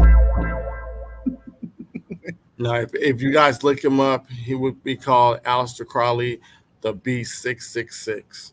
But that's what he went by. He was known as, he dubbed himself the 666. Y'all gotta watch out what y'all be believing in, man. And this is another guy right here. If it shows up, come on, you can do it. And this is Ron L. of the Hubbard. And this is all his works. I think he was the dude that started Scientology. Yeah, this is him. The Scientology founder Ron L. Hubbard continual celebrate with the release of complete biography and encyclopedia. So this would be the dude that started the Scientology, and he also was like, and at the opposite seat, he wasn't the only one. And I'm just showing y'all where, like down the line, you can start to see where we as Black people start kind of picking it up. Let me see if I got the other one. I don't think this is it. I don't think they talk about Albert Pike like I want them to out here.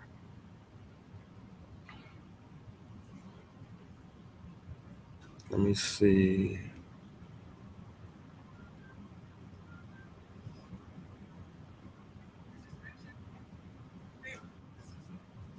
Yeah, this is early.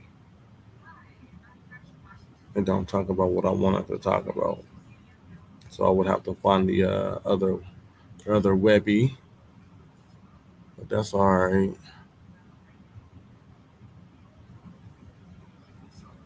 Because I got this.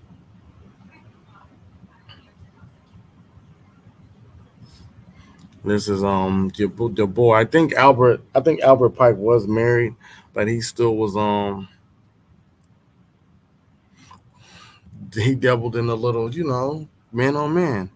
This is this article first posted in 2009 inspired a eureka moment. Of course, this is why so many politicians are gay, why heterosexual is being repressed, and homosexuality and pedestry foisted on us instead.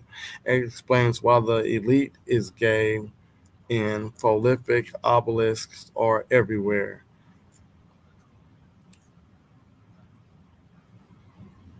Let me see.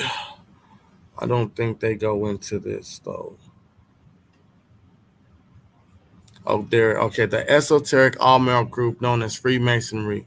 But I don't. Yeah, because I had it. We talked about it earlier when we found out that Lowe's was trying to get people to follow Madame Blavatsky, and I found the rituals of when you start joining Freemasonry and you're an apprentice.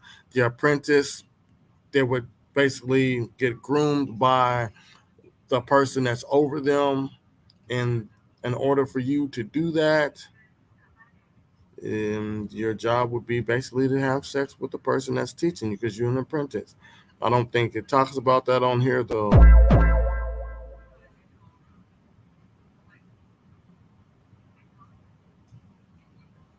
Yeah, I'm told I'm just reading. I don't care. I don't know why they got that dude up there with the You got to get plugged in. yeah. Literally. Pause. Yeah, I don't see it on here. Extracurricular activities going on up in that motherfucker.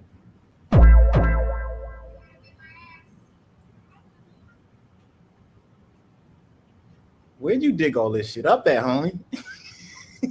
Oh, while Mo was talking. But this ain't what I wanted I though. wasn't expecting this, Holmes. Damn. They actually have where it talks about what the apprentice, the when you become into a Freemasonry, what you have to do as a male apprentice. Oh, I read it. I read it when we was doing that low stuff, but I don't have the. I should have saved it.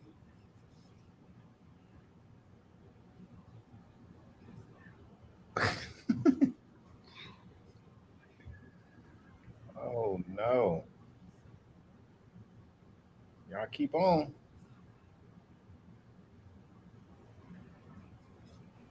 Okay, Gonna let be me see drinking this. weird drinks. People gonna be doing extra touchy feely shit. And Yeah, that's what happened to Energy of Atlas. If y'all remember from back, we was trying to help him out. He was like, "Nah, man, I'm gonna show you." I'm gonna be like, "Bro, listen, you done got into some shit and you done went too far with it. You talking about drinking the other dude too, drinking pee and semen and all of that. That's what they were doing. They were trying to figure out if they could do something, make something happen, and it failed. And we picking it up.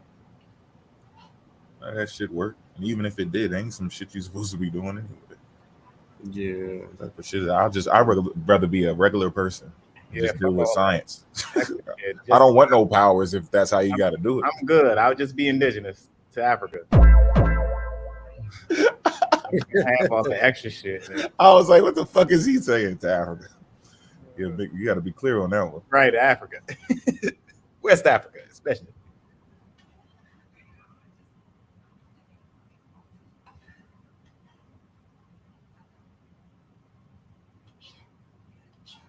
Okay, I got it. I think I found it.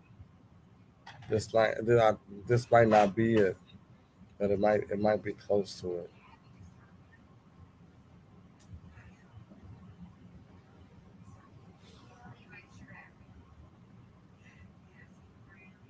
I hope this is it. Family, if you guys are just now tuning in, go ahead and hit that like. Hit the like.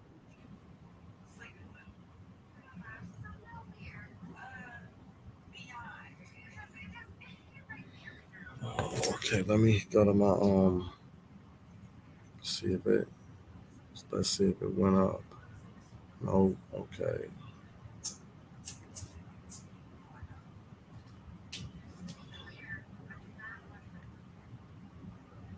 What is this? This is probably something I don't even need. Okay, I just read this. I'm gonna keep that. Yeah, I wish I had that when it went into it, because that shit was devastating. You have the male apprentice, and he would learn under somebody, and then one of the rituals that would have to, plug you. The contemporary Theosophical movement was born with the founding of the Theosophical Society, New York, in 1875 by Helen Petrovna Blavatsky. Henry Steele. Oh, I didn't even touch on this dude. I think Mo touched on him a little bit, but I ain't touched on him that much. I should though.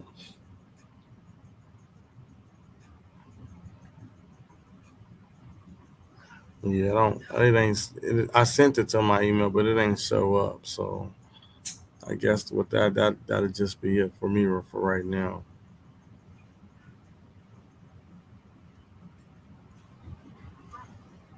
Yeah, that's wild, son. Protect your neck, man. That's wild. Pause. Y'all got to guard your grill, though.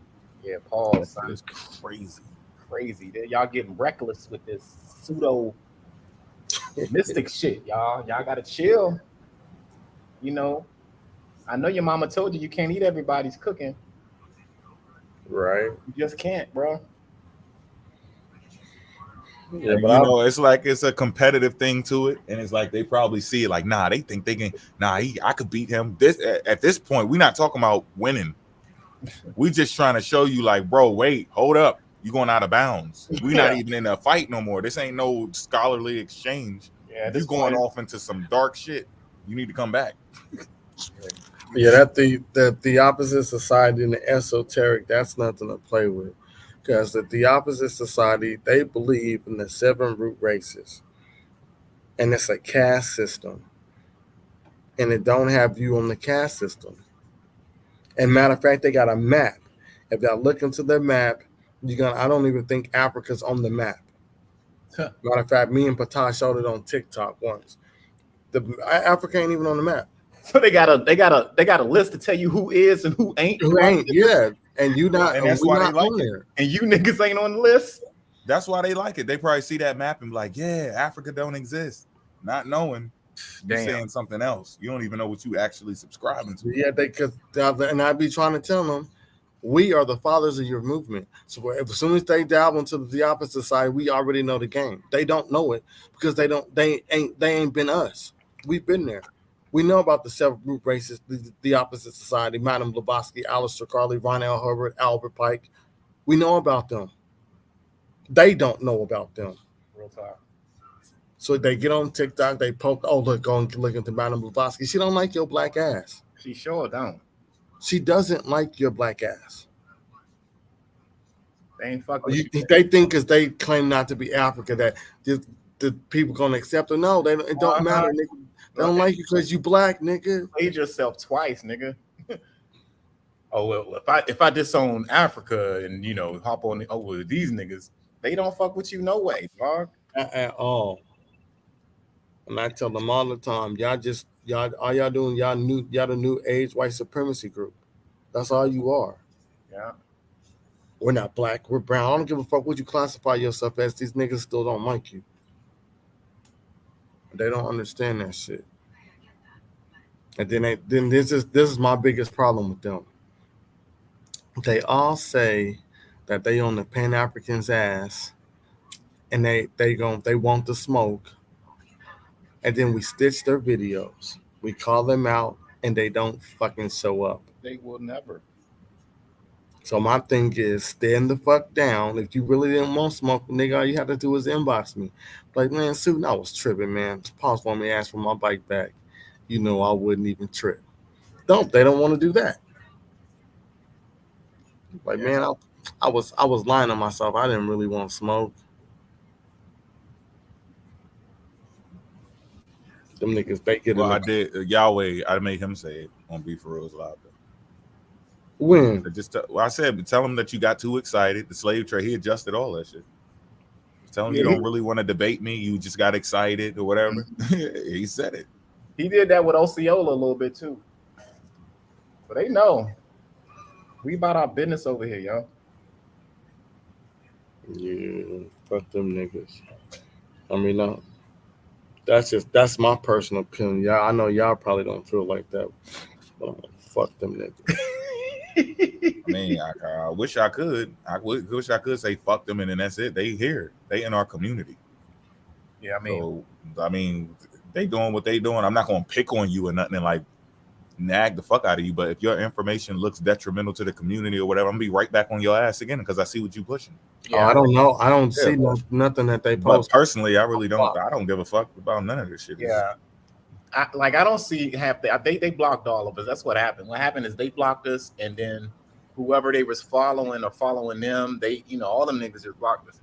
So we don't see the content that they usually put out there that we can kind of hit it up. Because remember how we'll see something and we'll come out with a video that day or within a couple of days, especially if we can get our hands on the books. Now you hardly see that information coming out unless somebody else grabbed the video for us and stuff like that. That just goes to show that they can't handle rebuttals. They can't handle us questioning what they're talking about, and that's going to hurt them in the long run. Because it's cult shit. Is the cult? Is all of this shit that you guys talking about? And most of them asked for it. Yeah, that's the thing.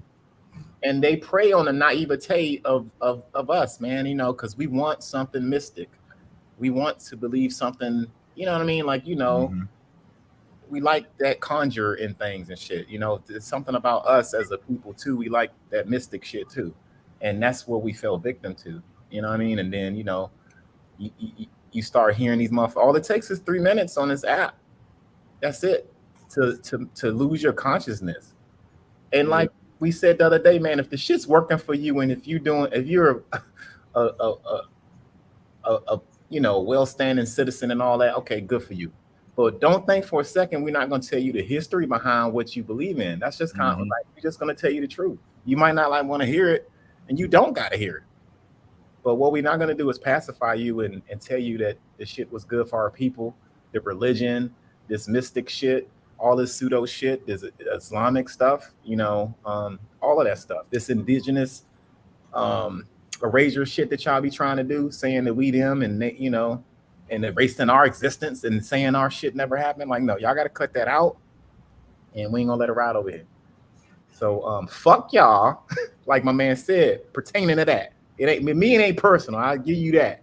I ain't gonna take it personal with you jive ass turkeys unless y'all specific. You got to specifically call me out on some personal shit. Then I'm, fuck you. But like on the information though, I'm extremely prejudiced on any foul, miseducated, misinformed information that any one of you jive turkeys put out there. And the link is always in the chat. If you niggas are looking out from the outside, want to come in here, like I'm real talk with that. Other than that, I don't got no problem with y'all. at all. And y'all can come up here. I'll let y'all come up here. Y'all come up here. Don't be afraid now. They come in the box and chill out. Shit.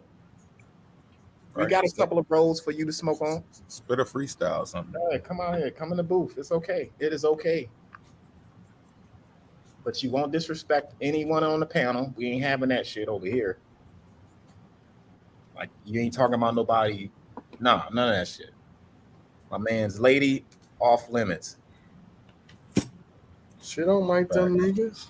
You're gonna get baked. She keep asking me why his stuff keeps popping up on my For You page. I said, block that nigga. I don't fucking know. And you gotta understand why Pseudo don't fuck with y'all. I understand where you're coming from. So I feel Yeah, it don't matter. All them niggas is He fake. pushed y'all shit in so damn bad. You ain't had no choice but to talk about something personal. I didn't even go after his work like that. I didn't fuck with Yahweh shit like that.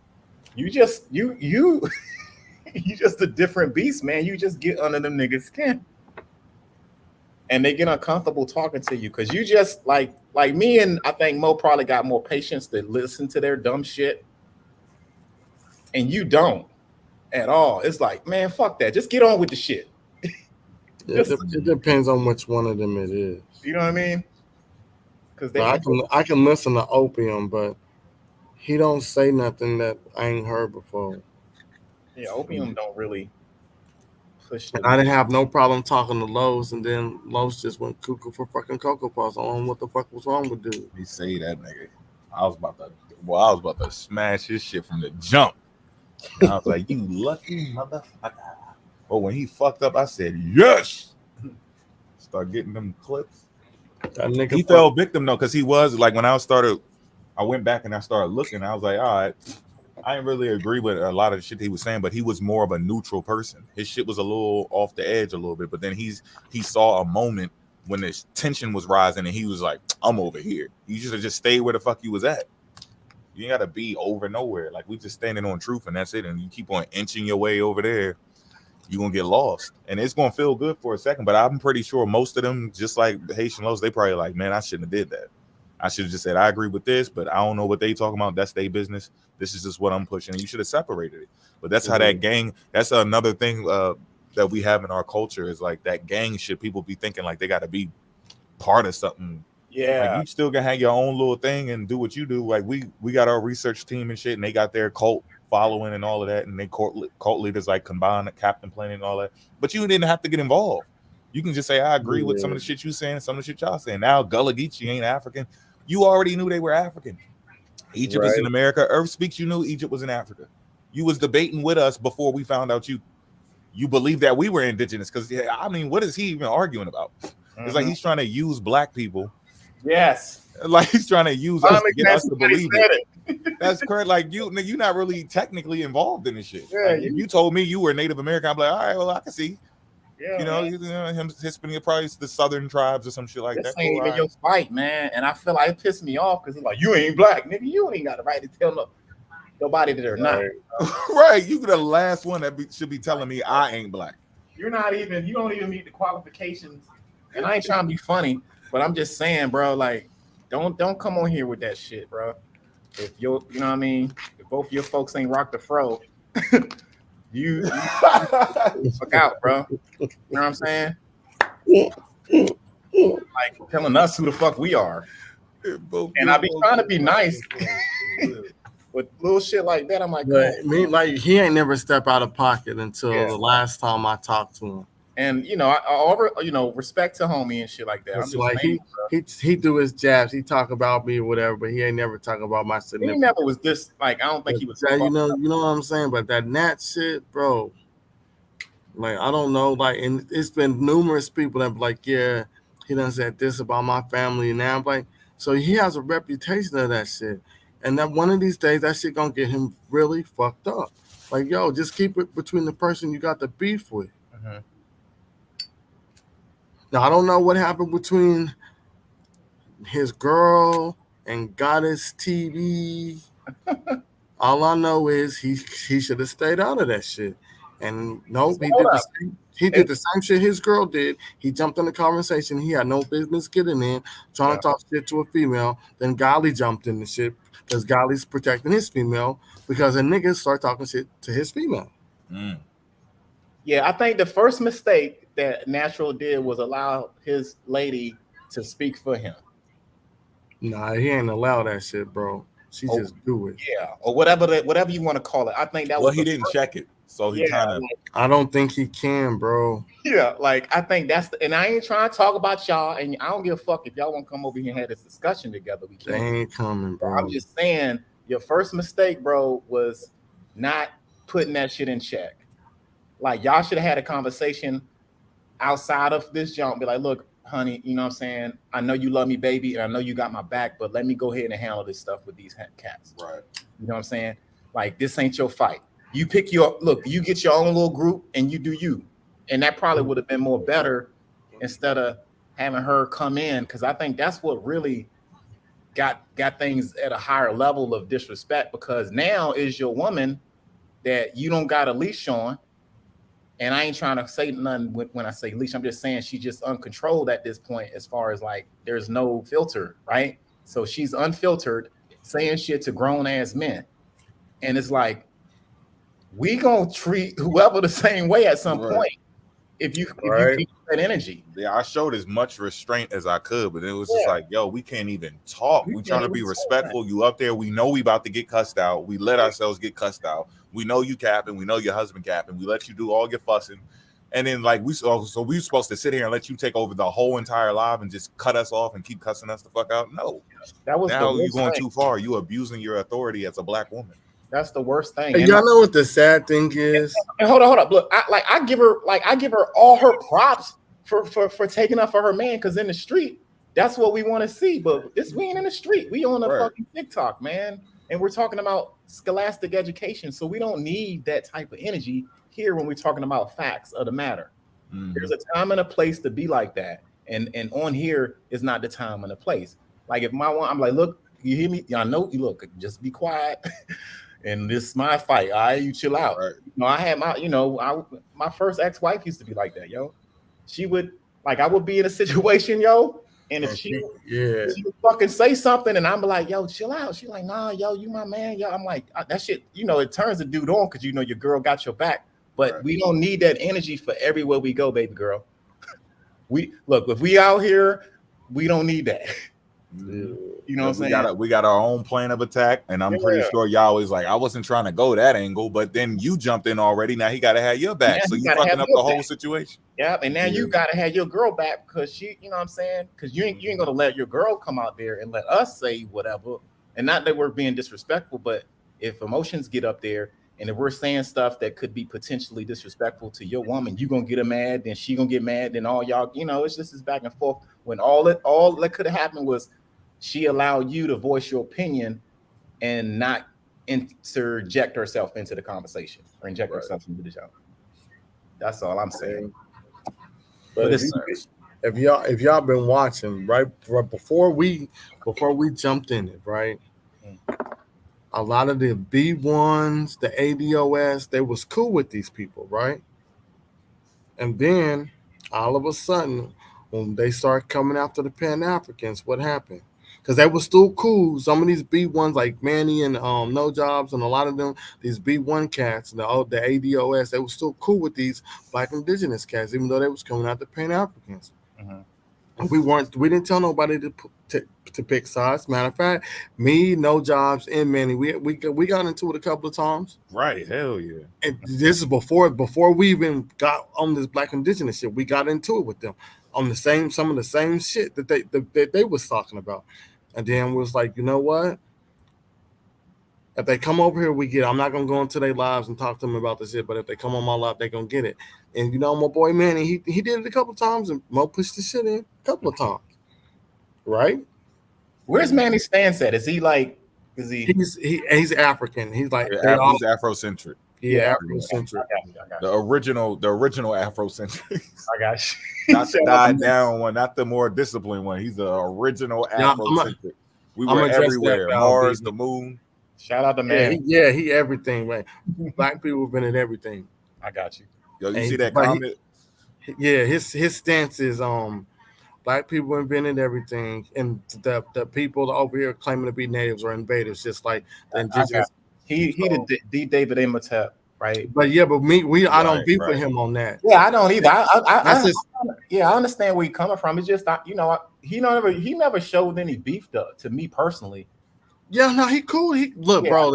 If you ever get a chance to see us battling with religion, and he steps in, just know Yeah. everything about to go. It's about to be real fire, because he go hard with religion, Yeah, just shout like out we to go Manny. hard on Every religion. time Yeah, I heard- we duked it out and shit. It was like, but he Yeah, but leave on love and shit. Like, so it's Yeah, cool. yeah. We just had a heated moments and shit get crazy. And Yeah. then it died But down. then it died down and we straight. We cool. Yeah. Ain't nothing going on.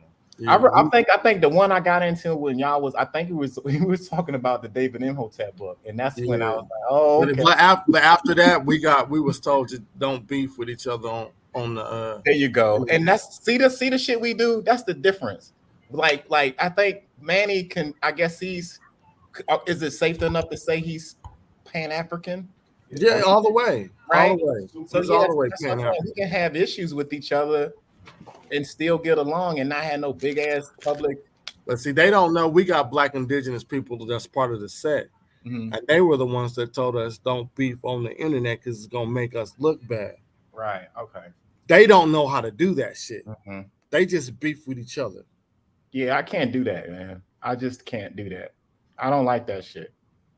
And I don't like Go that, ahead. and I don't like the whole diaspora shit when we got African Americans beefing with Africans. That shit really irked me. Yeah. Like that shit be irking me. But go ahead. Man. Go ahead. No, I was just saying, man. I see some of that shit. I think Pan Africans, like when it comes to that stuff, I guess we can agree to disagree on certain things. Like I will never get on a panel with anybody going against any one of y'all, bro. Like I just don't like. I just feel like that's just waste of energy, man. Nah, I do that shit for fun, and then I'm like, nah, I'm just playing and shit. Like, are we fucking around or doing something like Yeah. joking? You know how the niggas on each one teach one do that shit all the time. Like on some shit like that, that's cool. But like on some old like fuck these niggas, like I would never do that. That's just you just don't let the outside see the vulnerability in our group. Like what that shows is exposure, and that shows kinks in our armor as a group. If somebody can infiltrate us or find some type of breach with our organization just like that, that's fucked up. That means there's something wrong with us. And we need to get our shit together. We just need to be tight and not let no bullshit like that get into our group. Yeah. You know what I mean? And Val B, they just say whatever they want. This is what happened. I'm gonna tell you about the whole situation. My wife was on her paper route listening to the majority of the live, and this girl just kept cussing me out. And then when my wife got in here, my wife pushed me out of the way basically and started going in. She ain't drawing my wife out. Look how long they've been talking about my wife. My wife ain't said shit. Mm-hmm.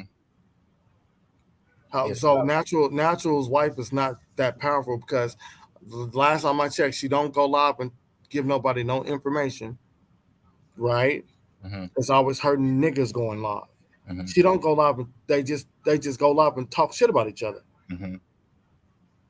If his wife was so powerful, she would have drew my wife out when that nigga first disrespected her and she kept calling me all types of bitches and shit, right? Mm-hmm. I'm just saying. Like he has to build his wife's self-esteem. I don't need to build my wife's self-esteem up on dumb shit like that over some TikTok shit. I don't care about that. He got to build his wife's self-esteem up. Babe, you're so powerful. You have to draw Suit's wife out. No, because my wife dead ass serious. When she said, where you stay at, I'm going to show up. My wife was going to get on a plane and actually show the fuck up. Don't fuck shit up. Shout out to your lady, bro. That's why she don't get in shit like this. So they're just playing on it. And my wife's not doing none of that play shit. I done seen my wife beat bitches up. But this is the problem though. They don't got no information. They don't got no motherfucking book. Like all it is just them arguing. We can all get up. They got books, but the books don't.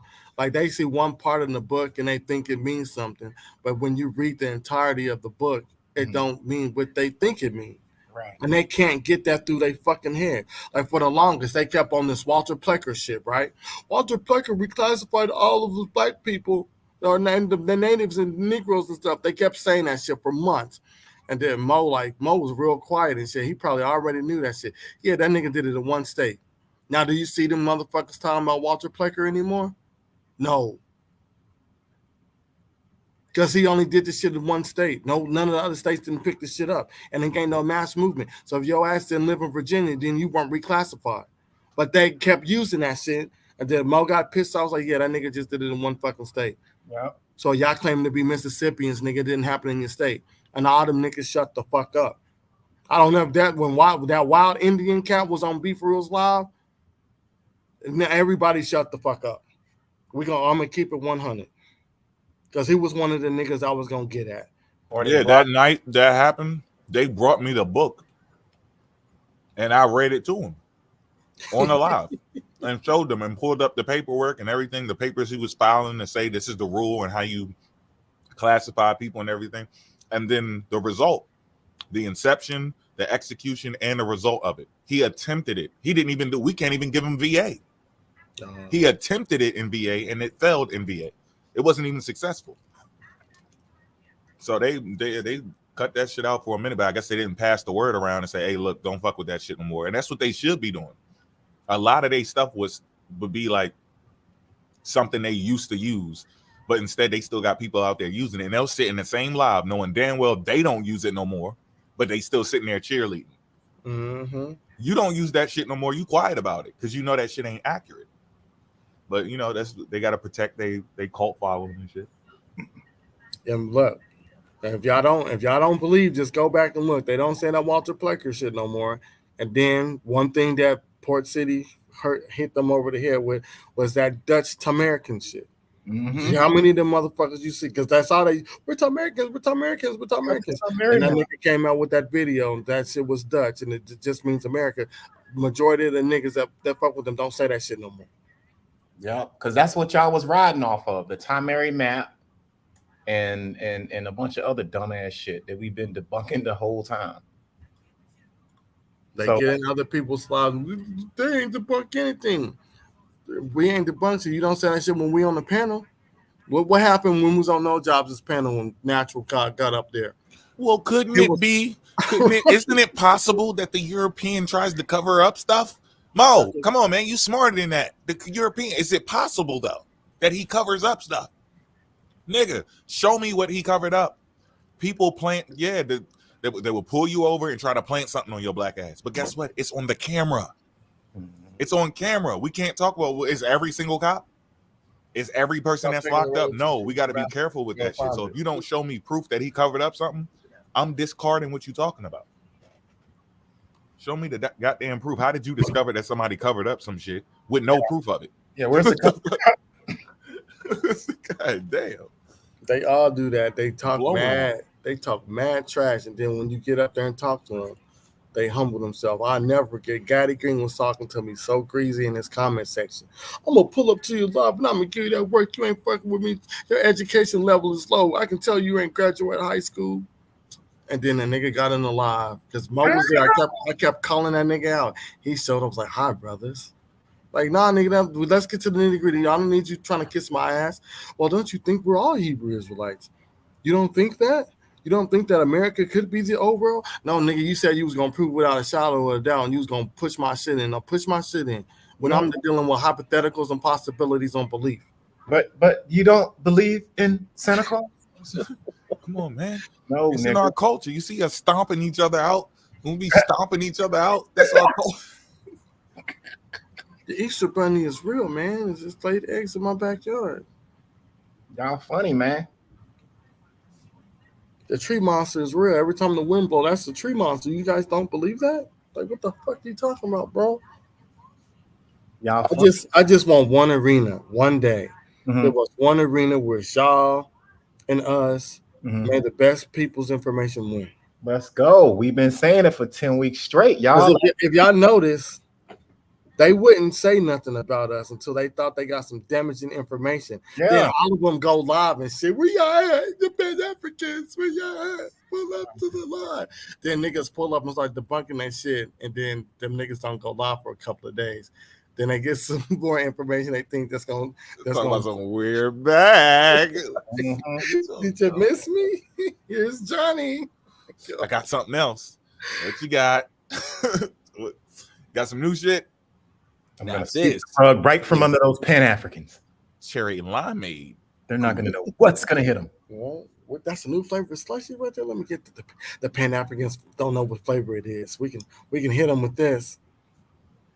See, they thought we weren't gonna go back and come back the way we did. They must have just thought that we ain't, no, we was gonna come back hard. What they should have did was went back and watched the YouTubes, because me and Mo was dealing with religion, and sometimes while we dealing with religious, these Black indigenous cats come into the lab and we smoke them. We go to the store, we get the Swisher Sweets, we clean it out, we put the weed in there, we roll that bitch up, we lick it a couple of times, we light that bitch, and then we just inhale their ass. Nobody wanted to come to the rotation. Nobody. So they got put in the rotation. We had to put your ass in the smoke. Yeah, y'all tell David to pull up on that money shit. Man, y'all just roaches in the graveyard of I got three books. And the last book I sold Mo. That's just damaging. Tell him to come on and pull up. And tell him he can get the book for $5. Yeah, they should have been looking at it, man. They would not be arguing amongst themselves today if they took the time to argue with us. We wanted to smoke all day long, bro. Begging for it. 10 weeks straight. We Every week. was begging for it. We hit the TikTok block, sitting there scratching our neck, walking around and just asking anybody for smoke. We was pulling up like people that don't even look smoke available, just asking for smoke. You want some smoke? We be jumping on people too fast. They're like, whoa, brother, I agree with you. All right, my bad. Go ahead. Some of them don't even respond to the comment section. Joshua God King can respond. The indigenous guy, whatever his name is, the big black bald dude. I don't win his comment section. These niggas, they just don't respond to my shit. So I'm guessing they all know who the fuck I am. They got us on a no-fly zone, bro. We can't fly over their shit no more. Like, I've been ready to push y'all shit in. Like, don't nobody want it with me. I'm like, who the fuck is you niggas? Y'all just new niggas on the block. We been ready to push our shit in. There ain't nobody scared of nobody in that community. None of them. We're not scared of nothing. Right? That the shit nothing is coming. Go with a whole bunch of books to help me out. They was like, you know what? I made Port and them go read books. That nigga, before we even was fucking with y'all, we was on this book shit. When y'all was getting channels and shit, reading the Akashic records in your brain, we was using books. Reading books, bro. I was reading the book before our debate, bro. We I was all about books, bro. That comment is just past me. I'm like, he be trying to gas himself up in front of his people because he wants to be like a god or something. Like, nigga, you just a regular fucking dude. You born, you get old, and then you pass like everybody else on this fucking planet.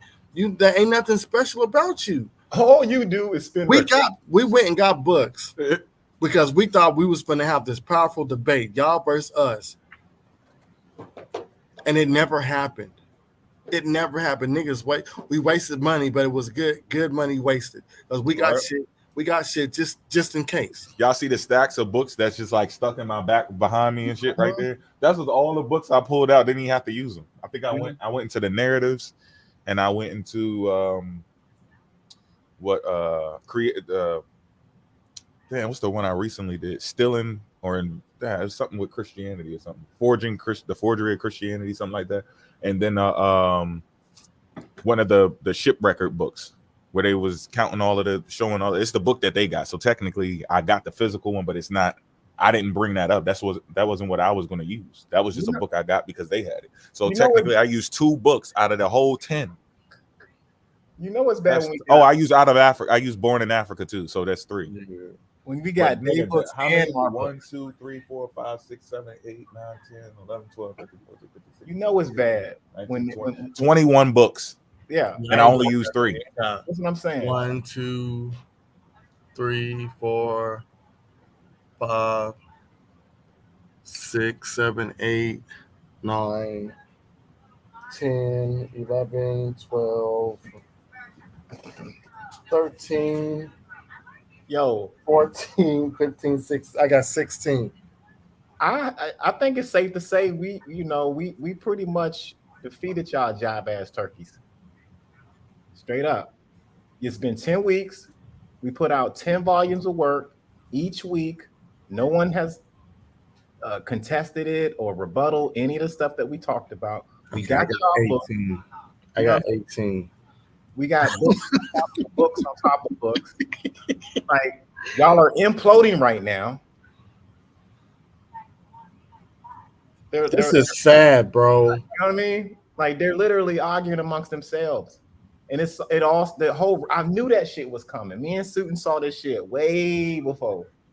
I knew this shit was coming. I was like, one day, this was 10 weeks ago, over 10 weeks ago. Them niggas gonna get in a situation where they're just gonna be arguing with each other. Especially with the egos. Right. So and it was like, yeah, in about 30 days, Port ain't gonna be over here doing this shit no more. They still going. Right. They said Port gonna leave y'all on stuck. Y'all ain't gonna have Port. I'm like, what the fuck you talking about? I was fucking with Port before Port was even over here fucking with us like that. Where was I gonna go? I was always gonna be here. I ain't going nowhere. I'm gonna go to Africa and come right back over here and rock. Bro, I said you was moving, and these niggas all got in my comments. They got happy as shit. Yes. It's like he's going moving. to Africa. You see how you say one thing and then a whole bunch of other shit? The telephone game, Chinese whispers and shit. How the hell did it turn to that he ran to Africa from y'all niggas? Where'd you get that from? We said he's moving right now. Like, what the fuck? He ran to Africa because he's scared. My burner account because my new student got suspended. And I was like, yeah, Port moving. I was like, he moving, y'all. So we probably won't do the Saturday presentation. And like 2 of them popped in. Then Golly popped up. Then David popped up. Then Prin popped up. I was like, oh my fucking God, they're coming from nowhere. They're like, oh, he's finally moving to Africa. Gone? Is he gone? Is he really gone? I was like, what the fuck? No, you bitch ass niggas. I'm still here, and I'm still going to Africa too. Both. And his connection is better. That's right. Yeah. I got y'all want to watch that Beef for Raw YouTube? I mean TikTok. It's on Rob Styles on YouTube. Shout out He got like 4 or 5 of these shits on there. And you know the sad thing is I was talking to my wife and she's like, I don't care about that shit. But still, like, they say the most disrespectful shit to people and they don't get suspended. Mm-hmm. I say one thing, like, you know, me and Mo, like, we got this, we say stupid. But you can't say stupid on there. Or they be calling you motherfucker, you stupid as shit, and they don't get suspended. Yeah. We get mass reported every time we get on the jump. That's why I don't even like fucking around on the live no more. I don't get that shit, bro. Like, I've never seen it. Like, she was calling Prin bitches and shit. I'm like, what the fuck is going on? They're hard too. See, because they got a nice cult following that ain't gonna report their shit, and they're entertained by all of that. You know what I mean? Like they created a little show for themselves, and that's all it is.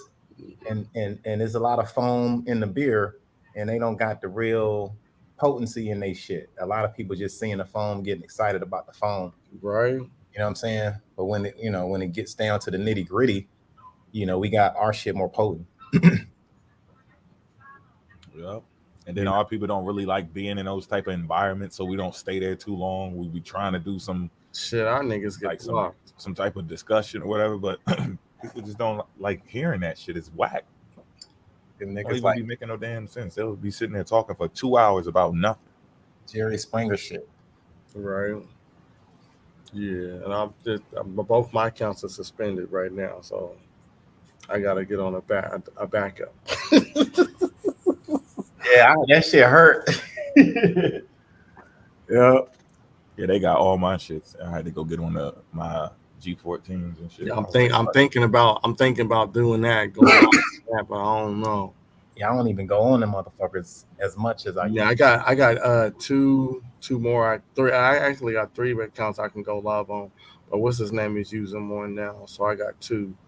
I'm trying to get my brother Kufu, because I've been at 500 some followers for like a year. Because I don't really fuck with it. I just thought if I left the page there, niggas was gonna like my shit and follow me, but they don't. So I'm still at 500. That's the page I want.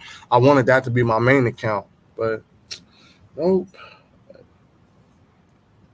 Yeah, man. And I don't get what the fuck do I be saying? Because I be saying some of the same shit that King Lion be saying, and his shit don't be getting reported or none of that shit. That shit happened to me too, man. Like I can't even teach on my shit. Like I'll be teaching something, I'll say something, one word, and all of a sudden, Yeah, it'd be like, yep, remuted your video for what? Like I don't get it. Certain content creators can say whatever. Like I called a dude big bitch, and it was like warning. Mm-hmm. And then I was like, I don't give a fuck. I was like, yeah, I got warnings. I don't give a fuck. It's just the whole live, I just kept calling him big bitch. I knew I was gonna get suspended. I didn't give a fuck. And he went crying and shit to what's his name, naturalist's wife, and she was like, I got up there and I was calling all of them bitches. Like, you proud of that? Like, now when we call you a bitch back, then what? That's why I be saying, like, they be flirting along and shit. You can't get up here and be calling men bitches and think that they're not gonna call you something out your name. I don't get that shit. So I was like, I'm gonna shut the fuck up for right now because I already know how it is. If you go after a female, then everybody they made up some shit. Said I called Kenya the B word. I said no, the fuck I didn't. Prim was like, yes, you did. Like no, and Kenya was like, no, he didn't say it. Y'all just make up shit because y'all don't like me. I'm like, okay, that's cool. I think somebody gonna start cheerleading and shit. We be minding our own business, just chilling. Boom, they pop up. Did you know this? No, we didn't. Show us. That's cap. What? Like you can't, bro. It's wrong. What the fuck is you mad about? Go find something else. They're like, oh, you're an agent. Look, yeah. we let a dude get up there, right? I forgot where this was a minute ago, and he was talking about like floating fucking civilizations, shit in the Michigan River and all types of shit. We just let him go. Like he was saying, it was as a pyramid and other shit underneath the Michigan Lake or whatever the fuck, Michigan River, Michigan Lake, whatever. And we just let him rock. He was an older cat. We just let him rock. And then all of a sudden, like we was like, we just can't keep letting you just say what you want to say. You're like, we don't believe what you're saying. You got to actually show us. He was like, oh, I think I'm on the wrong live then, guys. You guys have a nice night. Yeah. You guys don't like none of my Kool-Aid I'm drinking right now. We let him talk we let him rock out for like 30 minutes. But we just kept asking him questions like, how do you know that? Yeah, I was like, word. We just I think it might be on you. I think I might have threw it on the YouTube. Dude was just tripping, bro. And then you had the Black indigenous people. They was like, "Yep, that's true. We know something's in the Michigan River. We just don't know what it is." A word. What mac and cheese? You talking about that mac and cheese? Because the other box was for when I made dinner for tomorrow. But your brother took it upon himself to make macaroni for himself because he's selfish. So now we got 1 box of macaroni. So tomorrow when I make the family dinner, and since we got 1 box of macaroni, guess who don't get none?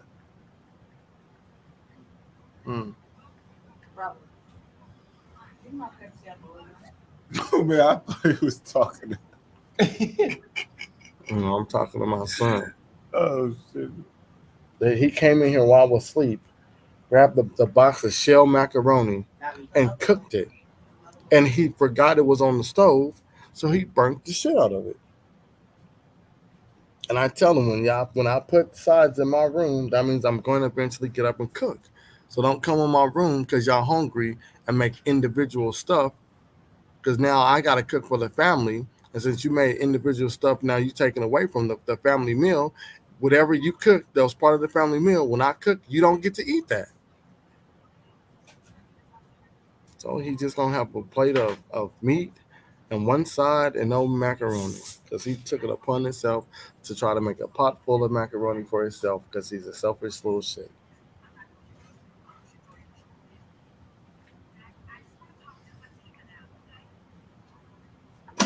EPI. You better eat some noodles. Did you make a pot of macaroni?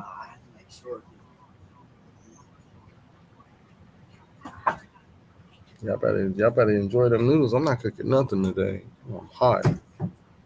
Hot as shit outside. And they ate my ice cream. Ran your pockets up of that. No, I had a over there getting his shit toe off. He said anybody. Ate the damn ice cream. No, the ice cream it was in the freezer for like a month, just sitting there. I had a big ice cream and a little ice cream because it's what was it oat milk? I think it was oat milk ice cream. And what's the other one? I think the other one is shit, I forgot what it is, but they ate that shit. Even though they had their own ice cream, they just I'm gonna eat that shit. So I didn't get to enjoy none of that shit at all. It's crazy, bro. And then I got soft baked cookies, right? They got soft baked cookies. Y'all know I was telling you about the soft baked cookies, right? You can't just stop at one. So I bought a box. They ate that. Then I bought another box to replace the box that they ate. Put it behind my nightstand. I go to grab it last night. I got 2 cookies in the joint. So now I replenish that box. Like I guarantee you, that shit gonna get got too. I'm just gonna have to throw all the snacks in the trash, bro. I can't have nothing. You throw them shit. Like they come in my room and act like they like trying to give me hugs and like because their mama be in the bed, they lay on the bed with their mama, but they be scoping like casing the room and shit. What he got in here, I know because like and they do it every time I come back from the store. They come in the room. Mm-hmm. I know looking for the stuff. They know you got the stuff, right? It's the stuff. I'm addicted to the stuff. You can't just stop at the stuff. No, get the fuck out of my room. Now I forgot to buy a damn lock. I got the lock on my door, but you know how you can get a butter knife and put it in the middle and turn it and that shit unlock from the outside? That's the lock we got. I'm gonna replace that lock next time I get paid. Butter knife job. Right, and I gotta put my vacation in for the end of this month, so I can take probably four days off, TikTok it, and I know I'm gonna get banned, so I'm gonna have all my TikTok lives ready on deck because it's coming. Oh, you doing a 4-day like TikTok? Yeah, Marathon. She going out of town. Oh shit! So I'm gonna push. Bring this man out. I want to do the joint on the Exodus again, but I forgot all my stuff ain't in my laptop, so I gotta refund all that shit. Man, that shit easy. They make it so easy. They're reverent. The people in theology school and everything. Not everybody accepted the shit is fake. Yep. What they're focusing on now is how do we teach it now that we know that wasn't literal. That's what their angle is. They're not trying to see if this shit is real. They already done it. It's like, yeah, this shit is fake. And for all those, a couple people left trying to find the damn Exodus and shit. Most people just left it alone and said, we're going to just remix it without them thinking it's literal into an allegory. So, that esoteric meaning and shit like that. If y'all go to a Jewish website over there in Israel right now, put Jewish, put like, the Jews say the Exodus is not real. It's going to take you to their newspaper. And when you go to the Israel and Jerusalem newspaper, it's going to tell you that they examined the Exodus and they spent their own money and they concluded that the Exodus never happened. Now, these are coming from the Jewish people over there right now. They examined the site and said it wasn't real. They said it's just a mythical story that's in the book. Huh? You don't take too long to put your bed. But y'all got to remember, the Northern Kingdom and the Southern Kingdom are not the same people. You got the the people of Moses and you got the people of Abraham. And in the Bible, they're arguing with each other. I forget where it's at, but I'm gonna find it. In there, they're arguing because it said, "We be the seed of Abraham, and we've never been in bondage to no man." Where that is, that's where them niggas is arguing at. And if y'all think I'm lying, go ask Nuke Nitty. Nuke Nitty will concur what I just said. That shit didn't fucking happen. That's why when you look up, was it Jacob's name got changed to Israel? Because where does Jacob come from? He's the seed of who? He come from the lineage of Abraham, not Moses. Moses is part of another kingdom, so that would be where Israel is. So they have to they changed this shit up. Oh, I've been wanting to do my shit on that, but this black indigenous shit got in the way. So y'all can see exactly what I'm talking about. It's only like 2 people I seen talk about that shit, and they're one of them he got a YouTube channel, but he do like historical charts. I forgot the name of his YouTube channel, but he really don't go into detail on it. And the other one is another dude, and I think he deal with like biblical timelines. So, but I don't even know his YouTube anything. Because that shit hit me. I was like, wait, what the fuck is this? We be the seed of Abraham. And we ain't been in bondage to no man. I was like, what the fuck? I was like, that don't even sound right. And then I was like, man, they got to be 2 different people. And when you start looking into it, you're going to see that they're not the same people. One of them niggas converted. And I'm going to say that the people of Moses converted to the people of Abraham. So,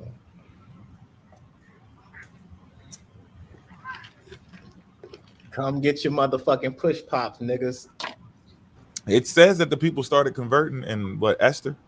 They started converting because they were scared.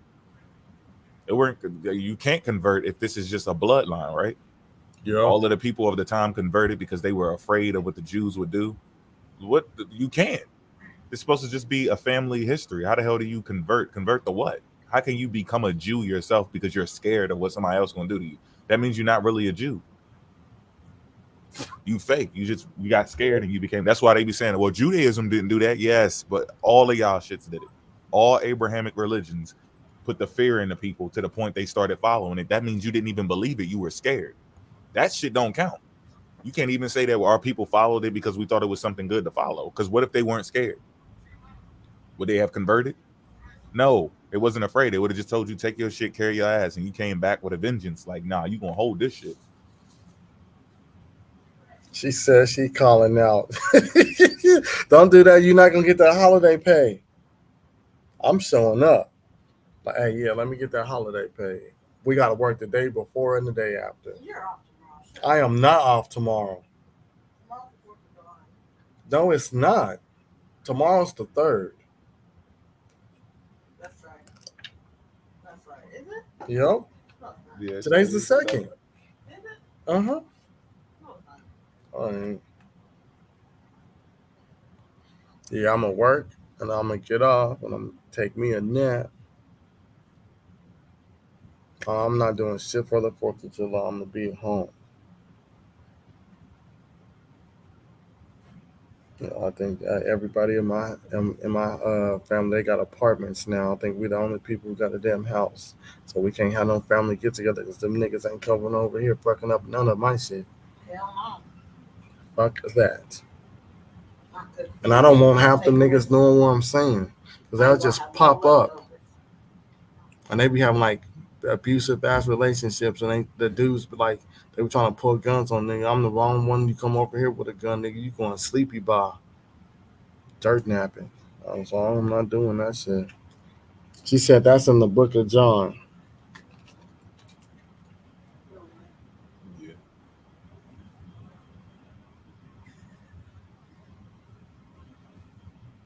Y'all gonna see. Y'all gonna see it though.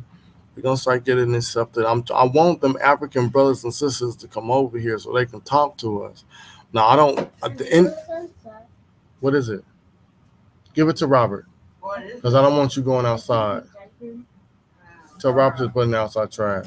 Yeah, We're gonna have to do an indigo separate because, whoa, she a handful.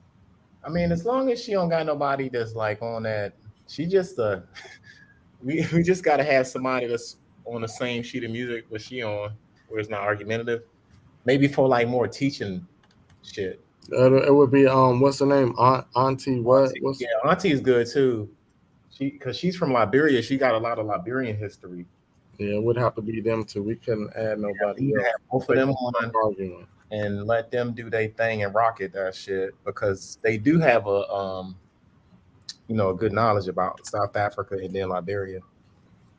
But yeah, and they'll be able to stick to the subject matter because it's just them. But like if it's a panel where we got like a Arabic girl or any type of fucking sympathizer to the bullshit, they ain't having it with them at all.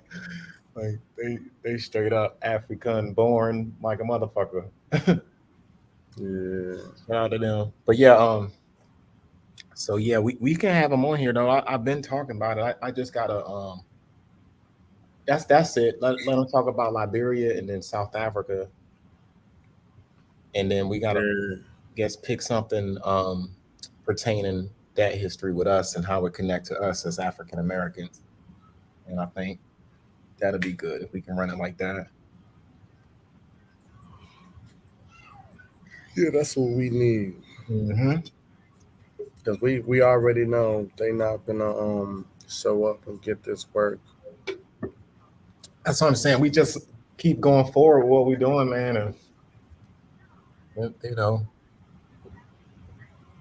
people that see sooner or later they full of shit. Well, a lot of people they want them to pick sides. What you mean, like with us versus them? No, they're with them. What like when they's breaking off with each other and Yeah, picking a lot of that's what it is. They like we're not picking sides, and they like you already picked sides. I'm like, what the fuck y'all mean? Like, hold on. They're asking us to pick sides. no, they're asking their people to pick sides. Like you got Godly and his crew, and like David and them. Then you got like even worse. You got Nat and Los and shit. Yeah, that's worse right there. That's bad juju. Splinter groups, yo. That ain't my group. I ain't never gonna ask niggas to pick a side. Even if niggas fall out, because I already know relationships can be repaired. You just asking niggas, fuck that nigga, pick a side. No, nigga gets his information. It don't matter if anybody got a disagreement. I'm not gonna be like, oh man, pick a side, because I already know if any brother that's part of the Adjustment Syndicate, and we all just have a disagreement, and they go on about their business, they still gonna give good ass fucking information. Right. Yeah, that's the main thing. So I'm like, hey, if I don't know this, go to such and such. Even though he ain't part of the shit no more, he gonna give you good ass information on it. They can't do that. They just like, man, fuck them. You're a traitor. You're an agent. You trying to go no. Fuck that shit. Like we've seen the videos, man. Earth speaks. You ain't shit. You ain't nothing without me. Right? I made you. You ain't the GOAT. Like what? I was waiting for him to say he the GOAT, but he hesitated when he said I'm the GOAT. He didn't say it. I was waiting. He thought about it. Thinking about it. He was like, you ain't the fucking GOAT. And he paused. I was like, oh shit, here it come. I brought you into this game, son. Like what? What the hell? In that book, Queen Moo, I gave you the book. He was happy too. Like, nigga, we put your shit in there. Like, I wouldn't even say nothing about you giving that book. At all. Like, look, bro, you gave him Queen Moo. And while we was pushing his shit in, we pushed your shit in too. At the same time. What's wrong with you? Like, I would have never mentioned that. We was doing extensive. That's how mad he was. That's how mad they got a beef with each other over there. Like, you know what I mean? Like, for them to be even like, come on, I know he heard us slaughter the book, and not one time he didn't say anything. If he gave him that book, he kept his mouth shut. Whenever was going over that book, he didn't say a word. No, because I said no more Freezy Pops. But I guess that was his way of letting Earth shine at the time, prior to them beefing. Yeah, that's funny. Damn, Yeah, should have I knew it would've- from the jump though. Like Mhm. how, I how see did you sit there and go, hit yeah, me. I didn't know you he was knew in all that that the school. whole time y'all was talking to each other. Yeah, Right? You didn't And just ain't discover say that shit in one day. yeah. So he knew while I was talking cash shit and just Right? debunking the hell out of that book, exposing Augustus LaPlay Jones. He didn't say one word about it. He ain't say shit. Yeah. But now that they beefing, oh, I gave him that book. He exposed himself. Oh, you did, huh? Okay. I gave you that book. Oh shit! felt like- Maybe y'all shouldn't I have sent said you that. on a dummy mission. I felt like we was watching an episode of Scooby Doo and they unmasked somebody and shit in the movie. You know how they unmasked the nigga? You know what I mean? Yeah, I would have got away with it too. Wow, wow, wow. You know what I mean? Like, oh shit, it was him. Like, yo, what? I thought this Papa came Patch from- was supposed to have came over here, so he shouldn't even been on live with 05. Because he said he said I come for the smoke. That's his slogan now. He didn't before we was pushing before our first presentation, his hashtag was not come for the smoke. They played our shit while we was live on our first presentation. Papa Patch was playing our live on his shit, and we're trying to debunk our shit while we were doing our presentation. And that's when he came. I came for the smoke. And that nigga ain't showed up yet. I even went in his live and told him, why ain't you show up? I said, we live on the presentation. In your live and come over there and get your shit pushed in. And he just read my comment and just kept talking. These niggas is fake. They don't want the smoke. Volume 10, bitches. And I told him, I tried to tell Papa Patch this before. I said, stay out of it. This ain't got nothing to do with you. But no, he let his egotistical friends hype him up, thinking that he can come into the realm of the Adjustment Syndicate and give us smoke when that nigga ain't never had a debate in his fucking life. We do this. I've been in the realm of debating. Volume 10, bitches. If y'all really want to know, I'm gonna tell you how it is when a structured debate.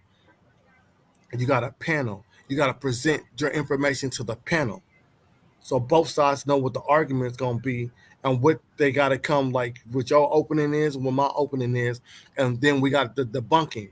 You don't just do the debunking on the spot after you get. No, I got to know what your argument is, and then when I know what your argument is and what you're using for your argument, then I get to set my presentation up as a part of debunking your information, and then you get to do the same with mine. That's a real structured debate.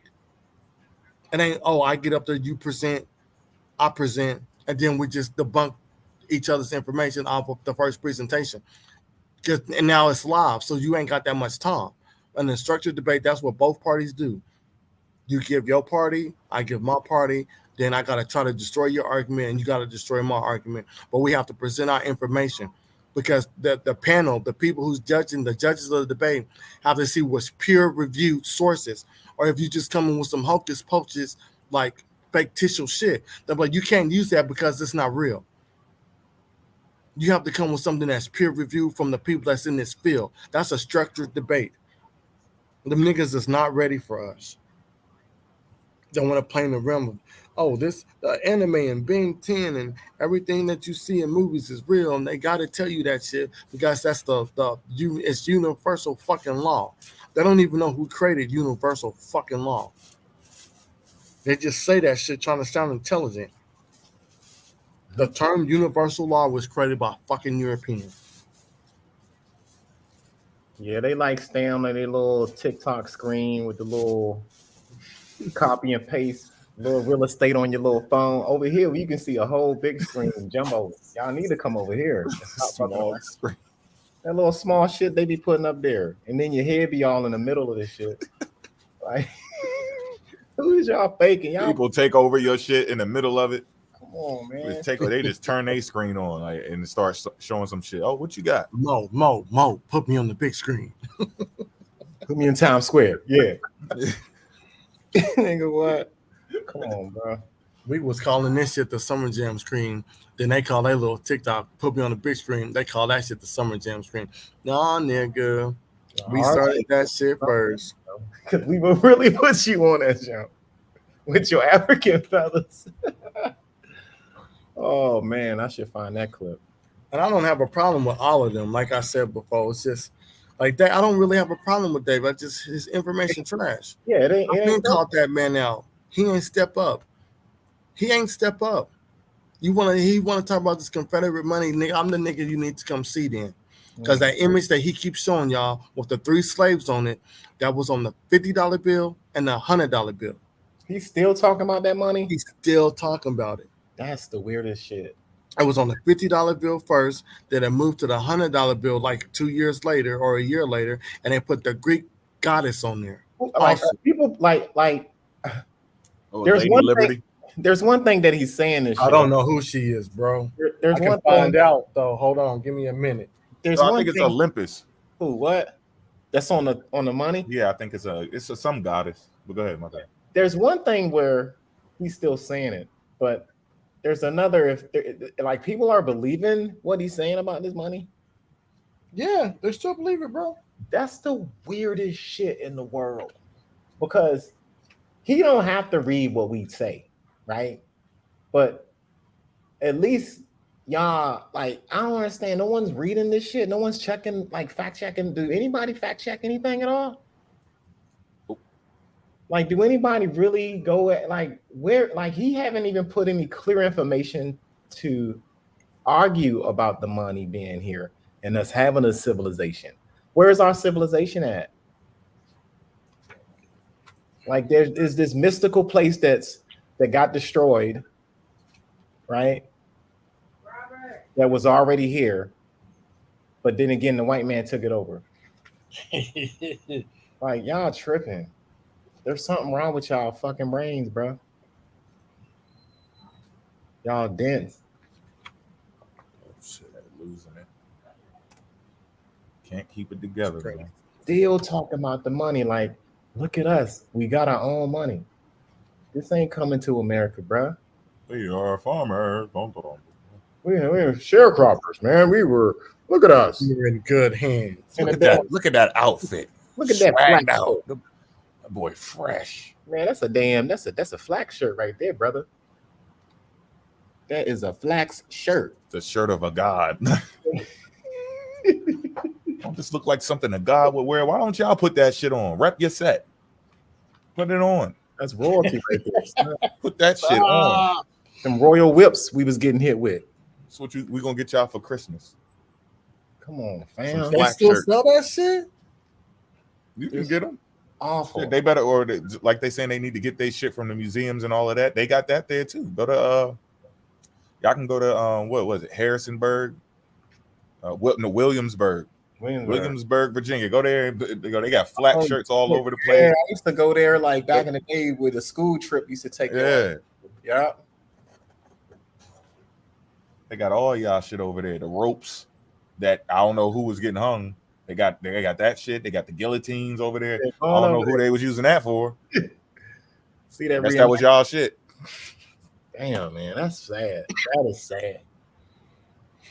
You know, the White House. Why they call it the White House if it was our shit? Why wasn't it the Black House? Right. Shit, fuck that. What was it called before it got burned down? You know, everybody was black. George Washington was black too. This is our land. These are our lands. Our lands. Y'all, it's funny. Y'all funny. Then now they want to steal Africa. Right. First Africa was nothing. Then that's our shit too. Yeah, man. Egypt is in America. Let's see what she is. Y'all pathetic with that, yo. Something wrong with y'all.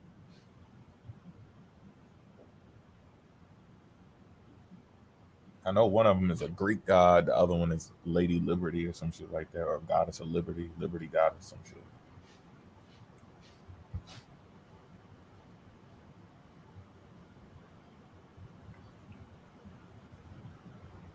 Oh, don't tell me. I forgot where I found that shit at. Okay. Justice, another one. That's another goddess that was up there, the Justice Goddess.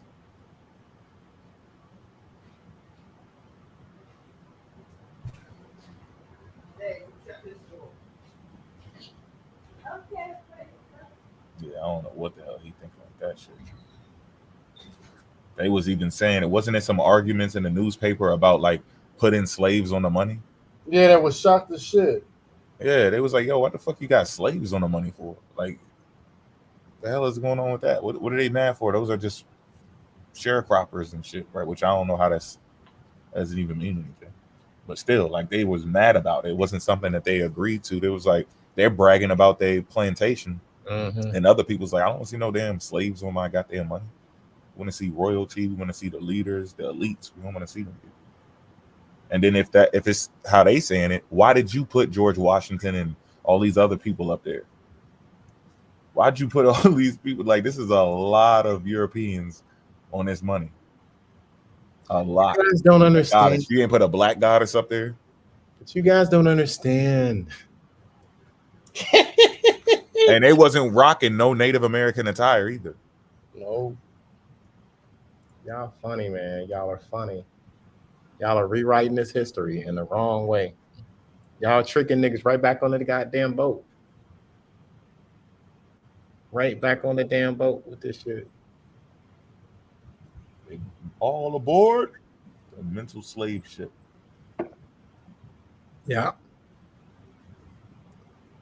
Crazy, man. And in a way, Kwame walk off, like that look he get a screen when he looking at his phone and he walk off and shit after they say some wild stuff. Noah's Ark was found in Alaska. He pop up out of nowhere and look, shake his head a little bit and walk away like Horatio. Like now his people is in Africa, from what we understood. Well, South America, but they came from Africa. Those people know they come from Africa. Guyanese people. His folks know that they're from Africa. Yeah. See, that's the shit that I don't like. Because this nigga just out here with this dumbass narrative. He know better. Like, certain niggas know better, man. And they just saying the dumbest shit out their mouth. Or they're just in this denial. Like, there's something mentally wrong with something's going. I mean, I guess this is the post effects of the shit. I guess. What's her name? The GRU. Post traumatic slave syndrome. Yeah, that shit. I guess this is part of it. It is. They trying to get up and they stumbling. Damn. To look at a damn Confederate dollar and be like, yo, that's us, bro. We were running shit back then, weren't we? No, nigga. Your cap gotta be twisted on backwards. There's no way. How the fuck right would you even think that thought? You know what I mean? You see what it is. Damn, so they suck at lookership too. Right. They done failed everything. You can't even anybody with their right mind lookership like, nigga, that ain't what it is.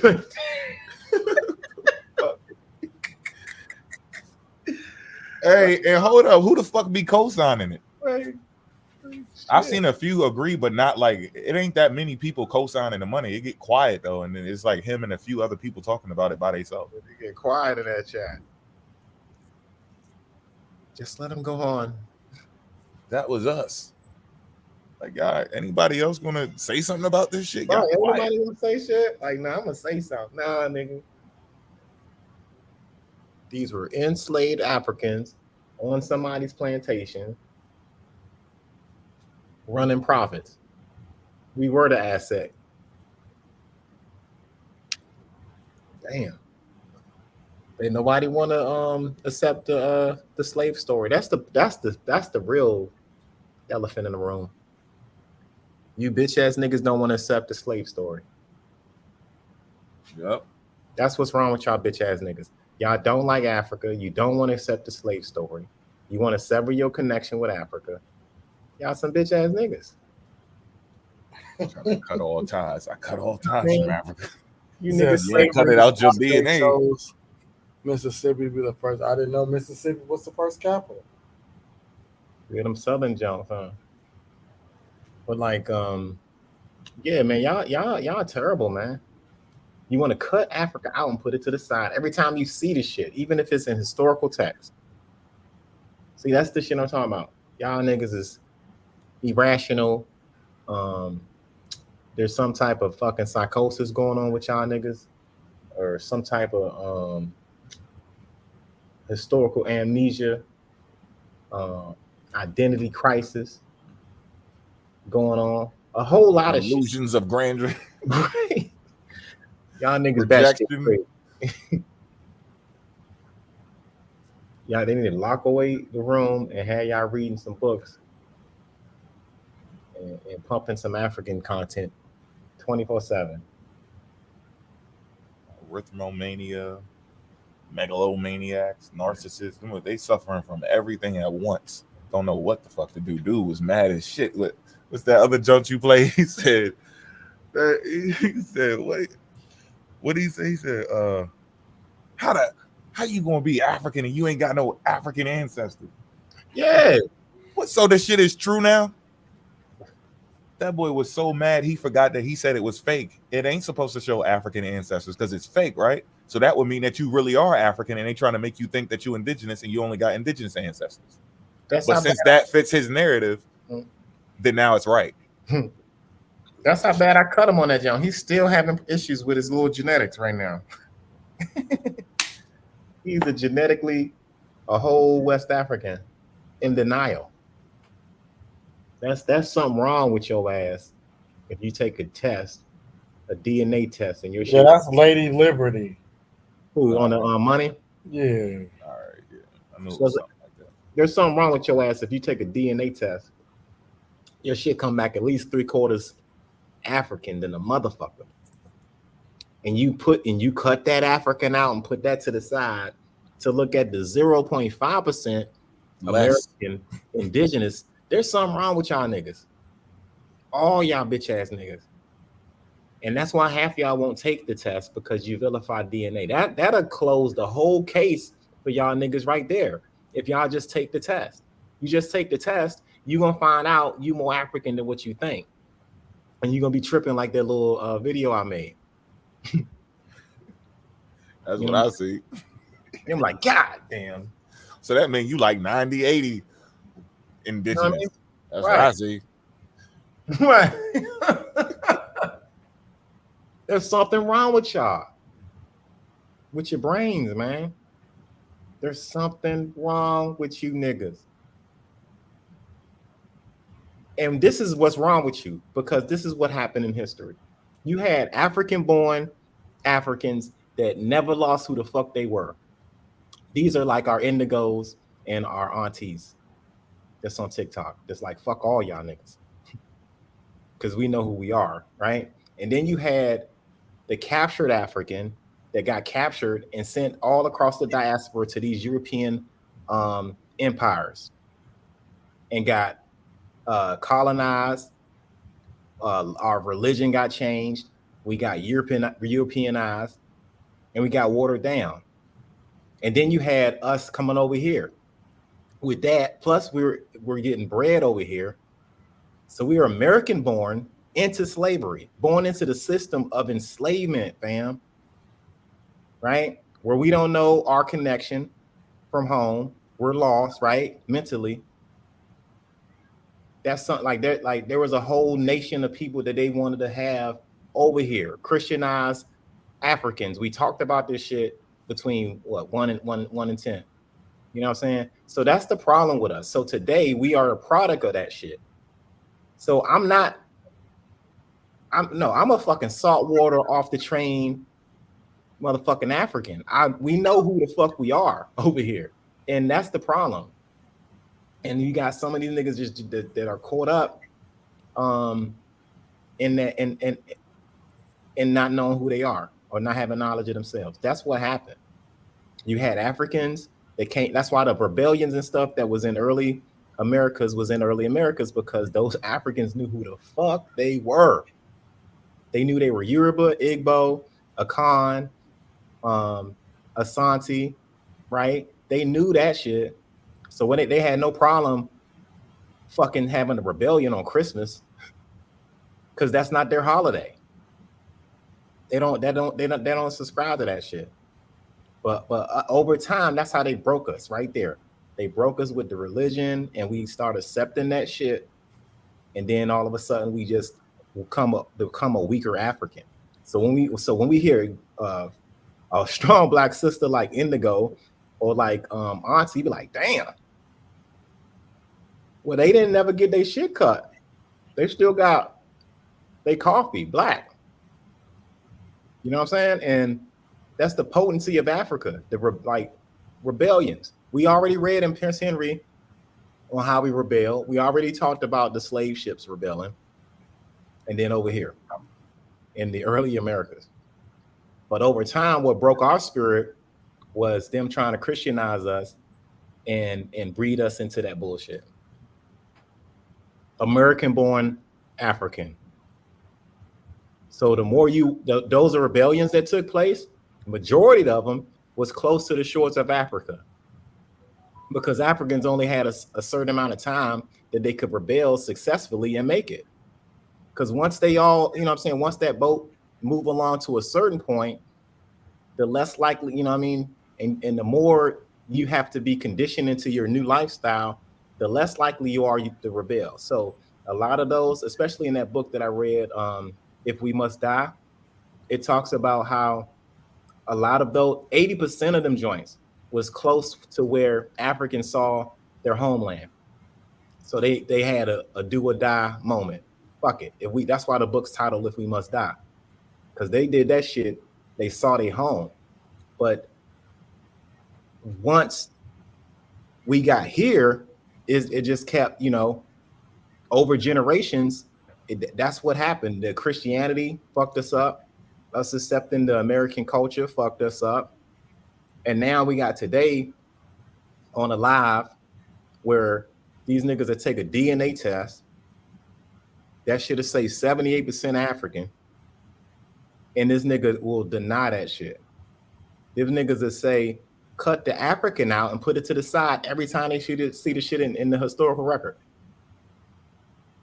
So ain't nothing really changed from then to now. All we're trying to do on a panel is make you remember who the hell you were and are. That's the point, man. Them niggas are lost. Ain't no helping them.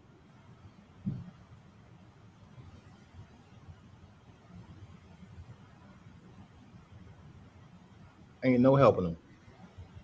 At all. You know? There's a big difference, man. African born. And they said the strangest shit, man. This man said, I just want to go to it. Show me a black man that proposed Africa as our origins before Charles Darwin. Like, you ain't heard of Richard Allen, bro? Like, I'm tired of having these discussions with motherfuckers that ain't educated and don't read shit.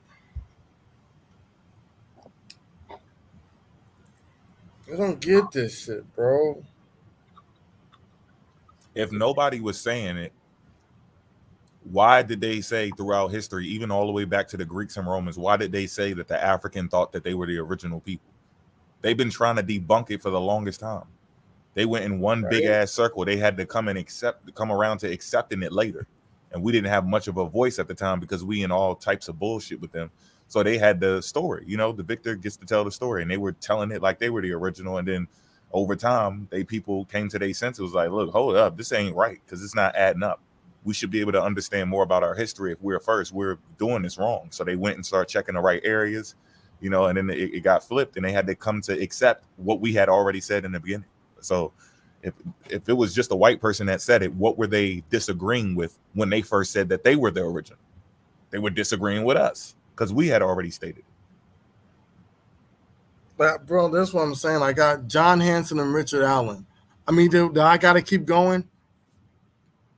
Instead of them just come out and say our names, like this shit at this point, it's just, I don't like that subliminal shit. Like, nigga, just say my motherfucking name, so I can push your shit in. Y'all know me. I talk shit, but I can back my shit up. They ain't gonna do it. Charles Darwin was born in 1809. John Hanson was born. Hold on, he was born in, I think, 1790 something. 1791. So he was born before the so-called Charles Darwin cat was born. Richard Allen Richard Allen was born in February 1760, before Charles Darwin. And we were saying these motherfuckers just say shit. They just say shit. When you go and read the letters that Richard Allen wrote and John Henson wrote, John Henson was the dude that I was reading to y'all when it said that some people didn't want to associate with Africa. And he said it's not my place to try to get black people in America to go back to Africa because Africa is not our homeland anymore. Because we don't want to go over there and what was the word that Indigo told us she don't want us to do to Africa? Yeah, Westernized. Colonialize it or something. mhm. That's the same shit John Hanson said in his letter. Right. I read that. What was that? When I did the Memorandum 46, I read the letter. So what the fuck these niggas talking about? They need to educate themselves before they look. Y'all step over here. I'm gonna push y'all shit in. Point blank fucking period. Like I don't need you niggas to get on TikTok and talk Ben Bab. That's that. I'm gonna just tell y'all who the nigga is that said the shit. Because he posted it. It's the Indigenous God 888. The big black dude with the bald head. Like, and I'm trying to tell these niggas, hey, I knew he was gonna be a problem. But if you step over here, I'm gonna push his fucking shit in. Oh, dang. God King Joshua didn't want no smoke. That nigga stayed down. And I'm praying that this Indigenous God 888 want the smoke. Because y'all saw Papa Patch didn't want the smoke. So if that nigga think that he gonna come over here with some Charles Darwin shit, I'm gonna push his shit in.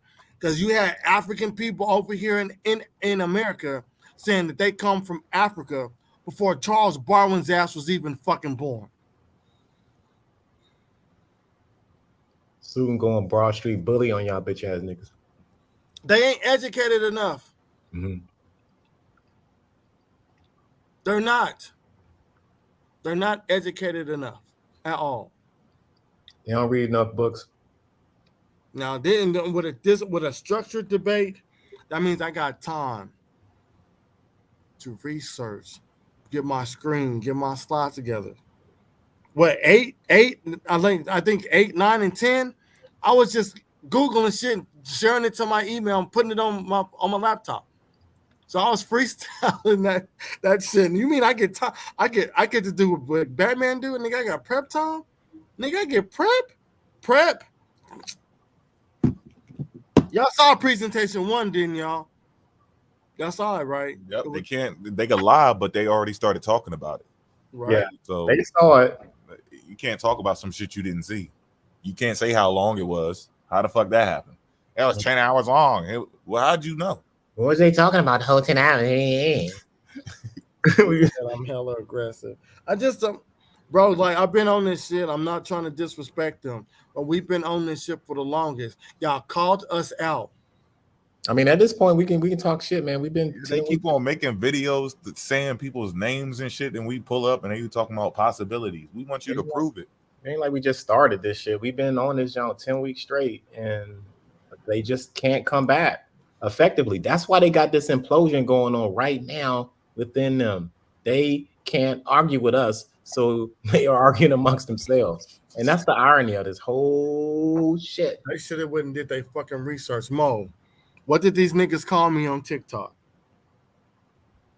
The bully, Say that one more time. the TikTok bully. Broad Street bully. They was calling me that before these niggas even entered the picture. So they thought I was gonna stop. Yeah, he Did the they beanie, think I was gonna stop? Beanie Siegel over here, yo. I don't get this shit, yo. He the Broad Street bully, yo. Everything we say, we can back that shit up. And I don't have to be nice about it, nigga, because y'all called us out. Beans. You think Charles Darwin was the first people to say that I don't know what he's trying to say. Like, we've been saying we come from Africa. You got revolts. You got people, slave revolts, when they first started picking niggas up in 1508. So what the fuck are they talking about? We're reading the fucking the journals, and they're like, look, when we pull up here, we got to do this. We got to chain them this way, and this way. We got to have somebody on guard because when we're docking and we're staying here to regather supplies, and we're here for like 2 to 3 days, that's when the most insurrections on the ship happen. Mm-hmm. Oh yeah. What the fuck these niggas talking about? Yeah, on the coast of Africa. That was another thing. We read that shit where it stated they had to redo certain shit on the ship to keep these motherfuckers from revolting. Yeah. And then they had to resupply with cannons pointed inward on the ship just in case these niggas, because the dude dropped out with he dropped a bomb or some shit. But was it one of them we read they had a bomb or something, and they blew that bitch up. So that was gonna blow it up. Right. We also read that they was feeding slaves on there. How did they feed them? Where do you think they fed them? They had rations to feed them, and we showed the sketch. The tanks they put together on there. They had the water tanks, and the rice. And look, it was called slave food. Look, we showed down the slave plates. Like it was specific ways they fed the slave, and they had to get all of that prep before they sent the ship out. We even took the fucking tubs that they was feeding us out of and bashed their fucking heads in. Right. Did I read that part to y'all? Mm-hmm. Right? Yeah. Where they took the fucking bowls that they was feeding with and bashed their motherfucking heads out with them. Where I don't know if I read the part either where they allowed them to play musical instruments. Did we could do that one? I don't know. Okay, I'll say that one, but I don't know if you said it, but I remember it though. Yeah, I'll go back, but yeah, in short, they were trying to pacify the Africans on the ship with musical instruments from their area and shit. Well, these Africans was playing music and everything. They thought everything was cool and shit, and the music was sounding good, and it put everybody to ease. Little did they know that the motherfucking music was a sound for revolt, and then then the motherfuckers playing the fucking music, and that playing shit, that sliding music, and they was playing that shit, that go-go shit, and then somebody said, like in like a little African sound and shit, and then all hell broke loose on the ship. Blue bowl killed everybody. Yeah, we had rebellions all day. We talked about the privateers. We talked about the Dutch Indian Company. We talked about Peter Stuyvesant signing from Africans from Angola on the ship, the White Pearl. Come on, y'all don't want to. I mean, telling you, it's a wrap. It did happen. We can tell y'all how it happened. We can. I don't think he's saying it didn't happen. I think he's saying nobody talked about the human beings originating from Africa before Charles Darwin, and Mo proved that shit to be false. He proved it. So why the fuck they still saying this shit? Yeah, and then the other one is somebody else was talking. Black people didn't say that they came from Africa before Charles Darwin said it. That's not true. These niggas just say shit. Who was saying we was coming out of America? Anybody? I mean, where's that? Where is the European said model? That shit. Where's the model? They ain't got one. They don't have an out of America model. Where's that? I looked that shit, bro. I looked it up, and it said it ain't there. They just tell you that people said it.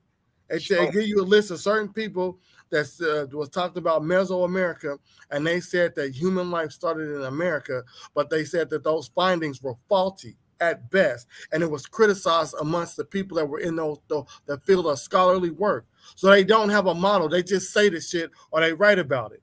Who said that? Say that again, what you just said. They had one and what? They have people that talk about it. Okay. Like you have Mesoamerican scholars that wrote about it, like LaPlongeon or whatever. So all of these little half-ass models was they say it's that the works are faulty. Mm-hmm. Everything fell apart when it comes to the out of there. Yeah. So I'm gonna ask you, bitch ass niggas, come show us an out of America model. That's what we're looking for. We want to see a genetic out of America model and archaeological out of Africa model. Right. We asked David for that. So he said, "I got you. Hold on." And the I said, don't linguistic. start talking about the out of Africa theory. You want the out of America model. Okay, I got you. Put me on the big screen. And as soon as I put that nigga on the big screen, what the fuck he say? The out of Africa model that was created by Europeans. Bitch, I didn't just ask you about that. I said, show me the fucking out of America model, nigga. No, I don't hear nothing about our shit. Let's just scrap our shit to the side, and let's go with what y'all got. And I want to see an out of America model with genetically. We want to see some type of haplogroup, but y'all don't use genetics, so I mean that might be out of the question for y'all. But at least some type of archaeological out of Africa one. Where's your skeletal records at? A large collection of skeletal human records of life in America from coast to coast. Show us that. Not the layer that the shit was found in. Yeah, I'm serious. I mean, if you that's what they do. They date the layer. I'm just talking about people in the field, the paleontologists and stuff. They date the layer, and they date the fossil. Mm-hmm. They both have to be consistent with each other. And these niggas is just looking like the layer was found in, but they don't want to deal with them dating the fucking fossil. That shit's contemporary with each other. It has to coincide. Mm-hmm. Gotta be like, a baby's born and it's a stillborn, and then they bury it. Then they have an earthquake, mudslides, and all of a sudden they find this baby that was buried in like 2019. They found it in a layer that goes back to where the dinosaurs is. Yeah, you can't have the fucking rock older than the fucking child itself that's been buried. I'm like, no, this is a modern fucking human. You got people that are studying fossils. They're studying human fossils. They're studying all types of fossils. And you mean to tell me that we're not taking their word for it? We're just going to take niggas on TikTok that's reading fucking books that don't know what the fuck they talking about dealing with Mormonism, because the book itself saying that humans don't go past 6,000 years and the planet itself don't go past 12,000. They go in the book and they just take the information that they want to fucking take, and then they discard the rest of the fucking book because they got a fucking agenda to push. No one ever debunked me. The Monsoon ain't debunked me. What did they do? Nigga, we debunked the whole forbidden history of America. What the fuck you talking about, Mormon ass nigga? I'm not playing with these niggas, man. Fuck them niggas. Fuck all them niggas. It's not about giving our people. It's not personal. The actual information. It's about pushing your agenda to not identify with something and identifying what the fuck they want you to identify with. That's what it is. Because we showed these niggas that they were wrong. We showed them. They said, put me on the big screen. They played the video where they thought Port said he was a fucking monkey. Mm-hmm. And then when he said that now he ain't a fucking monkey, the niggas still tried to say this nigga said he was a fucking monkey. Yep. And I was about to say, look, I'm about to show y'all real quick. This nigga pulled it up and pushed his own shit in. Yeah, I've never said that. I said, well, there you go. I'm gone, y'all. I'm out. And I said my strike words was primate and common ancestor. That's the only thing I might have said. And that's all I said pertaining to that. Specifically said not a monkey. But I said not a monkey. I made that clear because I knew that's where he wanted to go. And then when he was trying to be slick, you said, if that's what you want to call it, if that's what you saying, fine. But you heard what I said, and I'm not about to keep repeating it over and over and over because you're trying to set me up. It's not a monkey. These are the ancestors. These are the links they have to connect us to the people back then, from the modern humans and all of the fossils they found over there. Boom. And we're talking about going back millions of years. We're not talking about somebody from the 1600s and what happened in the 1500s or 1400s with the Mongolians. This has nothing to do with that. Yeah. They be up here. They be running around in a little 300-year window thinking that has something to do with out of Africa. That's going back a long ass time ago. And you got to at least start at the 50K mark. Yeah. We don't do monkey ass conversations over here. That's why he wanted to put me in a corner. Like, that's what I'm saying. That's not what I'm saying. That's how you know niggas don't understand what primate is and taxonomy is. He just one of them kids in school where you might have been in class and they might have been talking about sex, the reproduction system and shit, and he gets all giddy when he sees a fucking illustration of like a woman's anatomy or something. Look at that. It's the vagina. Look at that. You know what I'm saying? Like when you just, just like, come on, bro, like grow the fuck up. What I said was we are all primates. What I said was common ancestry. What I said was Australopithecus, and I talked about the line of human life from the Homo class. No homo. You know? And he just lost his African mind and called me the monkey. I'm like, bro, I'm really acting that intellectual right now. I'm not a monkey, bro. Like, what is he talking? If anything, you are acting real monkey with this monkey shit. That nigga, he Fucking talk monkey bad bitch. shit about Africans, and whole time this nigga got an African feather in his fucking head. Right. He does the Yo, stupidest you shit. ain't got that clip no more? African feather, African That DNA. shit was hilarious. You know, that nigga said, and he held it up in his two index fingers and shit, like it was a very like find that he found and where he got it from in Africa. They mailed it out and it's not illegal. It's like, oh, look at you. I think they was trying to press him in the chat where that shit come from. Yeah, he probably made that shit up. Just an idiot. That shit probably ain't even come from Africa. That nigga probably just made it up. Oh no, he'll I'm sure he'll concede. That's the only motherfucker gonna sell him that shit.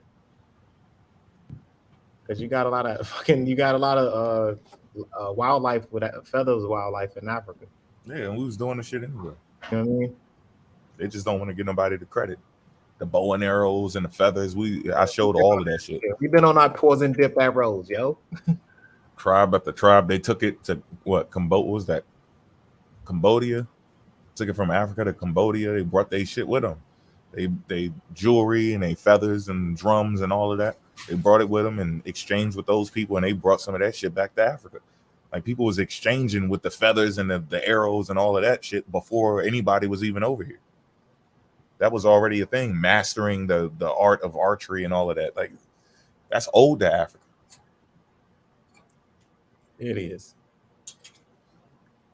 Can y'all still hear me? Yeah.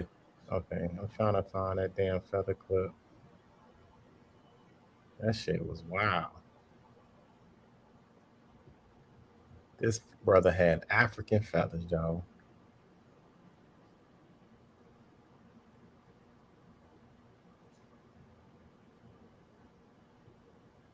Yeah, you gotta. I think you posted it on YouTube. Yeah, we was on one of This African feather from Africa. They shipped and mailed it to me. the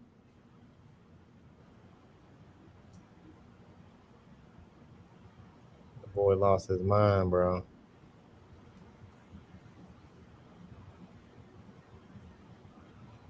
I don't know if I can find it. I gotta keep looking. Yo, he was rolling, yo, with the work over here. Damn. I don't know what he do.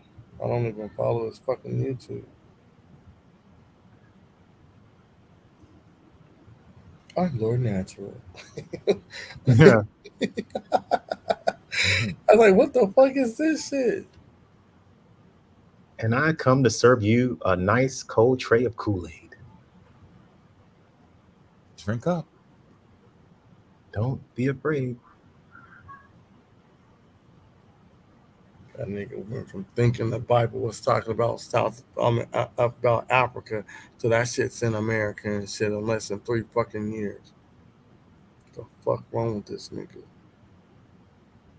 Well, I'm guessing he was black. He was a black indigenous person, but he still had like ties to Africa because he was trying to claim that the biblical locations was actually in Africa. Y'all see that? Hello. Y'all can hear. Yeah. All right. Well, after this, go to my YouTube. Oh yeah. Okay. I'll pull it up. I'm a these feathers. That's what I wanted to see, right? And that's what I wanted to see. This is the funniest shit of this video right here. 2 parts of this joint, and then I'm gonna run it on your joint. Look at these job ass turkeys, man. I could be a fire truck. I'm a paper plate right now. Okay. See that? Oh, is y'all gonna sue me? Y'all gonna call the game warden because I got a?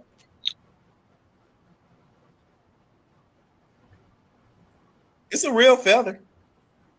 It's a real feather. Look at this. It's a real feather. This ain't no goddamn chicken feather. I can show you what feather this is.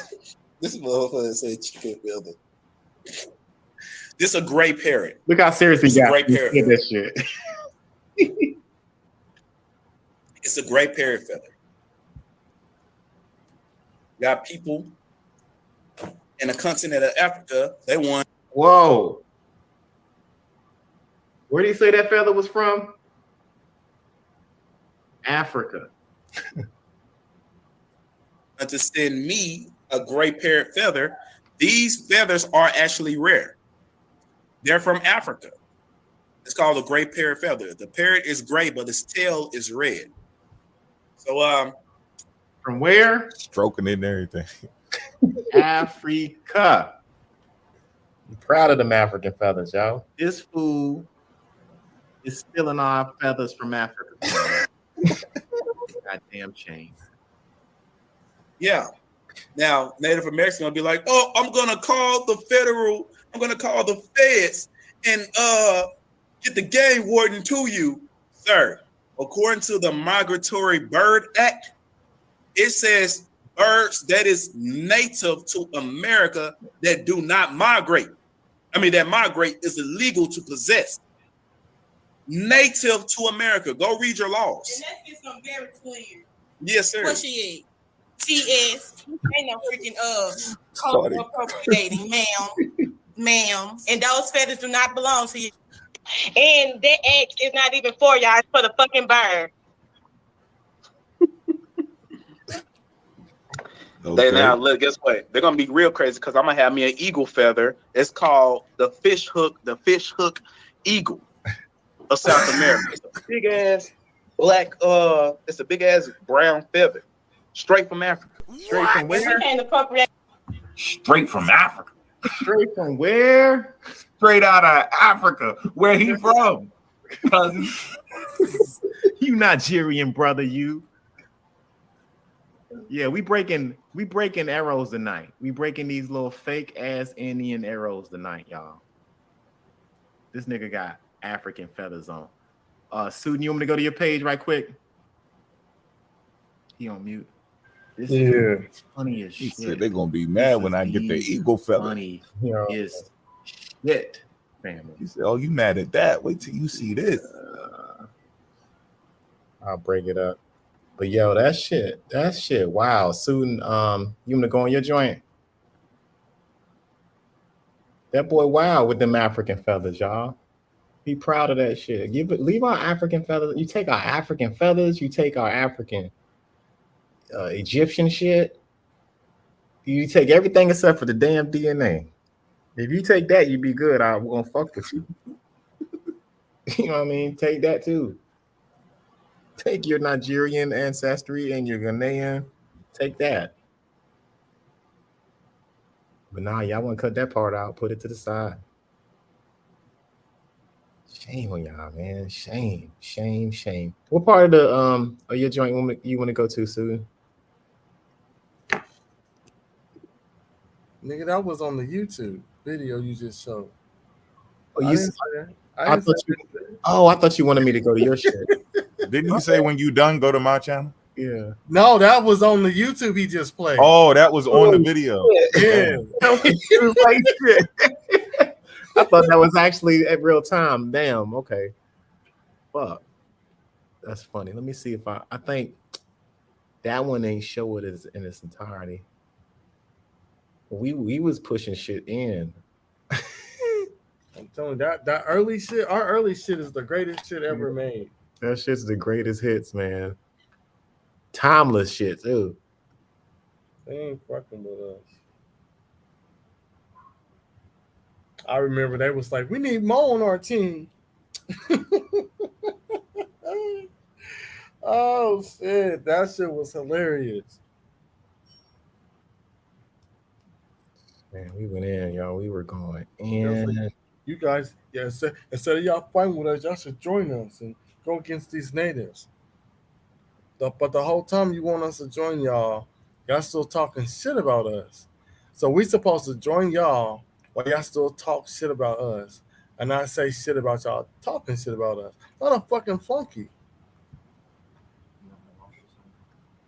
Yo, we crushed them niggas, yo. Remember the map, yo? The where is Waldo map? It was like only one black dude in the whole war. Oh my god. Yo, Jonas tried to get at you with that map. Bro. That made a lot of people mad. Oh, and let's not forget about the Peru culture and the ceramics. Y'all just ooh. You are not African. Oh, this is from the If they want the smoke, they can come get it. I doubt they want it, bro. This is from the Moche culture. It's for educational purposes only. I'm telling you, y'all. That jump when we did the pottery, that shit is funny. Oh I got the book, bro. I got the book about that homosexual deity. Oh my god. So just when they ready to start, oh no, this is us. Are y'all claiming this too? That's why they never brought it up no more. I think somebody saw them videos too. Cause I was ready. That was part of my shit I was holding in, man. And I was like, man, I can't wait till one of these niggas open their mouth about any of that shit in that location or show any one of them pictures. Cause I was ready. And then they, I think somebody said something to them because they would have claimed that, especially with the look of shit part.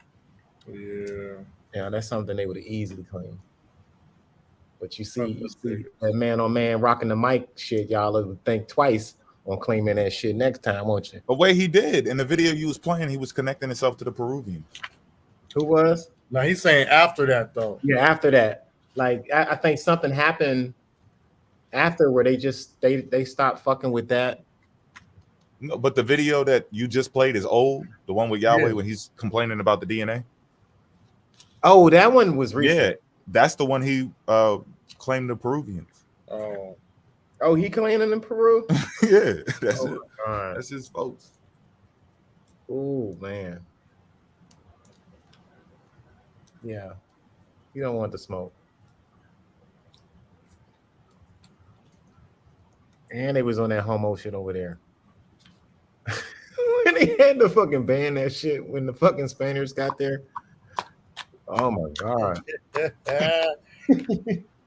Yo, I'm just thinking about all the times we was pushing shit back, yo. Damn. Yeah, we gotta compilate that shit and put it into some type of DVD or something, bro. All this fucking information. Oh shit, you trying to share, man? Yeah. Oh, Mo? Yeah. I bet I ain't shit up. But, that's funny, man. Yeah, we good. Tell me if you can hear it. It says to immediately. Y'all hear that? Yeah. Right. It says you have to disregard the desire to immediately believe discoveries and their interpretations and question everything. Only through questioning and retesting can hoaxes be discovered and eliminated from the archaeological record. Y'all check that out one more time. That's why they hate us asking them questions, because we're gonna figure out sooner or later that y'all bullshitting with this hoax ass shit. Now, do you want me to go? You want me to take this all the way through, or you want me to switch off and come back? If you want to, go ahead, man. I mean, we good. Keep pushing. If you want to, go ahead.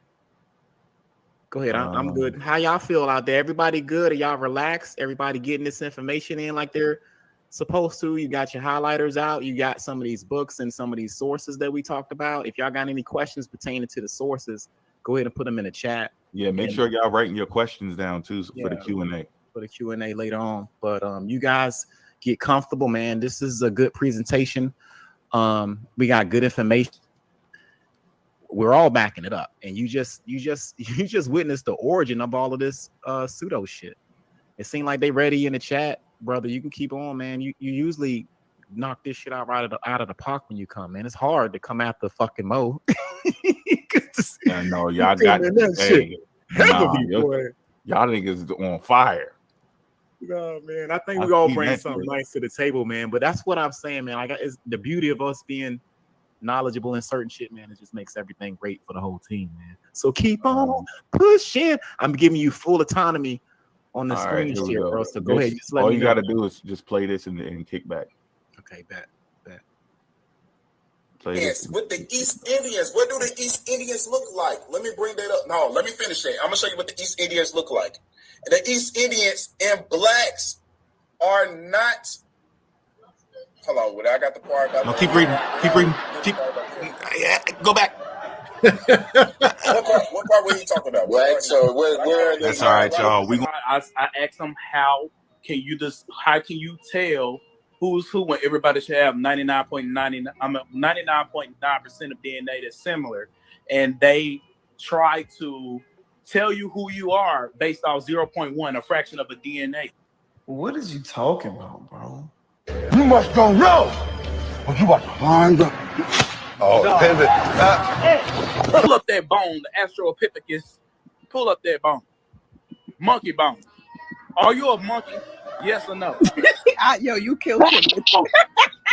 You killed him. Love it. So he kept on talking about I'm not gonna be able to pull out no old bones out of America. I was just sitting there smiling. I said, you just really don't know shit about me, though. It was all good just a week ago. I said, there's a reason why Brother X and Mo Facts nobody don't want to fucking debate me. Exactly. I said, there's a lot of reasons Africans don't want to debate me. You were just stupid enough to do it. Mm-hmm. But you, I pulled out that book. I told you earlier, that the Forbidden Histories of America by Daniel. It's called his last name Lowe, Lowe or something like that. What is you talking about, bro? This nigga called me out and then gave me his source. Like all of that right there is what ruined him. That's how I got his shit so fast, got his book. The next day I was ready. Man, who did he look like? And then this is one of his followers who followed up behind him thinking he was correct. And he was distracting him from looking at what I was trying to show him that he had wrong in the book. To y'all. Mongolian warrior. Who did he look like to y'all? When I told y'all I'm gonna let them talk to themselves, I was not capping. He bragged about the book. I got the book. I read the book. I don't need to use the book because your people that you got following you that need your information to be true, they're using your book and they're up here pushing both of your shit in for me, and I can just sit back and take a puff and relax. This is from the past, that picture. Here go another one. The closest living relative of the first Americans, the one who called themselves the first Americans, the Native Americans. But that don't mean they was the first people here. A description of their battle. Very interesting, right? Now, this first sentence is talking about how the Aztecs record said that these people arrived here 24,000 BC, being the most ancient of the Americas. 2400 BC, not 24,000. Arrived on this continent, which means they came from somewhere else. It says in the next sentence below. This land migrated, people on this land migrated here from another continent. I'm gonna be doing a part 2. Because she just saw what the hell she did. She saw that it said that everybody came here from somewhere else. Let me go to part 2. But she was taking his word for it to the point she even copied his mistake. He said 24,000 BC as well. And she copied him. And she trusted him so much, she didn't even know. She just went in there blind. Yep. And didn't know it said everybody came from somewhere else. Everybody on the continent migrated. Now she got to do a part 2 because she just fucked up. It said everybody arrived here from another continent. we're going to be going into the rest of this chapter. And it says the slow attainment of knowledge appears truly surprising. I'm gonna end this in a minute. And it says when we contemplated that according to the literature of most enlightened portions of mankind, the earth is presumed to have been created 58 centuries. It said the earth ain't nothing but 58 centuries. 58 centuries. See, he just sitting there reading that shit on live and didn't even know they was pushing the young earth theory. Didn't even know. Didn't even know it. Years old. That's what it's saying. That's according to him. That's according to him. Oh my God. What is you talking about, bro? Look at this, look at this, look at this. Because you're in your emotions and you don't know. Now, for those who don't know, that's God on the screen. God did. Opium cannot be fucked with no more. Like, y'all be thinking as beef, why they being so mean? Y'all don't know this dude. The people who just pulled up, and I'm not talking to the people who fuck with us, the people who don't fuck with us, who thinking we being mean to him, we've been catching this dude. We actually cutting him slack because we're trying to keep it education, right? And this, a lot of the shit he doing is childish, and I think he probably has some type of mental issue or something. So I kind of feel sorry for him because I don't understand how he think he could disrespect. He can actually disrespect the woman, the black woman, and then turn around and say that we're talking about his grandparents or some shit, and we're just talking about history. We're not even talking to him directly, and we keep asking him and still don't know to this day who the fuck is his tribe, so that we don't talk about him because we tired of you pulling up crying and shit. Most enlightened portions of mankind Disagree. You want most enlightened portions of mankind. Yeah, you're trying to pause it where he had that comment. Created 58 centuries. Yeah, I'm gonna pause it right there. It said the earth ain't so nothing but 58 centuries years old. That's what it's saying. That's according to him. Oh my God. What is you talking about, bro? Look at this. See that? Bro, this bitch is a Pan-African. She didn't even know about RH blood, but said we all the same. Did y'all miss the RH blood presentation? That's a misnomer. There's no such thing as no fucking RH blood in humans. This is something to do with monkeys and rabbits. And it was already put in the journal, so it's stuck in there. I showed them this shit. I did a presentation on it last year, I think, or earlier this year. No, I think that was last year. And then I did it again on the live, and then I did it again on YouTube. So I did it on TikTok twice and then did it up here. Then I offered them to step up there and waited like 40 minutes. Nobody popped up. Nobody popped up on my live, Suitin live. We were both live. Nobody wanted to talk about this RH factor, but he's walking around disrespecting people, using it as an excuse. And guess what? It comes from the Europeans' mistake. This doesn't come from black people. Just look at this, look at this. Look because you're in your emotions and you don't know how to intellectually express your emotions when we disagree. You went from calling me beautiful, but beautiful all in my comments, and now I'm a bitch. And why am I a bitch? I'm a bitch because I said that melanated people are the same. After you strip us away from our ethnicities, after you strip us away from our nationalities, we are all children of the sun. I don't give a fuck about our blood types or any of that. We are children of the sun at the end of the day. And people like you, idiots like you, allow yourselves to be divided and conquered by the same oppressors that y'all asses have because you want to cling so much to your identity. I gotta go because my child's crying. Get off the internet, you loser. That's how I know you ain't got no damn girlfriend, because you just going all up and through my videos. Hold on. Yo. How y'all disrespect God? How did y'all disrespect God? Copyrighted in 19... Oh, you wanted to say something? Man, I'm so glad you found that video, because that's the video I was trying to find.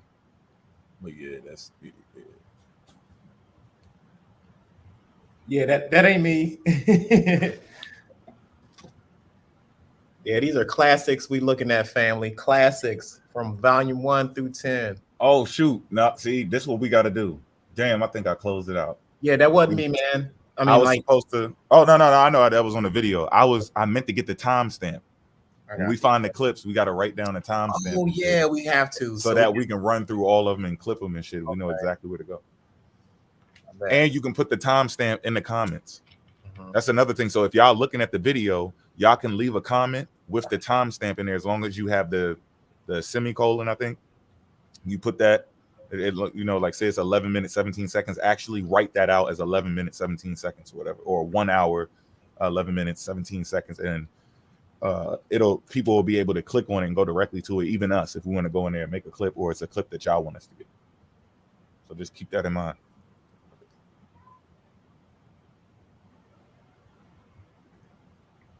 Yeah, he got some serious issues.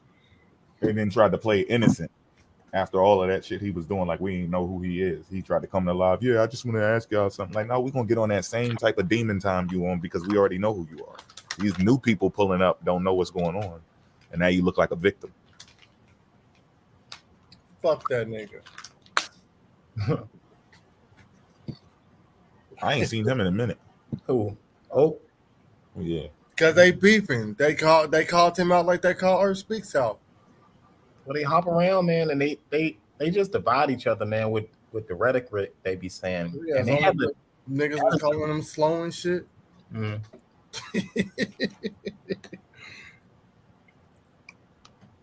His mama probably told that nigga stay out of it, son. I forgot which one of them it was, but it was a female. Mm-hmm. Female called that out. They might have been Print or some shit. Is that right? Print or Pin X. One of them niggas called that nigga out.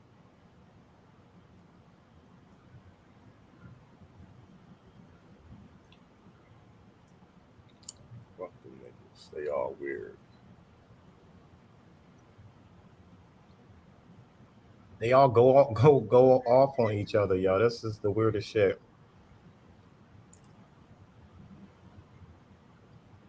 Something in that damn corn. Right. The back shots and corn cobs, boy. Them shit's fucking them up. Shout out to Smack in the chat. For those who just turning in, this is Pseudo Sunday. We had my man Mo earlier talk about Madam Blavatsky with her pseudo co-ass.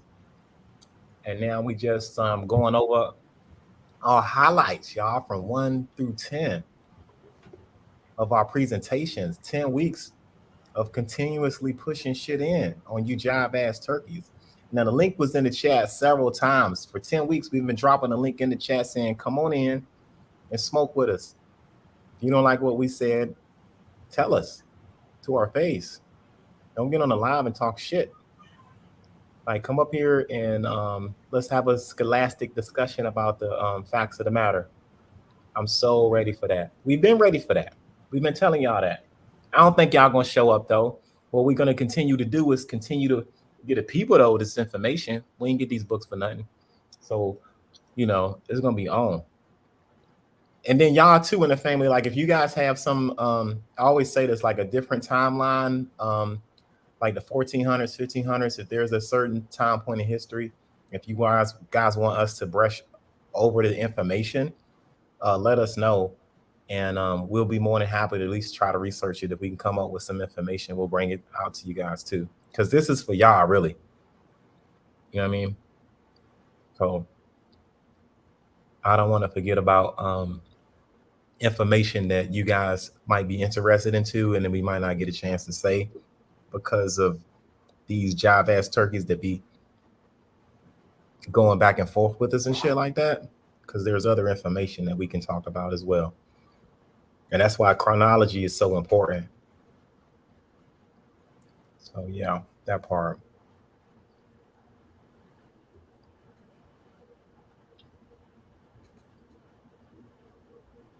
Remember, this was 10 yesterday.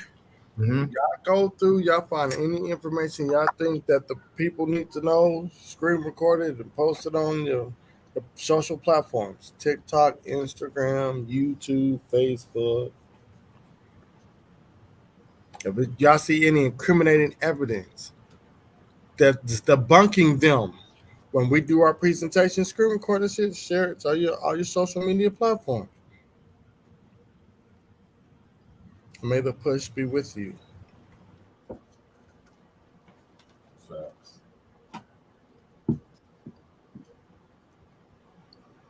Yeah, he's Celtic. Yeah, they everything. That's why I told you they come in for everything. Yeah, they're African included. they're black, Irish and shit.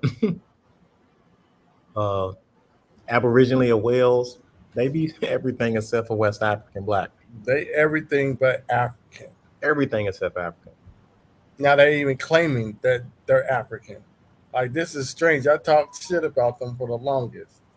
Now y'all claiming to be African. Oh my God, I like to hear that. It's in reverse, right? Right.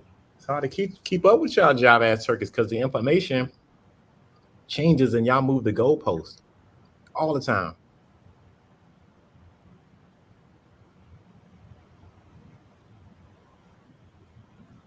All the time. Peace to the chat, though. Peace to the chat and everybody that has showed up. Are you going on TikTok today, Sue? Oh shit, you shit, man. Yeah, they got me, bro. Damn. They cut your boy's life off. I was talking to King and I was telling King I'm not gonna stop coming for their ass. Because they was the ones that was disrespecting this shit.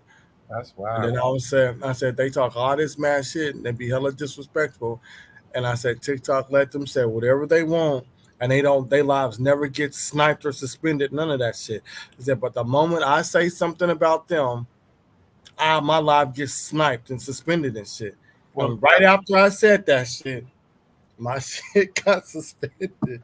Well, that's why we all are over here, man, because my shit got sniped, your shit, like I can't go on live on TikTok without my shit getting taken off. Like every time I get to really getting into the information, if I say something, these little keywords, we need a list of shit that you can't fucking say. Bro, I don't know. Look, listen, for Because- everybody in the chat, right?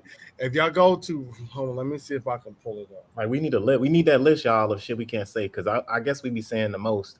And I don't want to feel like I'm muted all the times, because I was talking about the West Dutch Indian Company and the beaver fur trade in colonial America in the New Netherlands, and how the hell you get sniped for that? I'm like, come on, bro. Yeah, when y'all go to Rob's on YouTube, has amazing Mr. Robinson. Shout out to Mr. Robinson. If you watch his Trouble in Paradise, Surviving Pen, they say the most disrespectful shit, and their lives don't get taken down. They don't. But the moment we say some shit, our shit get taken down. So I don't know what TikTok needs to come out with a list of shit you can and cannot say, because these niggas say the most disrespectful shit, and their lives don't get suspended. Yeah, I need a list, because I'll say a strike word, and next thing you know, my both of them. I got my main TikTok account and then my backup account, and y'all know me. All I do is teach on my shit. I try not to unless I'm getting on these jive ass turkeys. I think I do go with y'all a little hard, and that's what I meant to do, because I say y'all lost your African mind all the time, and I meant what I said. But it's not on no crazy shit. But I think people be mass reporting our shits. That's why you was getting those glitches prior to your shit getting banana. Remember, you was trying to, like, motherfuckers was like, yo, you lagging or something. I think when that shit goes down, that means somebody must be reporting, and they probably got us all on like a hit list and shit. You know what I'm saying? And that's why they say, well, we might not see Port around in a month, because them niggas be mass reporting my shit. So I have to come over here to show you jive ass turkeys. I still don't give a damn. So we hang out over here. But that's why I guess we got to lay low on our Jones. Just try to recruit anybody that want to come over here and have a exchange of information and stuff like that. But I doubt if anybody do it. That's why I stay on the stance of just teach, because I doubt if they come over here wanting any smoke from us. I just doubt that they'll do it. At the same time, their platform will grow over there, and they won't get hit with violations like we would, because majority of their crowd is not going to talk, say anything bad about any of the negative shit they say, even when they talking amongst themselves, because it's like a soap opera to them. You know what I mean? Like us, I'm trying to be drama free with that part of it. Us, most of our shit is information, and we talk shit a little bit. That's it. Over there, it's like a whole drama series, a constant drama series. Shit like Days of Our Lives over there, listening to their shit. It's weird. Young and restless. Yeah, but I get tired of switching accounts, bro. That's it. You got like 14 different accounts. Yeah, I got 3 accounts I can go live on, but it don't make no sense. Like, cause I'm gonna get up there and say the same shit, and I'm just gonna get suspended. They need to let us know what the fuck we can and cannot say. What I think is that the people that are watching these Black Indigenous accounts, they're probably Black Indigenous themselves, and they work for TikTok. Because we don't say look, just go back and watch that shit. They be talking about people's pussy, dick, them being hoes and tricks and shit. Like, fuck you, you bitch, you fucking pussy. I'm like, I don't say half that shit. They be like, you stupid motherfucker. Me and Mo will tell y'all, are we calling niggas stupid or we say stupid? I said stupid. I said, this shit is stupid. Bro, I'll be sitting there going the fuck off just a little bit. And next thing you know, I'm like, why ain't no damn, like, ain't no, the people just talking and they see me venting right now, going the fuck off, and they just talking over me. I go back to the phone and shit because I got the AirPods on. I'm gone. I'm not even on the goddamn live. I've been sitting here running my damn mouth. Damn. And then you go into one of their lives, they in there cutting up. Yeah, my daughter was just asking me, like, why is this video allowed to be on the internet, like on the TikTok app? And you know, this is racist. They're inciting violence and all this shit. And I say, yeah, that's what they allow that shit for some reason. Yeah. TikTok, we can't even talk about it. Yeah. TikTok will push certain content and kind of dial back other shit. Like, that's why I know there's something going on with the infighting amongst you know, most African American people, because we are the only motherfuckers that's on TikTok having a damn identity crisis with each other and having these different groups that we have. You don't see any Europeans talking about France, fucking German, and like they ain't having that issues with each other like we are. You know what I mean? Mm-hmm. It's like they kind of push that shit on. Like they like mixing the pot when it comes. It does bring more traffic, right? Because people do like to see like arguments and shit like that. But we're entertaining, but damn, it's like we're literally entertaining them with this dumb shit. That's why we need to be on the educated side of the fence. So when it goes down in history, we'll be on the right side. Because niggas will look back and be like, yo, they tried everything they could to at least try to balance the information and at least tell people the truth. You think what I'm saying? Yeah. You know what I mean? That's kind of how somebody gonna look back over the years and say, damn, yo, they were trying to fuck everything up, but these cats right here saw what was going on, and they took a stance, and they were talking to the right side of history. Exactly. Yeah. Discipline. Watch. Now, see, I don't mind the arguments and stuff, like, because Tristan used to do that. Tristan come on, and we need to stop the arguing. I'm like, Tristan, I said, the arguments is needed because people come in here because they like to see the argument. And then right after the argument, we get straight to the information. So if people come in here watching the argument, and then as soon as we stop the argument, we go straight to the information, the people are seeing the information. They came for some shit that they wasn't expecting to see. And she'd be like, oh, well, I just don't agree. Okay, you ain't got to agree with it. So you just stay like 16 people in your chat and you're live. That's cool. I don't have time for that. We do it a certain way. Like me and Mo get up there, right? It'll be cool, cordial, and then all of a sudden we let the weirdies in, we let the weirdos in, and then they talk about the same stuff, and then it'll go back and forth. Then people start arguing, and then we get straight to the information. And if you watch, the numbers won't move for a hell of a long time. The numbers stay there because we're dealing with the information. And then the longer the conversation goes, then that's when people start dropping off. But they already got hit with the information. That's what I was about from the jump. I don't care about coming in and they turn into the Real Housewives of Hollywood. I don't care. But we still going to hit niggas with this information. So you came for something you wasn't expecting. You came for the drama. Then when the drama exceeded out, and we hit y'all niggas went like, damn, you know what? Shit. Mm-hmm. Them niggas talked all that shit and they couldn't push this. And we can talk shit with the best of them too. Yep. So we can keep up with you. I just don't know how the fuck they can just get up there and do a whole 6 hours just talking nothing. Just chaos, arguing, confusion, no information, everything fake. Dividing the community even more. You separating from Africa, then you separated as a group from Africa. Now your group is separated. Like, what the fuck is you doing? You reversing everything our ancestors worked for. Yep. I don't think they care though. Oh, they don't. Most of these motherfuckers don't give a shit. We are the only custodians of our history. Like, when no one's gonna take this shit as serious as what we do. No one's gonna spend a Saturday like we do doing what we did for the past 10 weeks. You know what I'm saying? That shit hit different though, bro. Like, I watched Monty Moose live a couple of times, and nigga, his facial expressions ain't the same. I don't know what the fuck you two niggas did to his information. Pushed him back, yo. Way back. He just seems defeated when he go live now. He's not as confident as they used to be. He is not confident. He knocked that confidence His off. ass slipping. He was dolo by himself, walking out the 7-Eleven. Me and Port was like, ha, damn, gotta go. Nice. He's watch. like, what did I ever do to you guys? I don't be looking for smoke like that. Everybody's getting smoked. You told you to get off the block. Don't be standing over here with these people poisoning the neighborhood, taking all that shit. Yeah, we don't play around. Throwing that shit in the lake. Because they thought they can confidently come up here and disrespect Africa and lie about it and just act like I was gonna check you.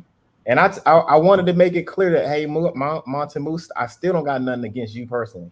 But as far as everything that you said that has been the miseducated information, I got extreme prejudice against that. And those who know me know I don't play when it comes to shit like that. Like, I will call your ass the fuck out on that dumb shit. So nothing personal, but it's, it is what it is. And I told him to his face when we got on the line. That was the first thing he wanted to know. He was like, Port, what's going on, man? I thought, I'm like, nah, dog, it ain't nothing personal. It was just the information. I think that's when Be For Real had us all on that joint. Yeah, they played that shit hella smooth because we told her who the fuck we wasn't talking to. Yeah. And she gonna hurry up and put natural up there. Like, nigga, we told you we ain't fucking talking to this nigga. Like, she tried to bring that nigga to my live once. I was like, nah, nigga, remember he blocked me and told y'all why he blocked me. So I don't need him to come up here and try to explain shit. Yeah, besides responding to what the fuck we said in the presentations. That's it. I hear that out.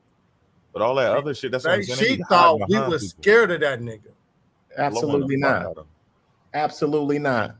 And then when she saw, they not scared of this nigga? Like, no, nigga, he ain't our fucking guy. We push his shit in. Because she pulled up late.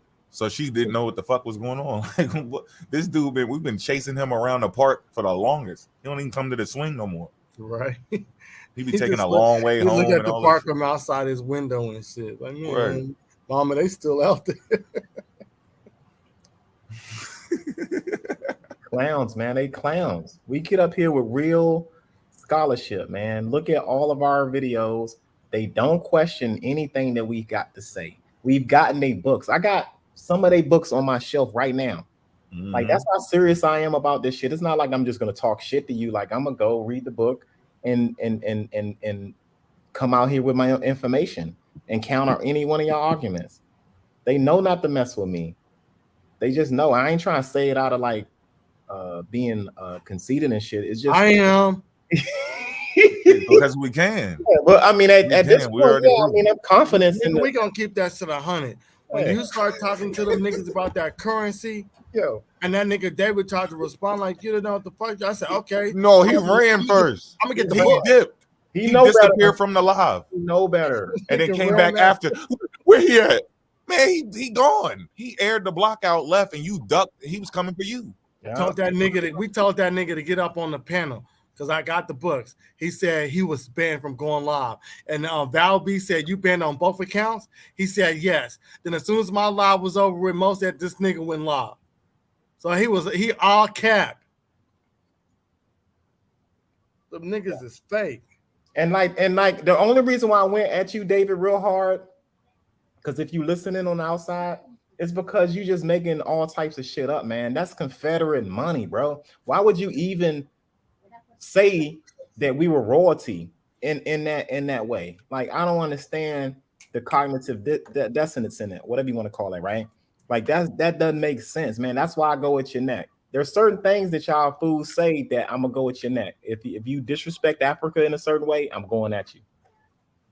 If you lying about, like, Be For All, no, the way we met is because she was talking shit about black rice and about how I made a post about black rice, and how it got over here in America, how black rice was transported in black women's hair because their mom would give them that, and they would plant crops over here. Be For Real thought I was joking and made some sort of funny ass video about it, and she ate with that shit. Right, I pushed her shit in. Shit. I ain't even know her. I was like, oh hell no. Oh no, you are not gonna disrespect West Africa like that. And I made a comeback video, and she took that shit down, and me and her are cool right now. It's like we don't agree, but she took that shit back, and she'll never mention anything about rice ever again, I don't think. Fuck around with that damn rice. Yeah. Or the And black shout out to Be For All for having us on her lives and shit, though, because she does diplomatically at least have us on there. It's y'all bitch ass niggas that don't want us on here. Y'all don't like talking to us. Y'all don't like arguing with us, but y'all argue amongst yourselves. It's the funniest shit, man. That's the funniest shit. We've been telling y'all for 10 weeks to come over here and argue with us, and y'all just don't do it. But it's all good. I ain't tripping. I'm gonna keep teaching over here. That's what we're gonna be doing all day. Yeah, damn right here, chicken. Boy was ducking hard. Yeah, man. They get mad at each other. Oh, you got to play that? Yeah, hold on. No, because I ate my other ones. David is, yeah.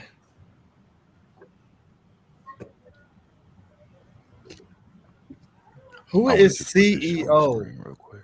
Yeah, go ahead, man. Feel free. Because this shit is ridiculous. When I Yeah, seen go it ahead, man. back, Yeah. when I ran it back and looked at it, I was like, what in the like, the numbers don't hit you until when you're in the middle of presenting something. Yeah, bro. Like, yeah, I got the info, and then I went back and looked at the numbers and added that shit up. These are some insane numbers. 300,000, right? Just the ships. The ships. Damn. And see, you look at Bristol that started it, and Liverpool just took fucking crazy numbers. Man. Liverpool and London. Nuts. Nigga, Look at what that. book is this out of? Yeah. Oh my God. And people. Wait, is that the live or that's you asking? No, that's I'm asking. Okay, because that shit You confused. missed it. Yo, this is their book. Wow. This is their source, remember? This is they goddamn book. It's the craziest shit. And they tried to get on the live after this and respond to, yeah, we see y'all over there talk about the slave ships and this. Keep going. Yeah, it's your book. It's not my sources. Like, that's what they're not telling you. Right. They're not telling. They got these new people popping up and they looking at our lives. Let's see what they talking about. And they don't know because they came late. We are using the book that they gave us. Using your books. And they don't want to stand in front of it because they Now, know. wait.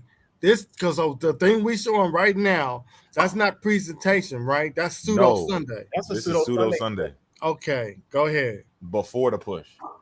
Was saying this shit. Oh, so ain't this happening. is when we showed the slave, all that slave shit. Then they invited us to the live. Yep. All right. Damn it. You know what I mean? The smallest number is crazy. It ain't happen.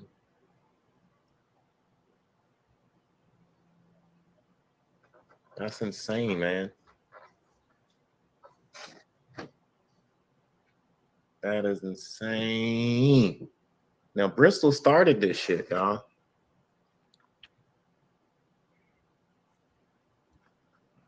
With the ships. We've talked about that. And then Liverpool took over, as you can see. And then you had privateering in Liverpool. Matter of fact, man.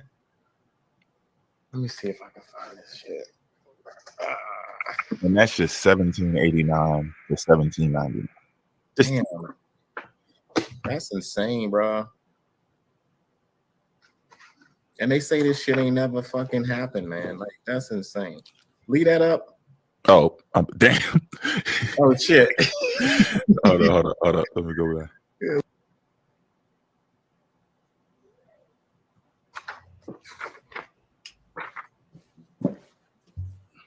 All right, let me see if I can find this book. But yeah, that's insane, bro. So we see Liverpool increased with the slave ships, right? Voyages. Mm-hmm. Right. That's what we on. Okay, brother. I'm going. Thank you for the alley-oop. I appreciate it. Give me a minute, fam. I'm trying to find some shit. I'm never organized. Yeah, and while he's looking for that, I just want to make it clear. In reality, again, jokes aside, all the jokes aside, right? It's entertainment, cool.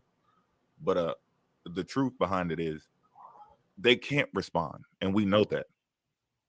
So we just be hoping that they stupid enough to jump, but they not. You know what I'm saying? We just hoping somebody dumb enough to jump, but this is why they can't, because it's already done. If you're saying that this is the book, these aren't the books that people were telling lies in. These are the books where they telling the truth. You got to get these old books where they were telling you what really happened. And in fact, I'm even convinced that some of them think that their people were writing this shit. I heard them hint towards that. Like, oh yeah, we were writing. You thought we were just sitting there and they were just writing everything. No, some of these books, we were writing them and they're trying to take credit for their information and they're getting it from us. We're telling them what's going on. So if these books are valid, then you shouldn't be asking us about no damn ships. Don't ask me for no ships. Because when you ask me for some ships, y'all usually say, well, you can't use anything unless it's before this date. Well, guess what?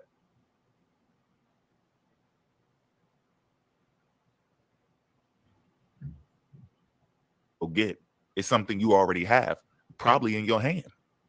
Oh, they just open it up and look at it. Don't ever ask us any more about where the ship's at. Mm-mm. All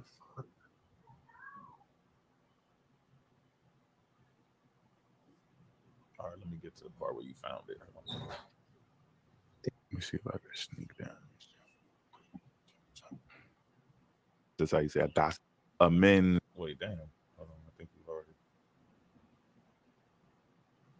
These aren't the books that people were telling lies in. These are the books where they tell, probably in your hand. Just open it up.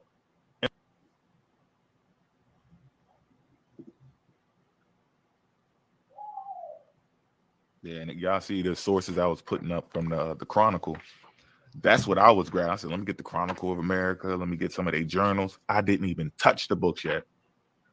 I just went through maybe over 100 slides with just they shit. Now I'm going into my shit, and it's like I'm just getting started with my sources because all of their sources is so ass. And when I say that, I'm saying it because it doesn't work for them. The sources are actually good for African history and American history, period. But for what they're trying to prove, it's dookie.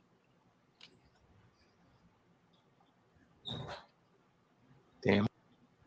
Oh, damn. Hold on. I think you. Damn, I just had this book, y'all. I think you probably said never mind. Here. Give me a minute, y'all. There was one more thing. It was something else I wanted to. Where'd I have the damn book at, y'all? Let me see if I can sneak down. I wanted this Agassiz. Oh shit. Yeah, go ahead. Keep doing your thing, man. And I'm gonna try to find. You're still sharing, right? Yeah. Okay, go ahead. And this part right here, this was what they gave me. I did this right after we got off the live. They said, yo, check out this person, check out this shit, check out this book. And I did all of that right after I got off the live, and then we end up doing this shit on Pseudo Sunday. And I don't know if it slipped. I don't know what the fuck happened. They looked at this shit and then went and got angry about it and didn't know that I'm using all of the sources they gave me to research. I said I was going to do the research for you. I said, go ahead. I know it's going to be capped, but go ahead and give it to me. I'm going to go ahead and do it. I'll add it to my PowerPoints. And they said, all right, brother. And that was the ones who came up there peacefully. I forgot what his name is. Was it Wild Carolina Indian? And I think that book was either Monty Muse's book or Yahweh's book or their book, you know. But they somehow it slipped. I think they knew, and since B for All and the other new people who pulled up didn't know that that's where we got it from, I think that's how they end up deceiving them. Yeah, I'm just looking for something else. In 2019, Taylor's descendants sued Harvard for the return of the images and unspecified damages. The lawsuit was supported by 43 living descendants of Agassiz. Agassiz, I guess that's how you say Agassiz.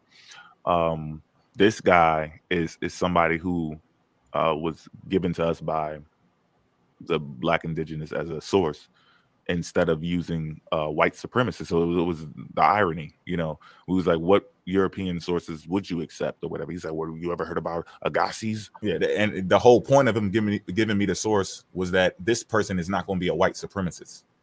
You guys are using white supremacists. He's like, I agree with y'all. You know, he appealed to authority a little bit. And he was like, I agree with y'all. We can use any sources, but I just got a problem with y'all using the white supremacist sources. So I said, what would you like, brother? Like any source you got, I will look at it and tell you the truth about it. He gave me the source and boom. And here we are reading about within, what is this, the last 3 years? 4 years? Look what's going on. In 2019, Taylor's descendants sued Harvard for the return of the images and unspecified damages. The lawsuit was supported by 43 living descendants of Agassiz, who wrote in a letter of support for Harvard to give the daguerreotypes. And I'm thinking that these are photos, like older photos, I guess, that they used to make in the early stages of us doing photography. But if I butchered that, I'll just look it up. Daguerreotypes. To Miss Lanier and her family would begin to make amends for its use of photos as exhibits for the white supremacist theory Agassiz espoused. So this dude is the one. So he's telling me that the sources we're using come from white supremacists because white supremacists want to make Africa the origins of humanity. Just let that sink in. Our sources don't count because they believe that Darwin came up with the out of Africa theory. That's cap. They think he came up with it, and they think that to make human life start in Africa would be a white supremacist plot. Meanwhile, at the time that this stuff is going on, as we showed you with Leakey with the book, what's the book, student? Born in Africa? Yeah. Born in Africa. It was a struggle for them to get that information out. There's over 50 pages in there that's like a waste of history, but it proves that they were having trouble trying to get it out. They couldn't just find something and then go, you know, share it with their peers. They were sitting there contemplating for page after page, like, what are we going to do? What are they going to say? Like, well, they're not going to accept this. His teacher telling him, no, you ain't going to find nothing in Africa. Like he explored the entire Africa. You know, that's not how a historian works. It's not how anthropology works. It's not how archaeology works. You're supposed to explore. There's nothing that's off limits. But it says everyone must evaluate fully his role in promoting a pseudo-scientific justification for white supremacy. This is his family. This is his own family. He left them in this bullshit because he was pushing white supremacy. And you're telling me that this is a better source.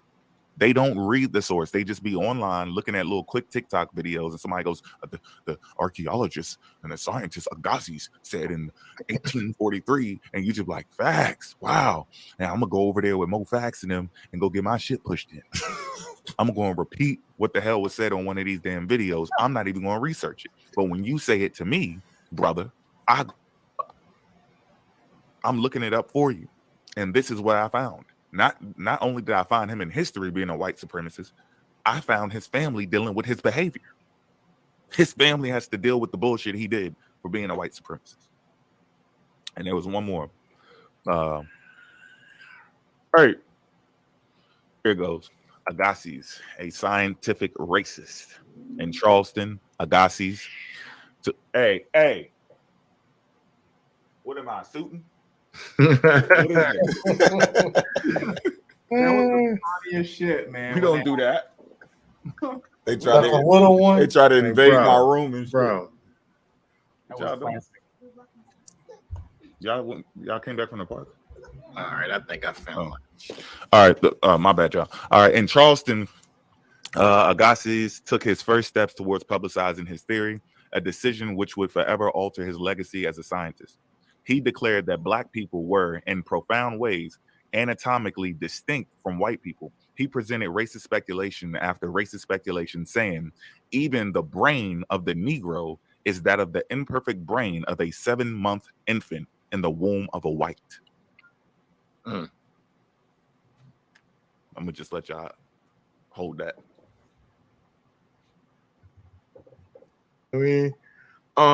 Okay, so y'all remember that last screen that Mo put it had back up?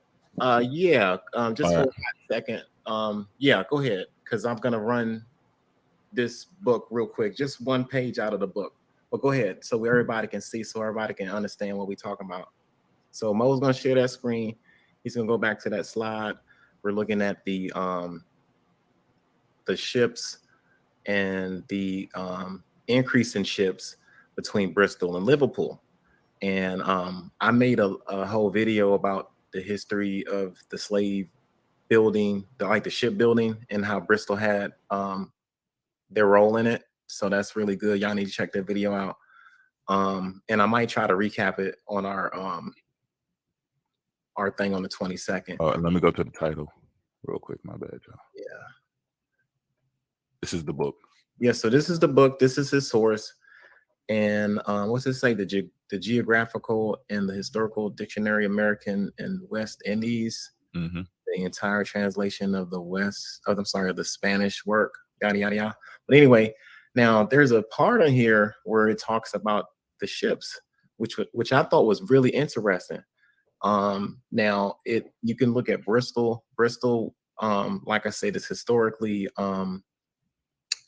known for their role in the shipbuilding. And then you have Liverpool, and you have people, like most of the mayors in Liverpool were in the ship voyage, transatlantic slave building business, right? You had a lot of mayors that was involved in it, you know. But that's a whole nother story. I made a whole video about that as well. But I want y'all to look at that, and you look at the increase in Liverpool. Now, another book that I'm bringing out is The History of Liverpool Privateers. Now, this is my source right here. So I'm gonna go ahead and take that down, and let me see if I can share this. Hopefully I ain't lose my shit, man. I'm tripping. I'm coming out here, don't know where my fucking burner at. Like, hold up. All right. Okay. So I just want to illustrate this page right here. This book is titled The History of the Liverpool Privateers, The Letters of Marque with an Account of Liverpool Slave Trade. Letters of marque are basically permission slips that these people that was in the ships and shit, like the mariners or whatever, would get to take over other ships or to pirate other ships. And this right here talks about certain mutinies that was on those ships with enslaved Africans, right? So if you look down here, I hope y'all can see this, right? A terrible mutiny, right? What they say, a mutiny of slaves on the Middle Passage occurred. What? The Middle Passage, right?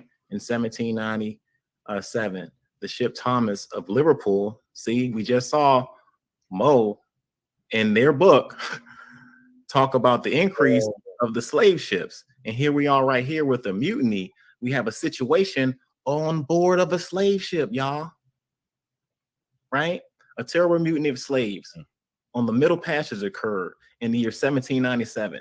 The ship, the Thomas of the Liverpool, belonging to Mr. Thomas and Clark, commanded by a very brave, respectable, intelligent man, Captain Peter, took aboard 375 packed slaves, right? on Longo, and they sailed for Barbados. On the morning of September, I'm sorry, the morning of the 2nd of September, 1797, while their crew were at breakfast, 2 or 3 women slaves discovered that the armor had and cautiously left the armor chest open. So these black women noticed that the armor chest was open, right? So they got into that motherfucker, right? They got into their they got into the after hatchway and passed the arms through the bulkheads to the men slaves. About 200 whom immediately ran up and what they say, scuttled and put to death all of the crew that came in their way. So everybody talking shit about we was soft, we was weak, we was pussy, because I saw a video on TikTok about that shit. And here we go, we got an account of us fucking shit up on the goddamn slave ship that y'all said don't even fucking exist in Liverpool. And we have a document, we have the book that y'all put out, because these are the books that we do want us to read. So in the book, it tells us about the increase of the voyages from fucking Liverpool. And here we have the ship, the Thomas. This is the name. Everybody look up the Thomas ship. Look this history up right here. This is the source, right? It's telling y'all what went down. It's telling y'all women, right, caught these motherfuckers slipping and passed the fucking arms through the buckheads to the men slaves. About 200 whom immediately ran up and put all of them to death. All of the crew that came into their way. The captain and a few men fought desperately. Laid them down. Right. With the arms remaining in the cabinet, but they were eventually overpowered. The slaves gaining complete possession of the ship. The slaves gaining complete possession of the goddamn ship. Feathers in the chat. Put some motherfucking feathers in the chat. Don't talk shit about Africans when Africans is fucking doing everything they can for survival. Yo. Boy, oh boy. Forgot about that jump, man. Damn. Yeah. My bad, y'all. I had to walk away. My daughter was Oh, that's what's up, man. You're reminiscing over these Jones. We have been pushing shit back for a while, man. Nice highlights, yo. And none of them came back from this stuff. We talked about the privateers. We talked about the money that was made in the business. We talked about bears that went into politics after the trade. We talked about colonial establishments, businesses, the West Dutch Indian Company being established over here. I mean, there's so much shit that we've talked about that I have yet to hear one of you jive ass circus come over here and address with us. So that with that being said, with y'all arguing amongst yourselves the way y'all doing, we won. What's that song? We the champions, no time for losers. At this point, man, y'all are garbage. And called us out. Yeah, I can confidently say that. I can with full confidence. Y'all are garbage. Your scholarship is garbage. And I dare one of y'all to come up here and dispute it. I dare you. And it has to be between volume 1 and volume 2 of any one of the things that we've said that you got a problem with.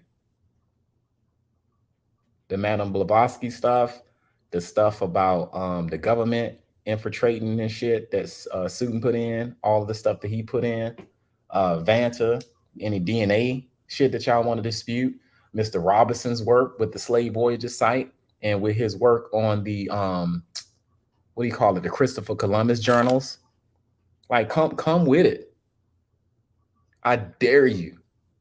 I'm daring you. I know y'all won't do that. But y'all rather argue amongst yourselves, and that's cool. That's cool. Y'all don't want to argue with us. Y'all would rather just break up your own group. You kamikaze your own group. Yo. Your plane was flying towards us, and you saw how much guns we got, and they're like, "Oh hell no!" Yeah, I'm gonna turn around, and you bomb right in your own fucking group. Like, damn. La Bumble. You don't go out like that. You supposed to come over here and give us everything you got and say, fuck it. And I think more women on y'all team done it than the dudes. That's facts. The women will come over here and they'll want to pop smoke a little bit with us.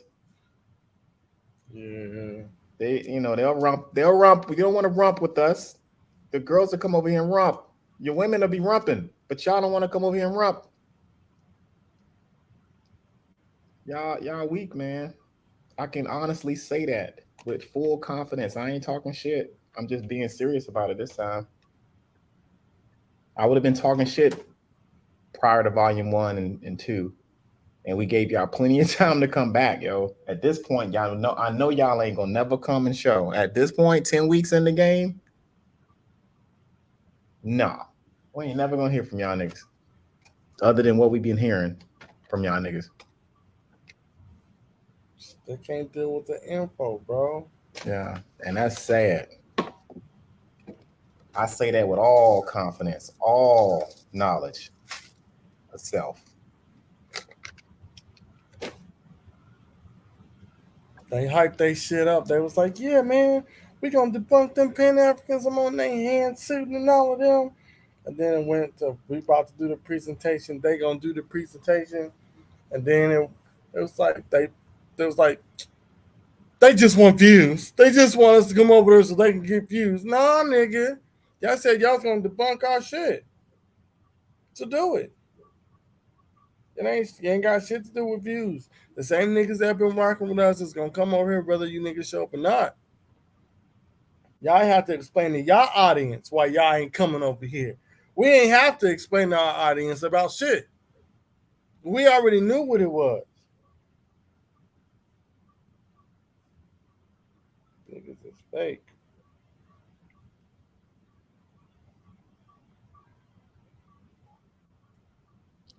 All it takes is one. We just need one of y'all. Just one. Come on over. So we can lay it down and show the rest of you John ass turkeys not to fuck around no more. That's the problem. Y'all just scared. I think we were intimidating, man. And that's why you need me and Mo to kind of like just, take it a little easy. And that's why we got Suitin in his energy. Because y'all are scared. That's the problem. Y'all just adjust some information. That's all. Y'all come over here. Y'all don't want to say nothing, but talk shit. Port Chalk City, come over here, man. I will take all the name calling if you come over here with the work. But let's talk about these books, man. Like that's what it's supposed to be about, really. Like if you really stand on your shit for who you are and all that, you like just come over here with the information. They don't want to do that. And I just see that y'all just full of shit. We talk about the Choctaw laws. We went through a lot of shit. I'm just thinking about it.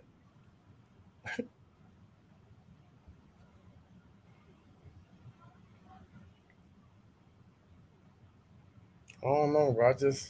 I feel like they got in too deep. I was like, man, what the fuck? Because remember, if y'all was watching when we did the presentation, people was coming in our comment section saying that they're showing it. Like a lot of our people were showing it on their own lives at home. They was putting the YouTube on the TVs and they was showing it from the TV on their TikTok on the phone.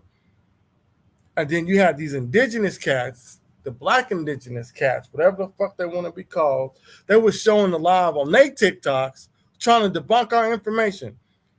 And I don't know what the fuck happened because it ain't like they finished watching the shit. They just started talking about other shit because they couldn't debunk the information. So that's when they figured out, oh, these niggas ain't shit to be. They figured it out when when Mo just showed y'all dealing with the slave ships and the records. They figured it out then. That's why they wanted us to come talk to them. It's like, oh, you guys still doing your presentation? I mean, just come talk to us so we can try to settle the shit. Like, nah, nigga, because they kept listening. They kept trying to get us to pull our hand. Because remember, it was Port and Mo. It was me, Port and Mo up there. And they kept asking Mo and Port, so what information are y'all going to be showing in the presentation? And I kept interrupting. It was like, y'all going to find out during the presentation. They were trying to get us to play our hand before the presentation so they could already go through the information that we was going to be talking about and to be like, oh, look, we're about to debunk this because this is what they're about to be talking about. Nigga, it was your own shit. So even if they would have told y'all the information that they were going to be talking about, it was the shit that you niggas presented in the first place. So then we would have to go back, pull up the videos that y'all showed, showing the books, because y'all ain't going to remember the shit. So y'all would have went live before we did the presentation, dealing with the information that Port and Mo was going to deal with, dealing with the books that y'all told them to go look into, pushing your own shit in. Then we would have went and did the presentation, pushing your shit in too.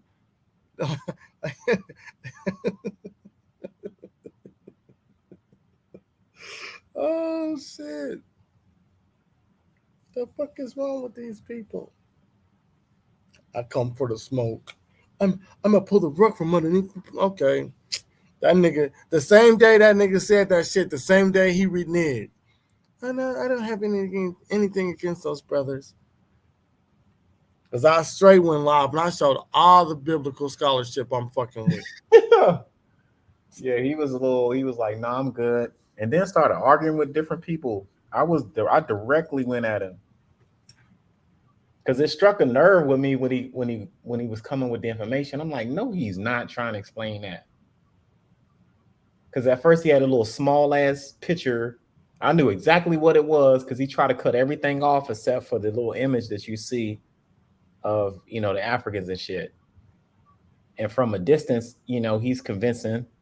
And if you read it, or not read it, I'm sorry, if you hear him trying to just make a narration out of this shit. Yeah, we was here. We had all this elaborate shit. You know, it makes it sound like a good argument for people who don't pay attention. But I'm like, hold on, let me see that shit.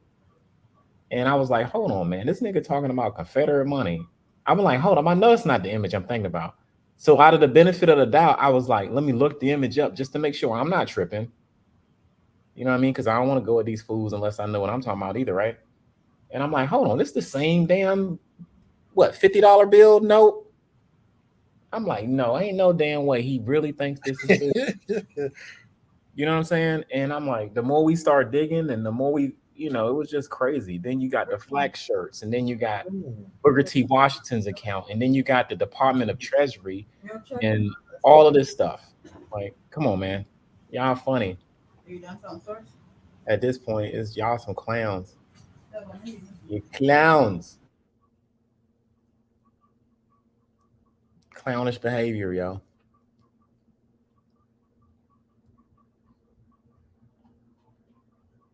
Very clownish behavior.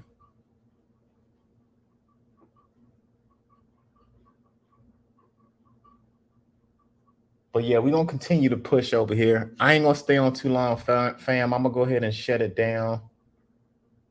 For the Pseudo Sunday. But stay tuned.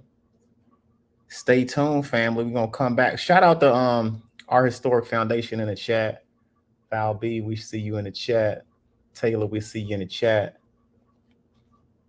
Everybody else, we see you in the chat. But yeah, I don't know if the fellas can hear me, but yeah, I'm gonna go ahead and kind of I hear you. I'm daddy duty. She loud as shit. Oh, no, it's all good. But yeah, we can start meeting up again, man. And then coming up with topics. I guess for the next couple of weeks, we could just pick stuff pertaining to whatever part of history. I'm still down with the enslavement stuff, Christianity. We can recap or do whatever, man. Yeah, check the out. I gotta rap. I gotta find the presidents that wrote about the slave trade, and I did a little bit of it, and then I gotta do the ones that said that the slaves are starting to outpopulate us on this continent. Mm-hmm. Yeah, we can hit all that up. And our historic, man, if you got some work, man, and want to put it, like, you know, if you can share it, I mean, you can come up here too, man. You know, your work's pretty impressive as well, man. So shout out to you too. We be seeing you up there doing your thing. But yeah, I guess we can pick a topic and then pull information out of that. Do you want to just pick a topic for the next go round, or are we? gonna stick to the Oh, it's subject. whatever. Yeah, I feel like we do Islam, right? Did we do it enough? We did a little bit. I mean, we could. There's a lot more. Okay. Um, we can handle that a little bit, or we can go right back to fucking America with these job ass turkeys. Because they don't want to address. I think we really beat the whole Egypt and America thing down, where they don't want to fuck with us with that. They're still gonna say what they say. I don't think we're gonna stop them from saying their rhetoric, but the information's out there. For them to know, for the people who are in between, at least to know better. At least I think so.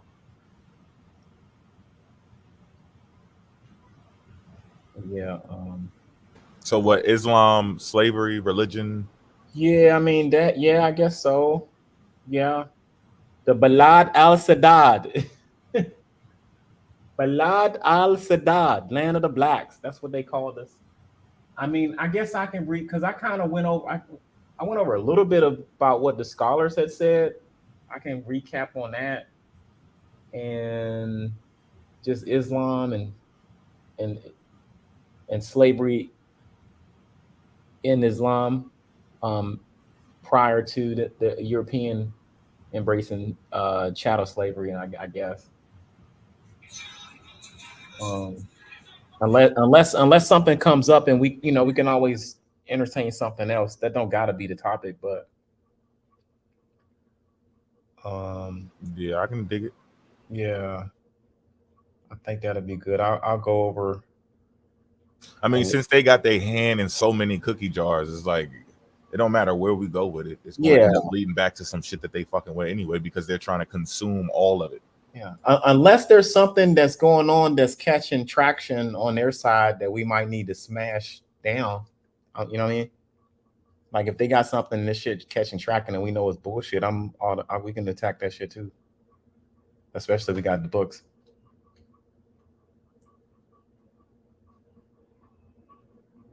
Bet. Yeah. All right, y'all. I'm about to step down. Okay, man. Thanks for showing up. We're gonna catch y'all on the next one. I guess we're doing Islam, slavery, whatever, and then we're gonna see some things when we go through it. It's gonna tie in, trust me, because this shit come out their mouth too. Some of them Moorish Muslims, and all that stuff, and Mu, they connected to Mu and the land of Mu and Lemuria and all that. It's all tied in, so they're gonna get hit with strays and direct hits. So somebody interested, did you cover where the location the Bible of Christianity hit more? Did we talk about? I think we may have went past it. Like, we didn't go too deep into it. Didn't go too deep, and we can talk about still both. We can talk about. Damn, I'm trying. Yeah, we could just leave it like slavery and religion. Like it's going to tie religion, in. Religion, slavery too. So we're going to be going into all of it. Okay, it's all relevant, because the religion stuff was used for slavery, and then we're dealing with the aftermath of it with our people and everything. It's going to link all in. So we're religion, period, not just Islam, whatever. We see some shit with Judaism, Christianity, whatever. We're just going to tackle it. Exactly. Not to leave that out. Yeah, religions as a whole. There you go. We can do that. I'm down. Peace, y'all. Peace, fam. Thanks for the presentation earlier too, bro. Appreciate that. With the Madam Blavatsky joint. Yeah, fam. Pseudo Sundays, wrapping things up, family. Thank you guys for sharing your Sunday with us. We've been 6 hours deep, and it's time for the brothers to get some rest, man, so they can recharge their scholastic batteries. But yeah, thank you guys for all hanging in there with us. We appreciate all you guys' support. Thank you again for supporting us from day one. Hanging in there with the information. Like I said, we've been in 10 weeks, over 10 weeks right now, putting in work for your viewing and listening pleasure. So thank you guys for everything. Thank you for the support that you guys have been given. Shout out to everybody in the chat. Shout out to everybody that has been engaging with us and stuff like that. Shout out to Lily. Shout out to Patrice. Val B, we see you all the time. Taylor, our historical foundation. Val B, I know I might have said, did I say Val B? If I didn't, I'm saying it twice. Shout out to you, Jermaine, everybody that has been coming in and shedding positive energy, keeping us motivated and stuff like that. So we appreciate it. We really, really do. Stay tuned. We're going to keep pushing stuff. Next week, I guess we're going to talk about just still religion as a whole, Christianity, Islam, enslavement. We're going to kind of continue a continuation of that on volume 11. I can't believe I'm saying volume 11. That's crazy. We're in the double digits right now. So we've been pushing. Thank you guys for staying tuned. Catch the replays. If you missed these joints, go ahead and catch them. Look at the old school highlights and all of that good stuff. Now, in between now, I'll probably come out with like mini presentations about other content. I know I haven't yet, but I just want to kind of keep you guys informed on that. Another thing, I'm planning on going to Africa during the Christmas holiday. I'm gonna try to figure out some way somehow to get over there. They be partying over there in Ghana. I'm trying to party with my brothers and sisters out in Ghana. So shout out to all my Ghanaian brothers and sisters that are out there. Peace to you guys. Hopefully somebody can help me have a better understanding of West Africa in December. Tell me what's going on with that. But on that note, I'm gonna go ahead and drop on out of here, family. Peace to everybody again in the chat. I hope you guys have a good, safe, and pleasant weekend. I'm going to drop with the theme music here. One more time.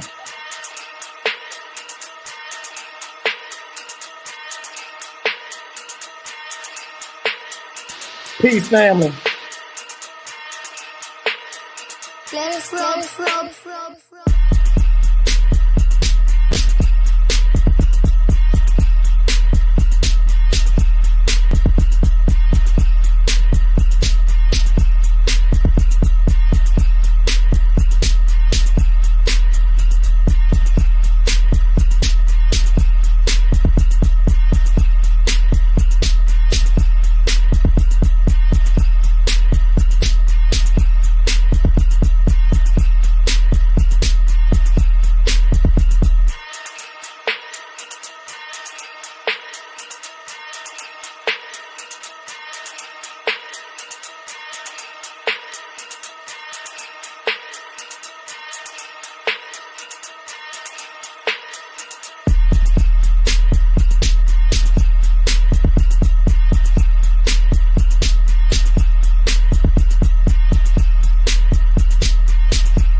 I ain't scared of you motherfuckers.